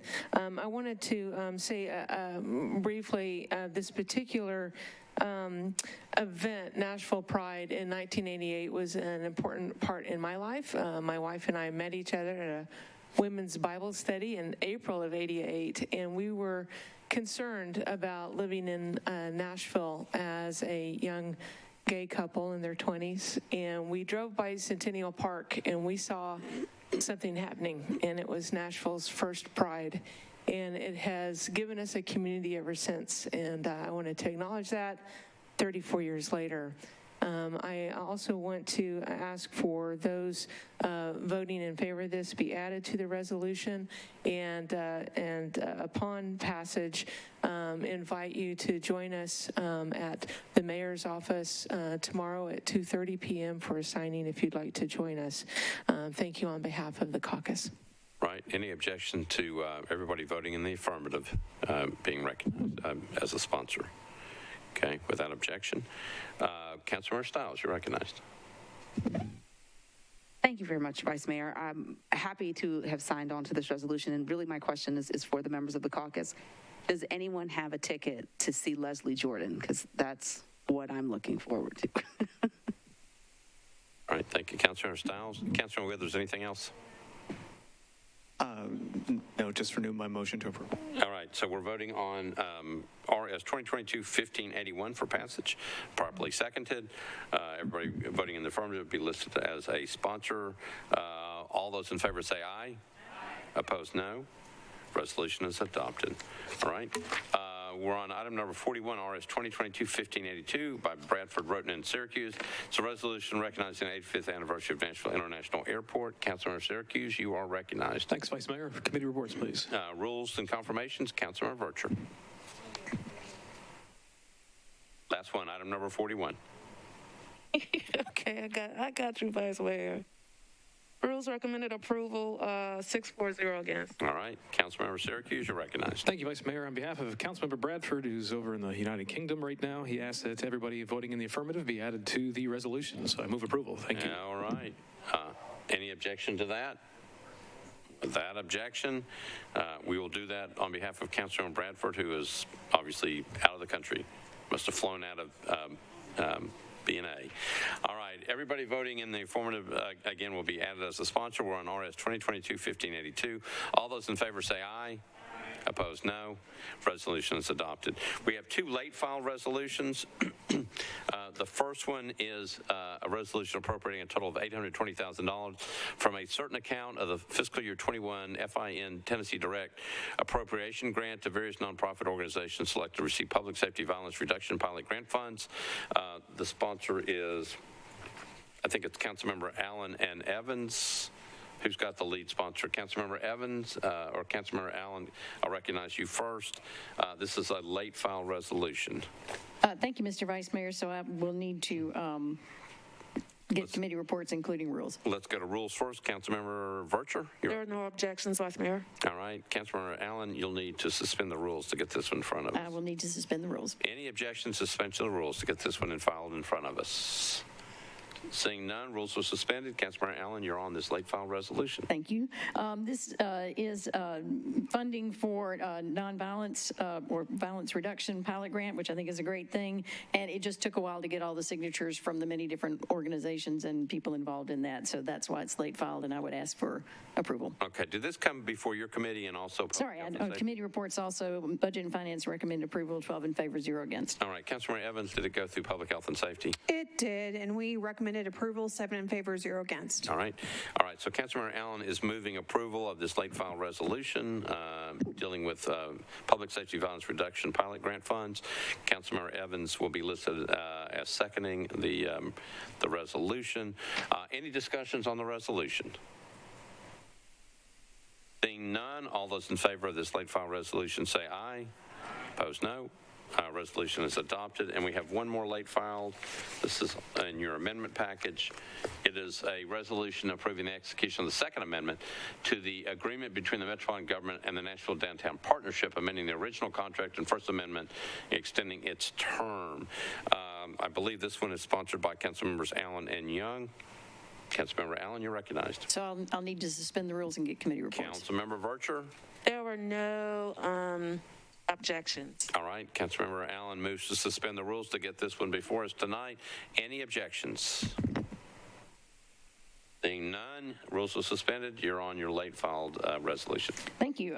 Again, this is simply an extension of an existing contract, and it, again, was due to the complexity of collecting signatures, but I would ask for approval. All right. I believe it went through Budget and Finance.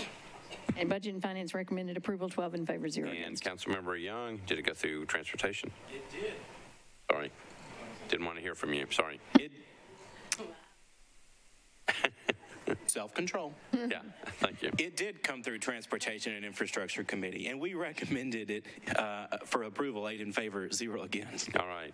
So Councilmember Allen is moving approval of late file resolution, and Councilmember Young is seconding it. Okay. All right. Any questions, any discussion on this late file resolution? Seeing none, all those in favor say aye. We can do better than that. All those in favor say aye. Aye. Opposed, no. Resolution is adopted. All right, we are on bills on first reading. There's a lot of them. Thank you all for filing so many things. Any bills need to be considered separately? This means that we're going to have a really long calendar somewhere down the road. Okay, so if there's no objection, we'll consider all ordinances at the same time. Councilmember Swope moves to adopt all bills on first reading. Properly seconded. Any discussion? Seeing none, all those in favor of all bills on introduction and first reading say aye. Aye. Opposed, no. All bills on introduction and first reading are adopted. We are now on bills on second reading. If I can find the right page, it's further down. It is on page... I'm on page 33 of my calendar. It's item number 101. All right. These are bills on second reading. I'm going to go through the consent agenda first. Let me go through them. These are bills on the consent agenda. BL 2022-1169, that's item number 102 is on consent. Item 103 is on consent. That's 1198. 1251 is on consent. That's item 106. 1253 is on consent. 1254 is on consent. 1256 is on consent. 1257 on consent. 1258 on consent. 1259 is on consent. 1260 is on consent. 1261 is on consent. 1262 is on consent. 1263 is on consent. 1264 is on consent. 1265 is on consent. 1266 on consent, and 1267 is on consent. Anything that needs to be bumped off of the consent agenda? Councilmember Parker, anything? Okay. All right. Councilmember Porterfield. Thank you, Vice Mayor. Did you happen to say that 102 was on consent? Item 102 is on consent. They had a no vote in committee, so would that not bump it off consent? It should. All right, so that one comes off. 1169 comes off of the consent agenda. Thank you. Okay. Okay, anything else? Councilmember Lee? I'm sorry, sir. Actually, as chair of the committee, I was going to pull that off, but Porterfield got up there before I did, so that's all I wanted. All right, thank you, Councilmember. Thank you. All right, here we go. 1198 is the first one on consent by Councilmember Johnston. It's an ordinance to amend Title 17 from SCC to SP by changing zoning for a portion of property located at 3955 Nolensville Pike. It's 115 feet north of Paragon Mills Road within a planned unit development. Item number 106, BL 2022-1251 by Councilmember Allen and Evans. It's an ordinance amending Section 5.04.120 of the Metropolitan Code of Laws, increase the threshold of donations that Metropolitan Government Departments, boards, and commissions may accept, and expand and require certain information to be included in the resolution accepting a donation. Item number 108, BL 2022-1253, Allen and Hancock, an ordinance creating the positions of apprentice, compliance monitor, senior compliance monitor, fire logistics and inventory clerk, human resources specialist, safety specialist, short-term rental inspection chief, short-term rental inspector, treasury analyst senior, and treasury analyst. Allen and Hancock are the sponsors. BL 22-1253. Item number 109, BL 2022-1254 by Allen, Hancock, and Young. Ordinance authorizing technology fee to fund the technology required by the community development and regulation processes and establishing the ITS Technology Fund. Item number 111, BL 2022-1256, Syracuse, Withers, and Young. Ordinance to amend the GIS system street and alley centerline layer for the Metropolitan government by naming the private roadway that runs between Two Rivers Golf Course and McGavick High School, Two Rivers Lane. BL 2022-1257, that's item number 112, O'Connell, Withers, and Young. Ordinance authorizing Fourth and Broad LP to install, construct, and maintain underground encroachments in the right-of-way located at 405 Broadway. BL 2022-1258, Sledge, Withers, and Young. Ordinance authorizing Propco 609 Merit LLC to install, construct, and maintain underground encroachments in the right-of-way located at 609 Merritt Avenue. Bill 2022-1259, O'Connell, Withers, and Young. Ordinance authorizing the Metropolitan Government of Nashville and Davidson County to abandon existing electrical easement rights for property located at 1000 Church Street. Item number 115, Bill 2022-1260, Taylor, Withers, and Young. Ordinance authorizing Metropolitan Government to abandon existing public water mains, except new public water mains, fire hydrant assembly, sanitary sewer manholes, property located at 2000 Church Street. BL 2022-1261, item number 116, Johnson, Withers, and Young. Ordinance authorizing the Metropolitan Government to accept new sanitary sewer mains, sanitary sewer manholes, and easements, property located at 454 Elysian Fields Road. BL 2022-1262, item number 117, Syracuse, Withers, and Young. Ordinance authorizing the Metropolitan Government to abandon existing public water mains and easements, relocate a public fire hydrant assembly, and to accept a permanent easement, property located at 433 Opry Mills Drive, also known as the Olive Garden Restaurant. Item number 118, BL 2022-1263, Withers and Young. Ordinance authorizing the Metropolitan Government to accept new public sanitary sewer mains, sewer manholes, and easements, and to adjust 3 sanitary sewer manholes, property located at 9828 Split Log Road in Williamson County. BL 2022-1264, Withers and Young. Ordinance authorizing the Metropolitan Government to accept a new fire hydrant assembly and easement for property located at 5738 Cane Ridge Road. BL 2022-1265, item number 120, O'Connell, Withers, and Young. Ordinance authorizing the Metropolitan Government to accept a sanitary sewer manhole for 3 properties located at 1212, 1214, and 1218 McGavick Street. BL 2022-1266, Benedict, Withers, and Young. Ordinance authorizing the Metropolitan Government to abandon existing public sanitary sewer mains and easements and to accept new public sanitary sewer mains, sanitary sewer manholes, and easements, property located at 3104 Gallatin Pike. BL 2022-1267, Van Reese, Withers, and Young. Ordinance authorizing the Metropolitan Government to accept new water and sanitary sewer mains, fire hydrant assembly, sanitary sewer manholes, and easements, property located at 121 Hart Lane. Those are the bills on the second reading consent agenda. Go back and pick up committee reports, budget and finance. Councilmember Allen. Thank you, Mr. Vice Mayor. Budget and Finance considered BL 2022-1251, recommended approval, 12 in favor, 0 against. BL 2022-1253, recommended approval, 12 in favor, 0 against. And BL 2022-1254, recommended approval, 11 in favor, 0 against. All right, Government Operations, Councilmember Hancock. Government Operations voted 6 in favor, 0 against on bills 2022-1253 and 2022-1254. All right, thank you, Councilmember Withers. You're recognized. Thank you, Mr. Vice Mayor. The Planning and Zoning Committee met and we considered ordinances BL 2022-1198, 1256, 1257, 1258, 1259, 1260, 1261, 1262, 63, 64, 65, 66, 67, and we recommended approval of all of those, or each of those items, 8 in favor, 0 against, 0 abstentions. All right, thank you, Councilmember Withers. Councilmember Young, Transportation. All right, thank you, Vice Mayor. This is a long list. The Transportation and Infrastructure Committee considered BL 2022-1254, 1256, 1257, 1258, 1259, 1260, 1261, 1262, 1263, 1264, 1265, 1266, and 1267, and we voted to recommend all of those, 8 in favor, 0 against, and I will move the second reading consent agenda. All right, Councilmember Young has moved the second reading consent agenda, properly seconded. Any discussion on the second reading consent agenda? Seeing none, all those in favor say aye. Opposed, no. Second reading consent agenda is adopted. Let's go back and pick up the bills that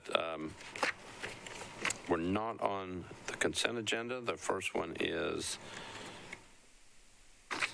item number 101, BL 2021-971 by Councilmembers O'Connell, Evans, Orr, and others. Ordinance to amend Title II of the Metropolitan Code of Laws to create an Office of Homeless Services. Councilmember O'Connell, you are recognized. Thank you, Mr. President. Can I get a reminder? Are we, I think we had gotten the substitute already on here. Substitutes on, is my understanding. Okay, great. I do have an amendment that I would like to move as well. All right, so Councilmember O'Connell wants to move an amendment to the substitute, properly seconded. Back to you for an explanation of the amendment. Thank you, Mr. President. This amendment, I've worked, several colleagues, I think, attended. You all will remember several months ago, we approved funding for a report to look at homelessness performance. I think the report revealed a few things that were very validating to people who've been pretty invested in this work for several years. It also, I think, revealed a consensus that we should have a standalone office that is focused on delivering service to homeless individuals in Nashville. So the substitute, after workshopping this with the Planning Council for the Continuum of Care and Homelessness Planning Council, the Barnes Fund, multiple stakeholders, including some developers of affordable housing, we decided with the Planning Housing Division already underway that this standalone approach was the preferred approach. The substitute gets us there. The amendment seeks to satisfy a potential legal issue with selecting the director of the department, and so that is what the amendment is for. There is still a conversation underway with the administration, and I'd be happy to entertain suggested new language before third reading, but I think to keep us on track to get this office up and running potentially in the next fiscal year, I'd like to go ahead and move the amendment, get that passed, move to third reading, and kind of see where we are, if we've made any progress on coordinating approach here. And one sticking point that I'm not sure we'll get to consensus on is I think it's actually preferable to have some type of independent selection of that director rather than having it be a simple mayoral appointment. The amendment allows the Executive Committee of the Homelessness Planning Council to recommend basically a slate of finalists from which the mayor would select one, and that I think is an effective compromise. So I will encourage colleagues to adopt the amendment, pass the bill on second, and we will continue discussing. Thank you. All right, so Councilmember O'Connell has moved the amendment to the substitute on BL 2021-971, properly seconded. Discussion on the amendment. Councilmember Allen. Thank you, Mr. Vice Mayor. And I appreciate all the work that the sponsor has done on this. I think we're moving in a great direction to have a separate Department of Homeless Services. My understanding is the amendment is driven by the need to change the way that the director is appointed from the committee doing it, because that's not a good governance model. I understand there may be some issues with how that sets up that person as a civil servant or not, and I'm going to ask the administration if they can sort of explain what's being proposed is the three suggestions from the committee being given to the mayor. Does that put them in the right categories that they need to be effective as in that position? Mr. Jameson, you're recognized. Thank you, Vice Mayor. Thank you, Councilmember Allen and O'Connell. Grateful for the progress that the substitute reflected with respect to the study that this council asked for months ago and was, I think, completed last week and distributed. And Councilmember Allen is right. So what the amendment does with respect to the appointment of the director is, in the original version, it was simply appointed by the Homeless Planning Council. The amendment tweaks that to create a universe of candidates, 3 candidates that are then submitted to the mayor for selection from that universe. We consulted with Metro Legal and HR and with the consultant, SHK Consulting, both Stacy Koch and Andronisha Morris. The two comments that emerged, and this all happened today, so I apologize for the last-minute rush of this, but the two comments were the consultants noted that this was a departure from their recommendation. That is not the model that they have recommended in the report, and is not the model that they've seen in any other city government governance structure for an HUD body. The bigger concern was that per HR and Metro Legal, if you select from that process, then the director would not have civil service protection, and that will probably be a key protective element for the director in this position. Grateful to Councilman O'Connell for receptiveness to an amendment on third to tweak that if we can. Again, sort of a lot of last-minute scrambling to find out the validity of that approach, and I did communicate to Councilman O'Connell that these are the first blush opinions of Metro Legal, Metro HR, and the consultant. So if we do have the time and the luxury to tweak that and amend that on third, we'd be grateful for the opportunity, because I believe the civil service protection will be crucial to this position. Councilmember Allen. Thank you. I appreciate that explanation, and it's just helpful to understand that we're still tweaking on this. So I would ask the sponsor, and maybe it's a process question, are we better off waiting and tweaking and coming back with a fully fleshed amendment on third, knowing that we have to suspend the rules? But I suspect this body is supportive of us getting this right, as opposed to passing something that we know we probably need to come back and make further tweaks on and suspend the rules anyway to get it right. Councilmember O'Connell. That's a question. Thank you, Mr. President. Appreciate this. I think we can certainly get further analysis from Metro HR and Legal. I will say, concerned that we were going to get to a place where we had a lack of consensus about selection. I asked the consultant directly in the presentation, and they acknowledged that their recommendations are not prescriptive. So I'm less concerned about their observations and more concerned about ensuring that we set the department up for success and that we allow for some independence to be established for candidates to be evaluated. So I am personally more comfortable passing it as is, and think that we can, again, evaluate the various ways in which department heads are selected, often by boards or commissions. And, if we need to adjust something about that, we can. To be clear, one of the things that happened after our 2018 bill was somewhat of a mingling of the HUD-based continuum of care process with what used to be our Metro Homelessness Commission. Even that was strange, because it was effectively a commission within a commission, where the staff focused on the Metro Homelessness Commission were still housed in Metro Social Services. If we, want to down the road take the approach of separating this, what is now the Planning Council, back into a fully Metro entity, we can look at that. If there are, other scenarios that make sense, whether it's the Barnes Fund Commissioner or whatever, we can look at that. I'm happy to also understand the ways in which the lack of civil service protection would impact other Metro positions that are appointed by board or commission. But in the meantime, I think I would prefer to go ahead and pass this amendment and wait for another opportunity to revisit. Councilmember Allen, anything? I'll listen to other council members. All right. Councilmember Sepulveda. Thank you, Vice Mayor. I've been serving on the Homelessness Planning Council with Councilmember O'Connell and Councilmember Evans for some time now.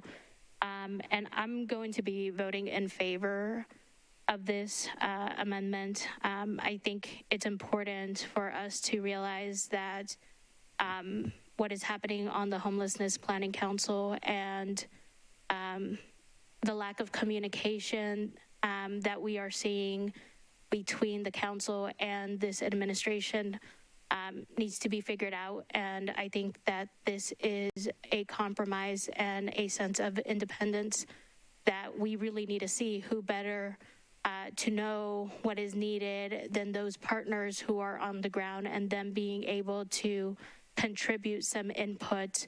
I think there has been a lot of frustration, and there was frustration on my part watching the presentation, because I know just how hard all of the partners work, and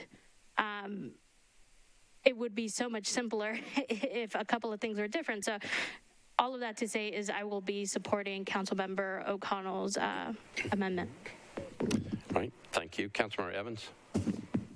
Thank you, Vice Mayor. I kind of second and third what Councilman O'Connell and Councilwoman Sepulveda said.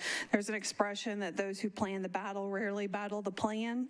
And part of our lack of alignment is because there has not been kind of that authority of the commission to be involved in kind of that leadership status. And I really feel like we need that accountability between the mayor's office and the planning council to be able to help get back in alignment. So it may be a little unorthodox at this point, but I appreciate Councilman O'Connell's willingness to continue to tweak it. And I think this will be a good overture to help mend some fences as we move forward and hear tomorrow again the recommendations of the consultant. So I would really urge everyone to vote in favor of Councilman O'Connell's amendment.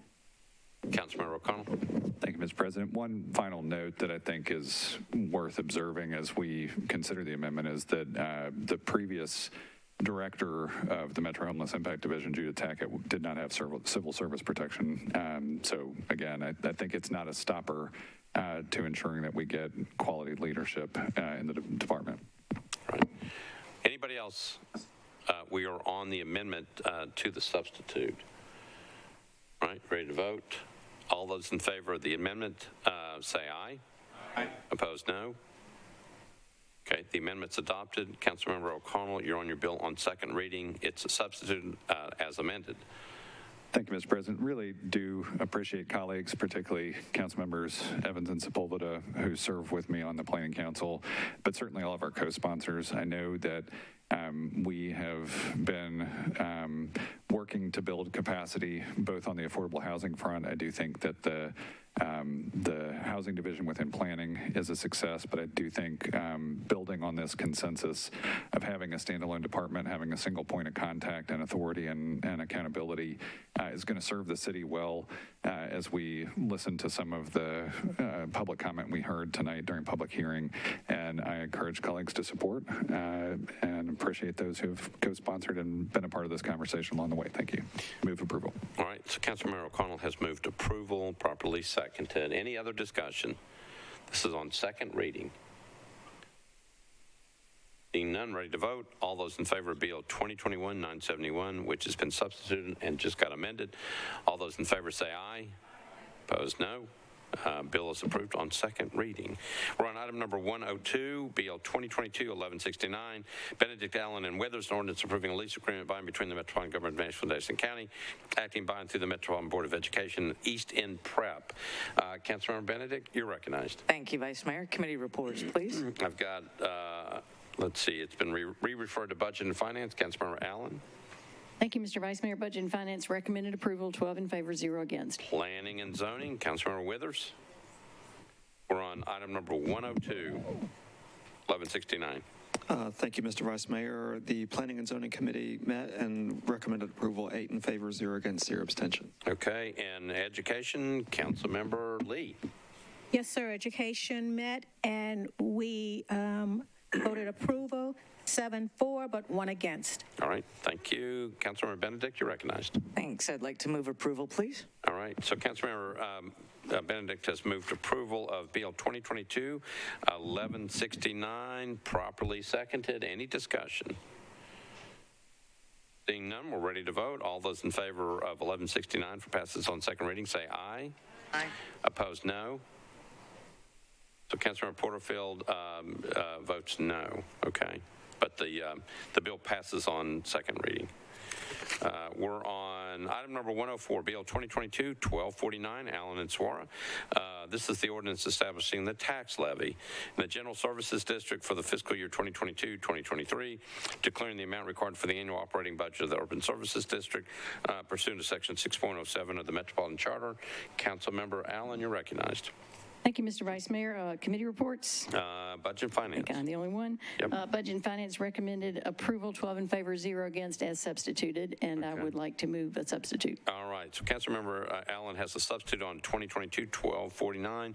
Moves the substitute, properly seconded. Back to you for an explanation of the substitute. Thank you. So this is required by the state that we, the year after a reappraisal, it's called the recapture, go back and true up our tax rate to ensure that it is revenue neutral. And we do that based on how the appeals have played out. And as it turned out, this year there were more appeals still happening after this bill was filed. And so this simply is a very small true up to make this truly revenue neutral. So with that, I'll renew my motion. All right.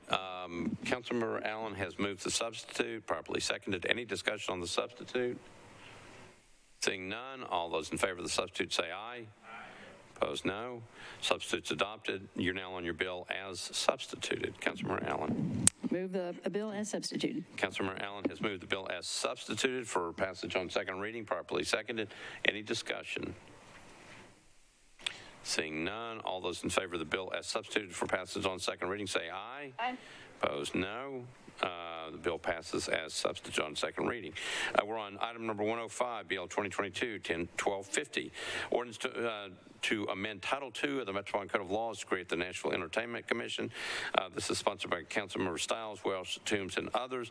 Councilmember Stiles, you're recognized on your bill. Thank you, Vice Mayor. Committee reports, please. Budget and Finance, Councilmember Allen. Thank you, Mr. Vice Mayor. Budget and Finance recommended a 2-meeting deferral, and I'm trying to remember from my notes if we passed the substitute or not, but Did not. okay, so we recommended 2-meeting deferral, 9 in favor, 2 against. All right, Public Facilities, Councilmember Van Rees.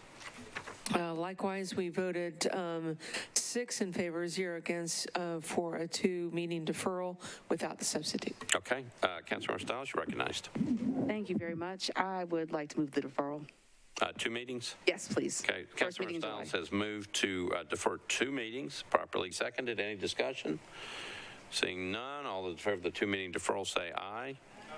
Opposed, no. This one's deferred 2 meetings. Next one up is item number 107, BL 2022-1252 by Councilmember Stiles, Gamble, Bradford, and Porterfield. It's an ordinance to amend Title 8 of the Metropolitan Code of Laws relative to animals. Councilmember Stiles, you're recognized on this one. Thank you, Vice Mayor. Committee reports. Budget and Finance, Councilmember Allen, you're recognized. Thank you, Mr. Vice Mayor. Budget and Finance recommended a 2-meeting deferral. 1-meeting deferral, 11 in favor, 0 against. 1 meeting or 2 meeting? Hang on. This is 1252, correct? 1252. Yes, sorry. We recommended several things, several amendments, 11 in favor, 0 against, and amendment number 2, 10 in favor, 1 against, and then the deferral. 2 meetings, I'm hearing. 2 meetings. 2 I didn't meetings. write that down. 11 in favor, 0 against. Okay. All right. Public Health and Safety, Councilmember Evans. This is 2022-1252. Thank you. So Public Safety and Health considered this legislation. We voted for the amended, do you need all the amendment votes or just the final outcome? All 3 of them. Okay, so Amendment 1, we voted in favor, 7 in favor, 0 against. Amendment 2, we voted in favor, 4 in favor, 3 against. And then with the legislation as amended, we voted 5 in favor, 2 against to defer for 6 months. 5 in favor, 1 against. 2 against. 2 against to defer 6 months? That's correct. Okay. All right, Councilmember Stiles, you're recognized on your bill. Thank you. Councilmember Pulley, point of order. Yeah, I just wanted to make a slight correction. I think the vote on the 2-meeting deferral and budget was 9 in favor, 2 against. I know Councilmember Virtue and I were opposed to that vote. Oh, wait a minute, on which one? On the 2-meeting deferral in Budget Committee. In Budget Committee, it was what was the vote? 9-2. 9 in favor, 2 against.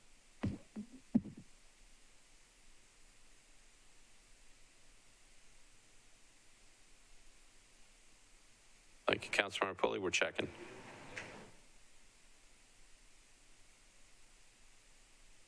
He's correct, 9 in favor, 2 against, Okay, for a two-meeting deferral. Okay. for 2-meeting deferral. All right, Councilmember Stiles, you're recognized. Thank you. I would like to pass the amendments. All right, so Councilmember Stiles, you want to move, which amendment do you want to move? Can we move both of them at the same time, or do we have to do one at a And time? you have to do them separately. Okay, I then think. I'd like to move the First Amendment. Okay, so Councilmember Stiles moves amendment number 1, which was actually filed by Councilmember Gamble.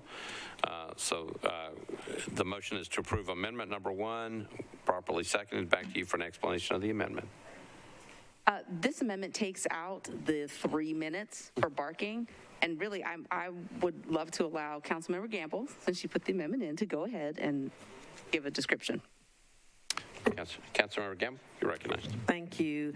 This amendment, as Councilmember Stiles said, does replace language in the habitual section for barking dogs. Currently, it says, the bill would say, habitual would mean continuous barking for 3 minutes or intermittent barking for a half hour or more. This amendment just takes out the 3 minutes and has habitual barking as continuous or intermittently for 1/2 hour or more. We feel that this is better suited. We don't want to punish pets and responsible dog owners that have barking dogs. My dog barks at birds, squirrels.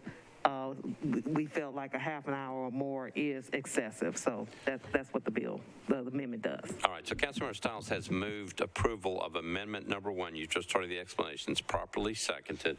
Discussion on the amendment. Councilmember Hancock on the amendment? Okay, so we are on the amendment number 1. Any discussion on amendment number 1? Seeing none, all those in favor of amendment number 1 say aye. Opposed, no. Amendment number 1 passes. Now you're on amendment number 2.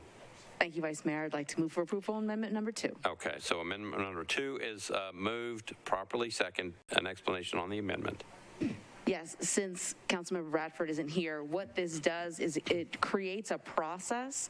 If for a dangerous dog, level 1 was to be removed by the court, the judge could not automatically just decide to euthanize it. There would be a judicial process that would go forward first. All right, so again, you've heard an explanation of the amendment. Questions on the amendment? Motion is made, properly seconded. We're voting on the amendment, amendment number 2. All those in favor of the amendment say aye. Opposed, no? Okay, so I can't tell on this one. All right. No, I can't. All right, we're going to have to go on the board on this one. There were a series of no's that I can't tell. All right, we are voting on amendment number 2. This is Councilmember Bradford's amendment. It's in your packet. We are voting on amendment number 2. We're going to go on the board.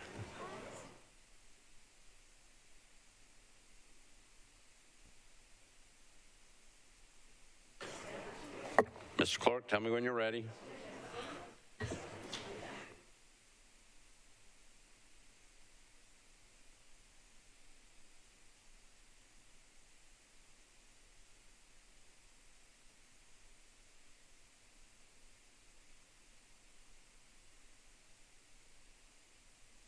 Right. All right. Mr. Clerk, we are voting on a motion to approve amendment number 2 on BL 2022-1252. Open up the machines.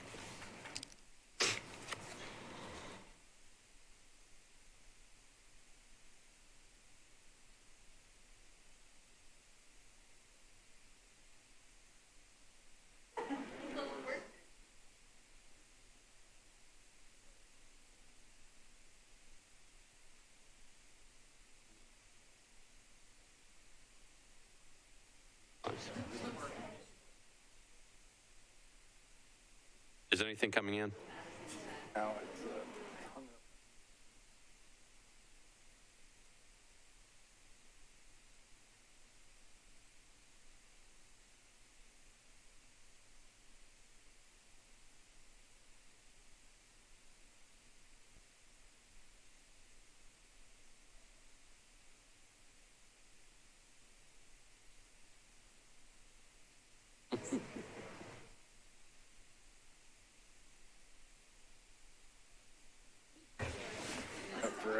not. It looks like votes just came in.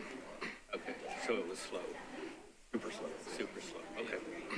Okay, I'll let you know. Sorry about that.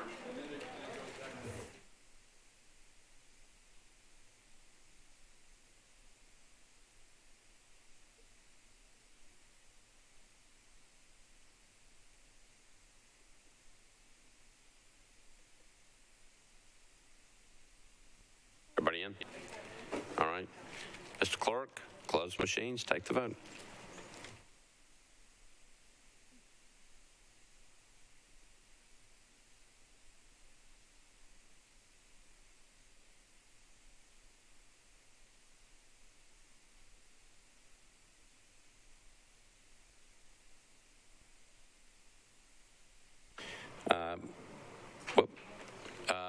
Ayes 12, noes 13, 4 abstentions. The motion fails.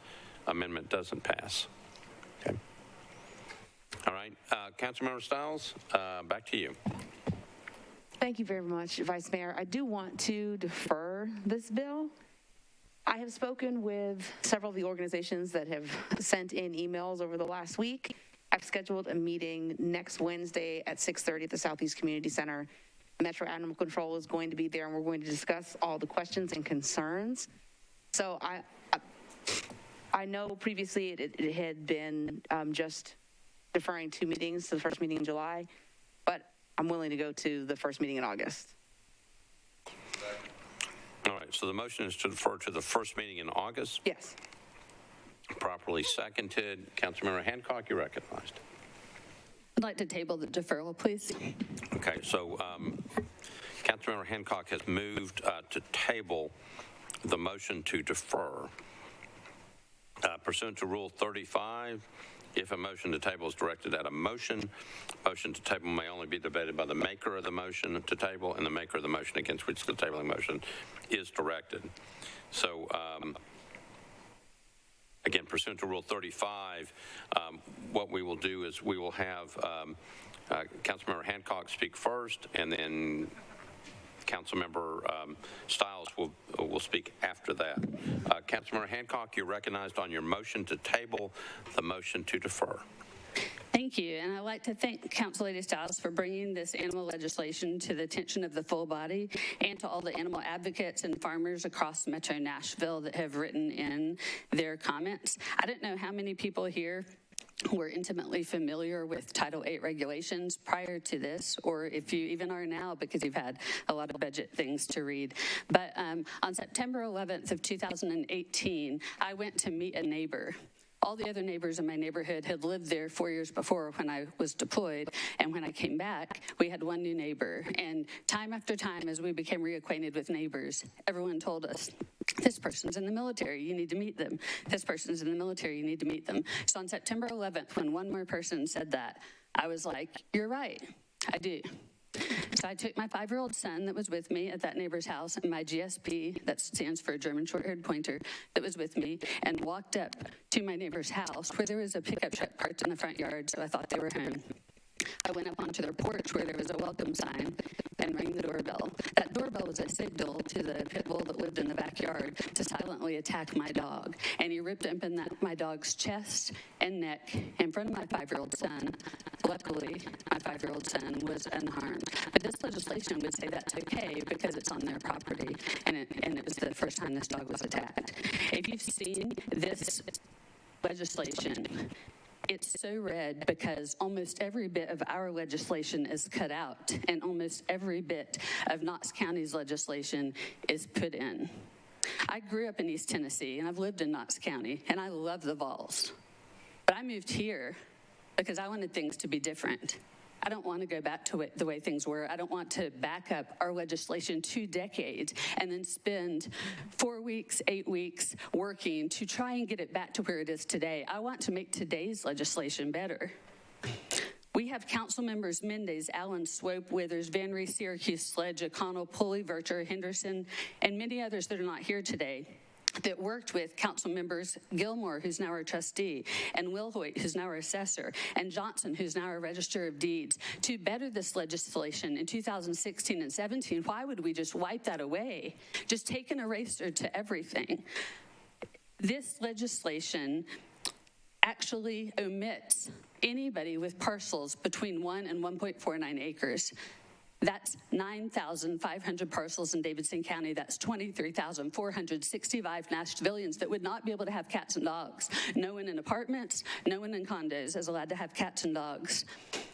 The Right to Farm Act forbids us to regulate the noise of livestock. This fails to include good legislation that currently stands, like protecting animals from weather. You have to bring animals in when it's extreme heat and when it's extreme cold, but this legislation wipes that away. This legislation takes away the forbidding of killing birds and squirrels. That would now no longer be prohibited. Do you know what serial killers do to practice? They kill animals. And when it's illegal in a city, MAC tracks it. When it's not illegal, there is no tracking of that. So we can't even help the FBI when they call to get details on, has this been going on in your city? If a dangerous dog dies with this legislation, MAC must be notified in 24 hours. Why? What's the rush? They're dead.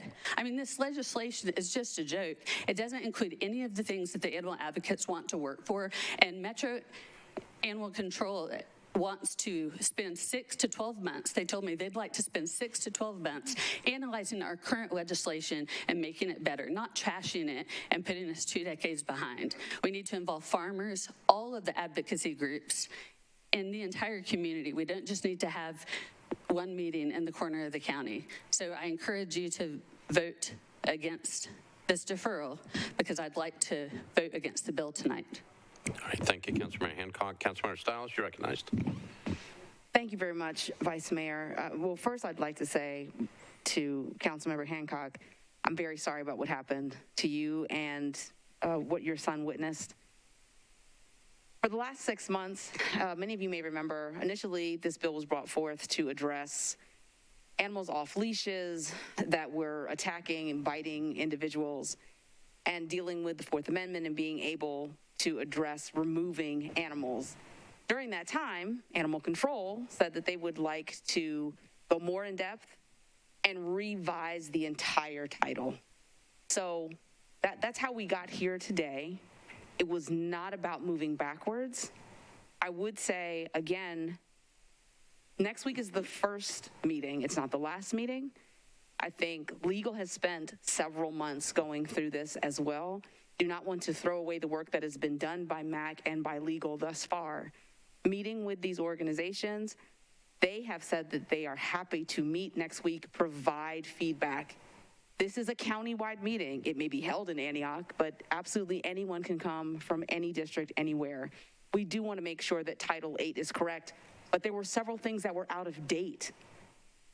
MAC agreed with that. That's why they wanted to do the revision. So in speaking with MAC, I've sent all of the questions and concerns that have come in via email. They were going to be there next week. They're actually going to prepare responses ahead of time so we can have a good dialogue and make this right. For anything that was taken out inadvertently, it will be put back in. Again, I would like to defer this until the first meeting in August. I do ask for your support. A lot of work has gone into this bill. It is not haphazard. Thank you.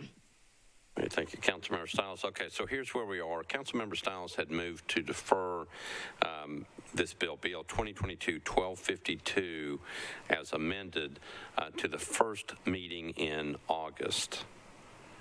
Councilmember Hancock then moved that deferral motion to the table. So we are now voting on Councilmember Hancock's motion to table.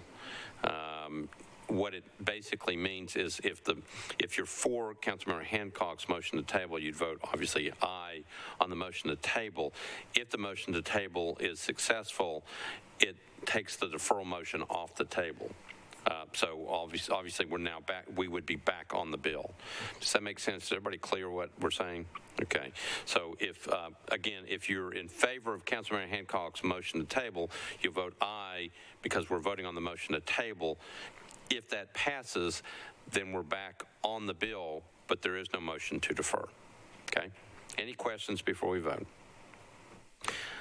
Mr. Clark? We are voting on a motion to table the deferral motion that Councilmember Stiles made. Councilmember Hancock made the motion to table. We are voting on the tabling motion. If you're for the motion to table, if you're for what Councilmember Hancock wants to do, you'd vote aye. If you're against it, then you'll vote no. Tell me when you're ready. Machines ready? Mr. Clerk, open up the machines. You're voting on a motion to table.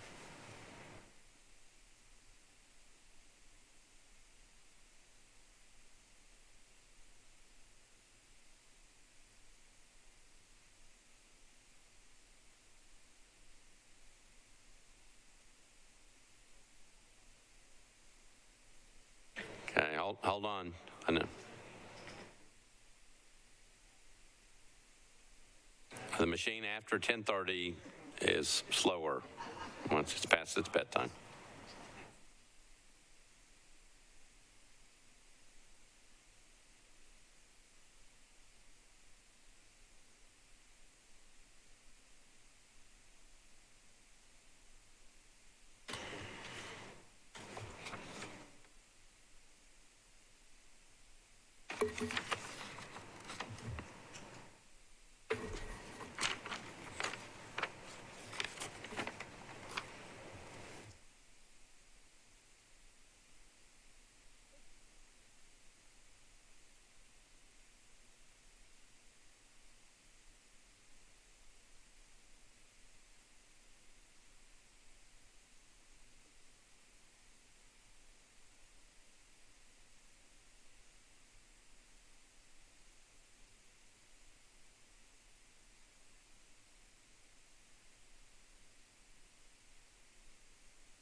How are we doing?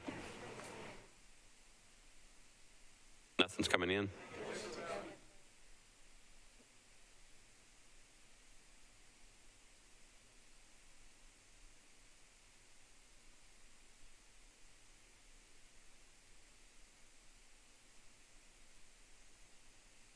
Hung up for about 3 minutes.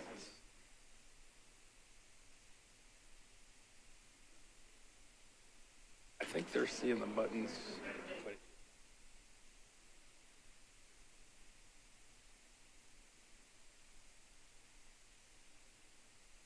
They starting to come in? Nothing.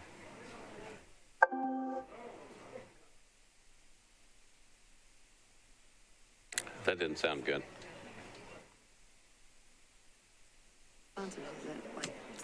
It shouldn't. I don't think so. They voted. Like you have the votes. Councilmember Withers? No. Could you come to the front? I didn't change anything.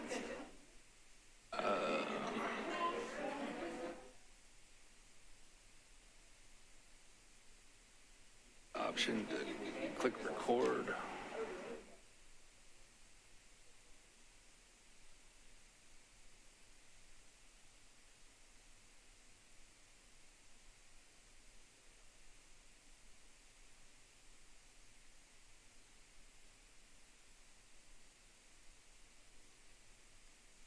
Start again?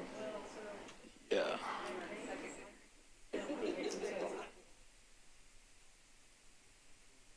Froze almost entirely. No, mine's freezing too.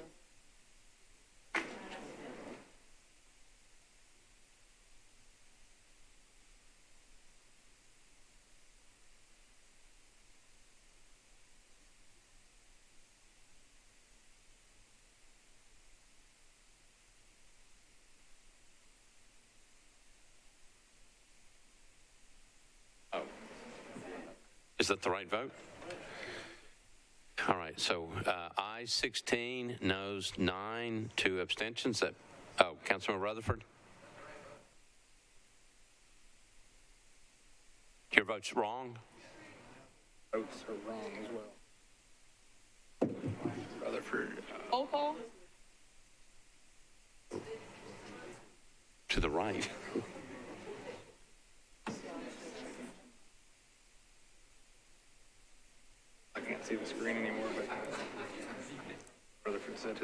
we're on.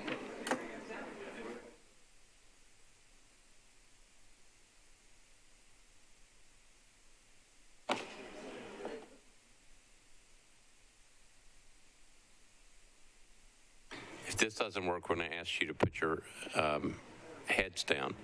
Councilmember Stiles, we're in the middle of a vote, so I can't take a question from you. I can take a question if there's a problem with the vote. Well, yeah.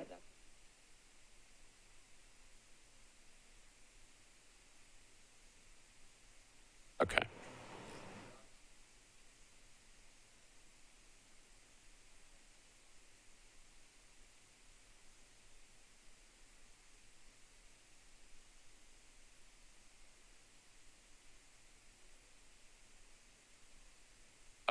Councilmember Roden, point of order. Unless I'm missing it somewhere down the line, it's not showing me as having voted, but I voted. Okay, so here's what we're going to do. We think we have the right votes in front of the clerk. You may hate this, but he's going to confirm your vote on the motion to table. He's just going to call your name and confirm the vote. All right? All right, so... Councilman Mendez abstain. Give us just a second. I'm trying to get my pens. And Councilman Allen, yes. Councilmember Suara, no. Councilmember Hall, yes. Councilmember Toombs, no. Councilmember Gamble, no. Councilmember Swope, yes. Councilmember Parker, yes. Councilmember Withers, yes. Councilmember Benedict, yes. Councilmember Van Rees, yes. Councilmember Hancock, yes. Councilmember Young, yes. Councilmember Evans, I don't have a vote recorded. And Councilmember Roden, I also don't have a vote for you. I was a yes. Councilmember Syracuse, yes. Councilmember Welsh, yes. Councilmember Sledge, no. Councilmember Cash, no. Councilmember O'Connell, I don't have a vote for you.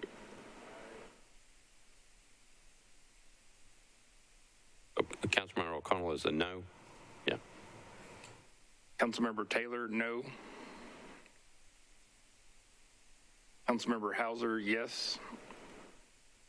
Councilmember Druffel, abstain. Councilmember Pulley, yes. Councilmember Johnston, yes. Councilmember Vercher, yes. Councilmember Porterfield, no. I do not have a vote for Councilmember Sepulveda. Councilmember Sepulveda votes no. Councilmember Rutherford, yes. Councilmember Stiles, no. Councilmember Lee, no. Councilmember Henderson, I don't have a vote for you either. Councilmember Henderson abstains. Okay. I have 18 yes, 11 no's, with 3 abstentions. All right, so 18 to 11 to 3, the motion to table passes. So the deferral motion is now off the table. Councilmember Stiles, we're now back to you. Thank you, Vice Mayor. So it's off the table, so you should do it up or down? There is no motion to defer anymore. That's been tabled, so you're back on your bill. That was my question, so I just have to do up or down now, right? So I think the proper motion at this point is to move for approval on second reading, or you can withdraw, or you can. I'm just going to indefinitely. Can I do an indefinite deferral, or just no deferrals at all? So if you move to defer indefinitely, so it's.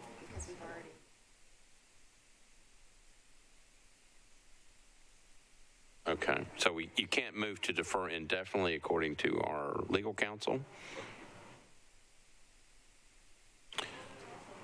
So it sounds like you have 2 options. Okay. Councilmember Vercher, point of order.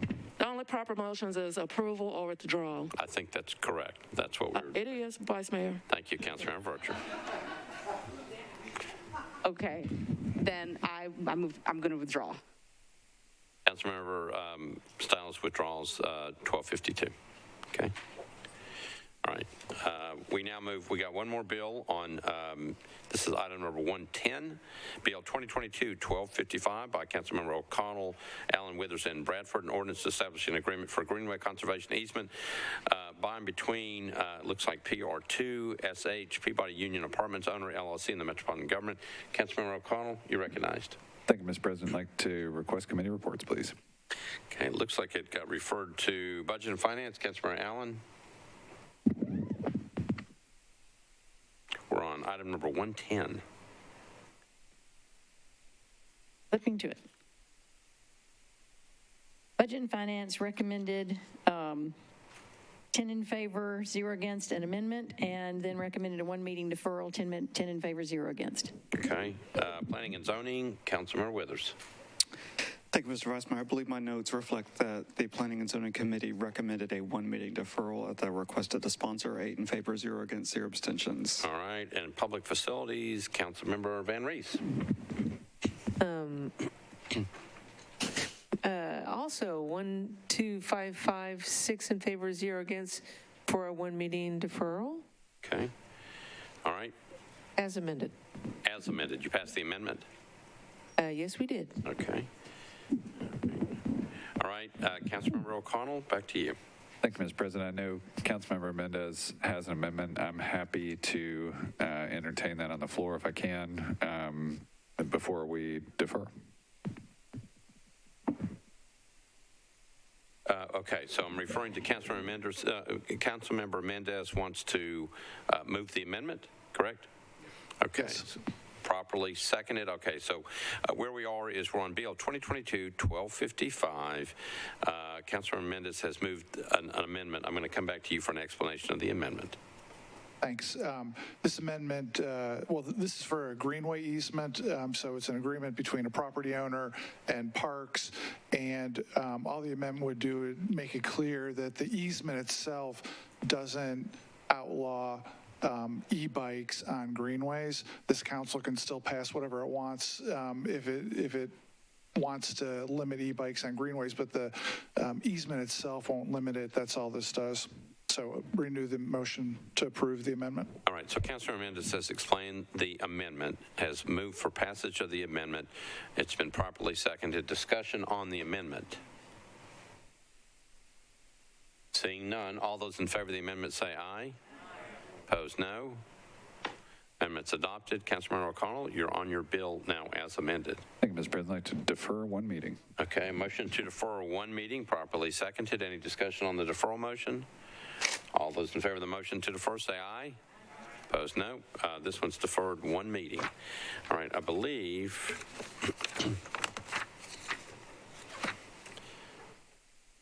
that takes us through all bills on second reading. I'm going to turn this one over to, because Councilmember Rosenberg is not here, I'm turning this one over to Councilmember Withers, who is the next person in line. He's going to take us home.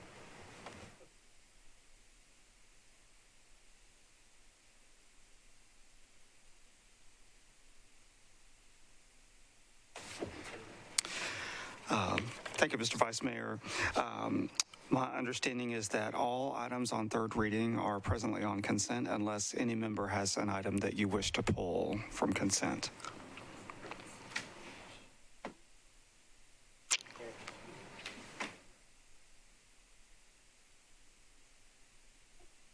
I'm just joking. Councilmember Porterfold. I'm just joking. I don't have anything to pull.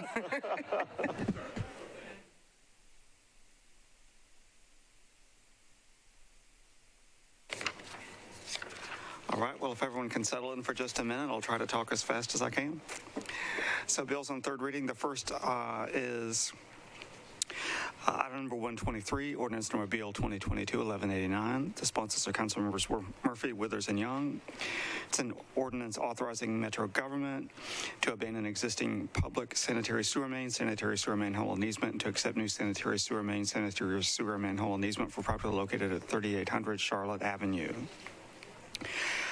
Item number 124, ordinance BL 2022-1234. It's an ordinance to provide for the designation of public property within specified areas of downtown as a temporary special event zone during the time period beginning at 9:00 p.m. on July 2nd, 2022, and ending at 11:59 p.m. on July 5th, 2022, relative to the use of these areas in conjunction with the 2022 July 4th celebration and related activities and events. The sponsor of that one is Councilmember O'Connell. Item number 125, ordinance number BL 2022-1235. The sponsors are Councilmembers Withers and Young, an ordinance authorizing Metro government to accept new public sanitary sewer mains, sanitary sewer manholes, and easements for property located at 9828 Split Log Road in Williamson County, also known as Rosebrook Phase 3. Item number 126, ordinance BL 2022-1236. The sponsors are Councilmembers Taylor, Withers, and Young. It's an ordinance authorizing Metro government to abandon existing public water mains and to accept new public water mains and fire hydrant assemblies for property located at 39th Avenue North, unnumbered. Item number 127, ordinance BL 2022-1237. The sponsors are Councilmembers Sledge, Withers, and Young. An ordinance authorizing Metro government to abandon existing fire hydrant assemblies and easements and to accept new water and sanitary sewer mains, fire hydrant assemblies, sanitary sewer manholes, and easements for property located at 1501 Hillside Avenue, also known as the Reservoir Zone 7.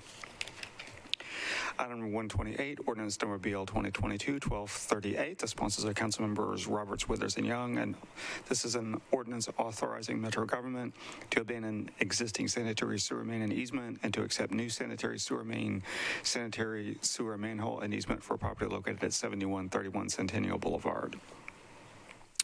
Item number 129, ordinance BL 2022-1239. The sponsors are Councilmembers Benedict, Withers, and Young. An ordinance authorizing Metro government to accept new sanitary sewer main and sanitary sewer manhole for property located at 1100B Sunnymead Drive, also known as Sunnymead Commons. Item number 130, ordinance number BL 2022-1240. The sponsors are Councilmembers Young and Withers. An ordinance authorizing Metro government to accept new sanitary sewer main and sanitary sewer force mains, sanitary sewer manholes, and easements for property located at 2126 Marcia Drive, also known as Rivergate View Subdivision. Item number 131, ordinance numbers BL 2022-1241. The sponsors are Councilmembers Van Rees, Withers, and Young. An ordinance authorizing Metro government to accept public water and sanitary sewer mains, fire hydrant assemblies, sanitary sewer manholes, and easements for two properties located at 204 Ben Allen Road and 121 Hart Lane, also known as Ben Allen Phase 2. Item number 132, ordinance number BL 2022-1242. The sponsors are Councilmembers Withers and Young. An ordinance authorizing Metro government to abandon existing public sanitary sewer easement rights for property located at 3038 Lakeshore Drive. Item number 133, ordinance BL 2022-1243. The sponsors are Councilmembers Lee, Withers, and Young. An ordinance authorizing Metro government to accept new water and sanitary sewer mains, fire hydrant assemblies, sanitary sewer manholes, and easements for properties located at 1200 Cottage View Lane, also known as Timber Trails Phase 3.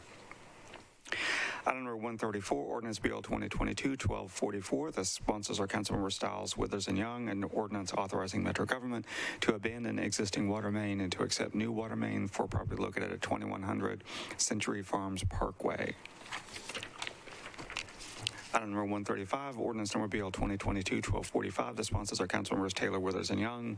An ordinance authorizing Metro government to accept a new public sanitary sewer manhole for property located at Long Boulevard, unnumbered.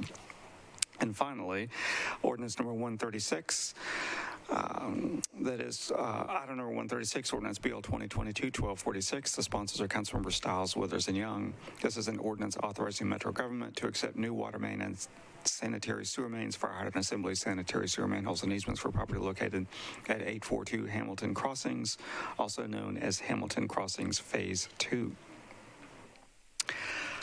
Is there any discussion on any of these items? Can I Could I call upon my Planning and Zoning Vice Chair Rutherford to bring a motion? Motion to approve the consent calendar. Thank you. Is there a second?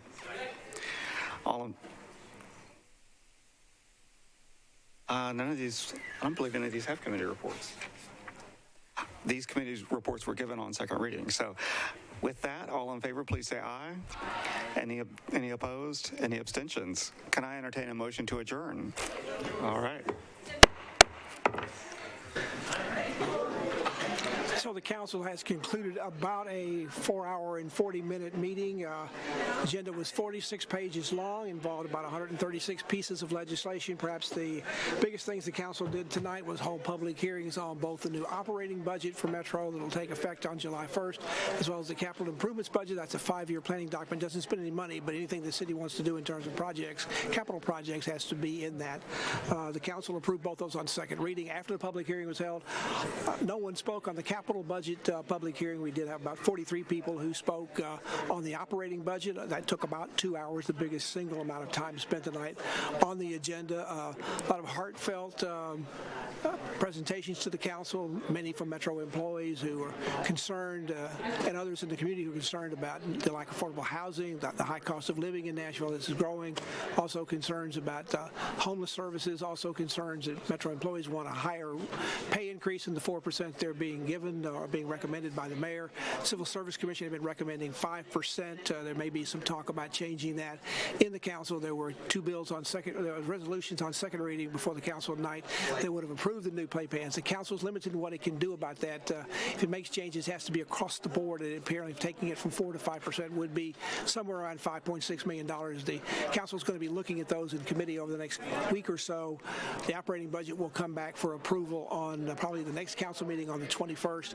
The capital budget has to be approved by June 15th, so the council will have a special meeting next week at 6 o'clock here in the chambers to give final approval on that. They'll begin making changes that they want to make within the capital budget beginning as early as Thursday and bringing it back for final approval on Tuesday. There was no mention tonight because no one spoke during the capital budget public hearing. There were a couple of mentions about the new potential Titan Stadium with the retractable roof. It wasn't mentioned. It was mentioned during the operating budget. Some people saying if Metro had $2.2 billion to spend on a new stadium, that'll be able to do some of the other things they wanted more money to be spent on. So again, no direct things about whether that was good or bad, other than if we're going to do that, we need to do that for something else. The council also gave a final approval for a number of other things that the council was before them tonight. They approved in somewhat of a surprise. They approved by a 20-9 vote with 2 abstentions. This was the third time the council had considered approving an option to purchase property from the state of Tennessee located at 88 Hermitage Avenue. State owns that property. The sale price would be $20.3 million. It's about 3 acres of land. There was some concern by the council how high that was. The council turned down the idea of purchasing that property a few years back for about $11 million. And the current appraised price, at least according to the city's assessor, is about $11 million. No, excuse me, $14 million. So at this point, it appears the city will move ahead with that. The one promise that the administration made to the council was that they would keep the historic property there, the historic building there. It was once a Tennessee School for the Blind back in the 1940s, and they would also look at having affordable housing on that property. There were still some efforts by some council members who didn't like the fact that we didn't have a plan for this at this point, but the council decided to move ahead on it tonight with, again, by 20 people in favor of the resolution, 9 against, and 2 abstentions. By the way, it does not take 21 votes to pass a resolution.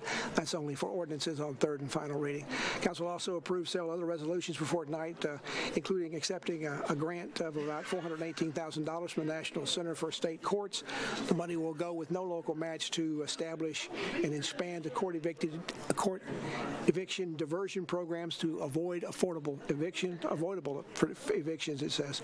Also, in a related matter, another resolution, the council appropriated $2.6 million in American Rescue Funds to provide legal representation to low and moderate income Davidson County residents to defend against landlord evictions in court. Also, another resolution approved of $1.8 million in American Rescue Fund plans to expand critical immigration legal services here in Davidson County. Was support for that for the immigrant rights group that held a news conference about that earlier tonight.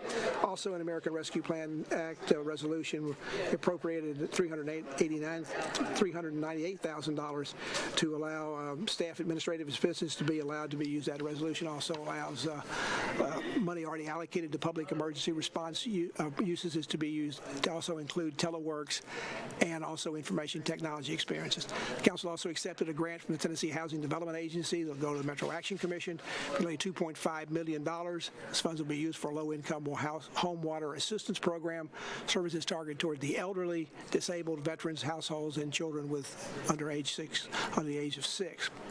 Council also approved several memorializing resolutions, one honoring the life of late Father Joe Pat Breen.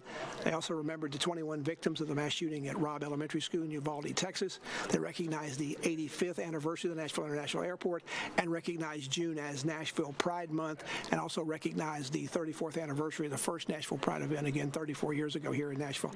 On second reading, the council approved, although there still could be some issues about this on third reading, a bill that would set up a new homeless services department within Metro, or at least an agency within that. Exactly how they're going to approve, how they're going to select the executive director still seems to be subject of some extent, so we'll see what happens.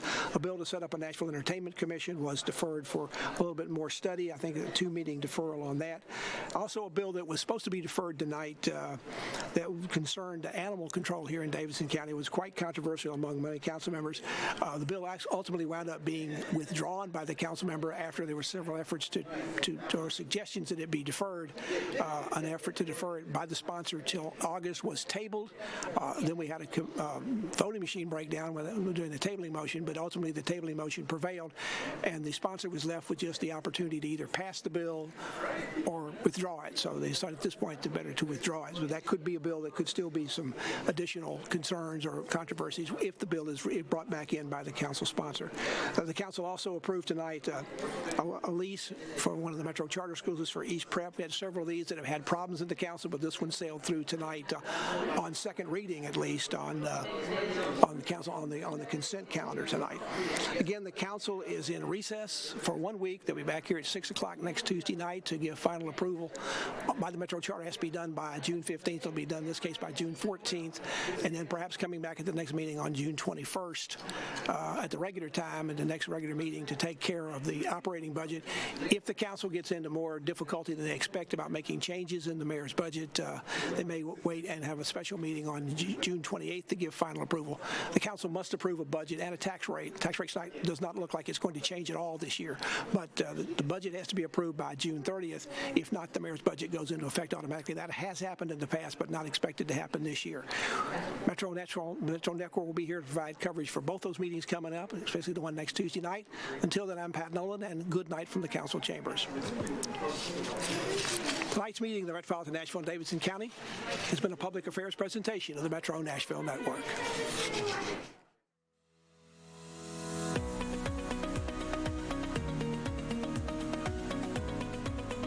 This has been a service of the Metro Nashville Network. If you would like to see this presentation again, or for more information on this and other programs, visit nashville.gov.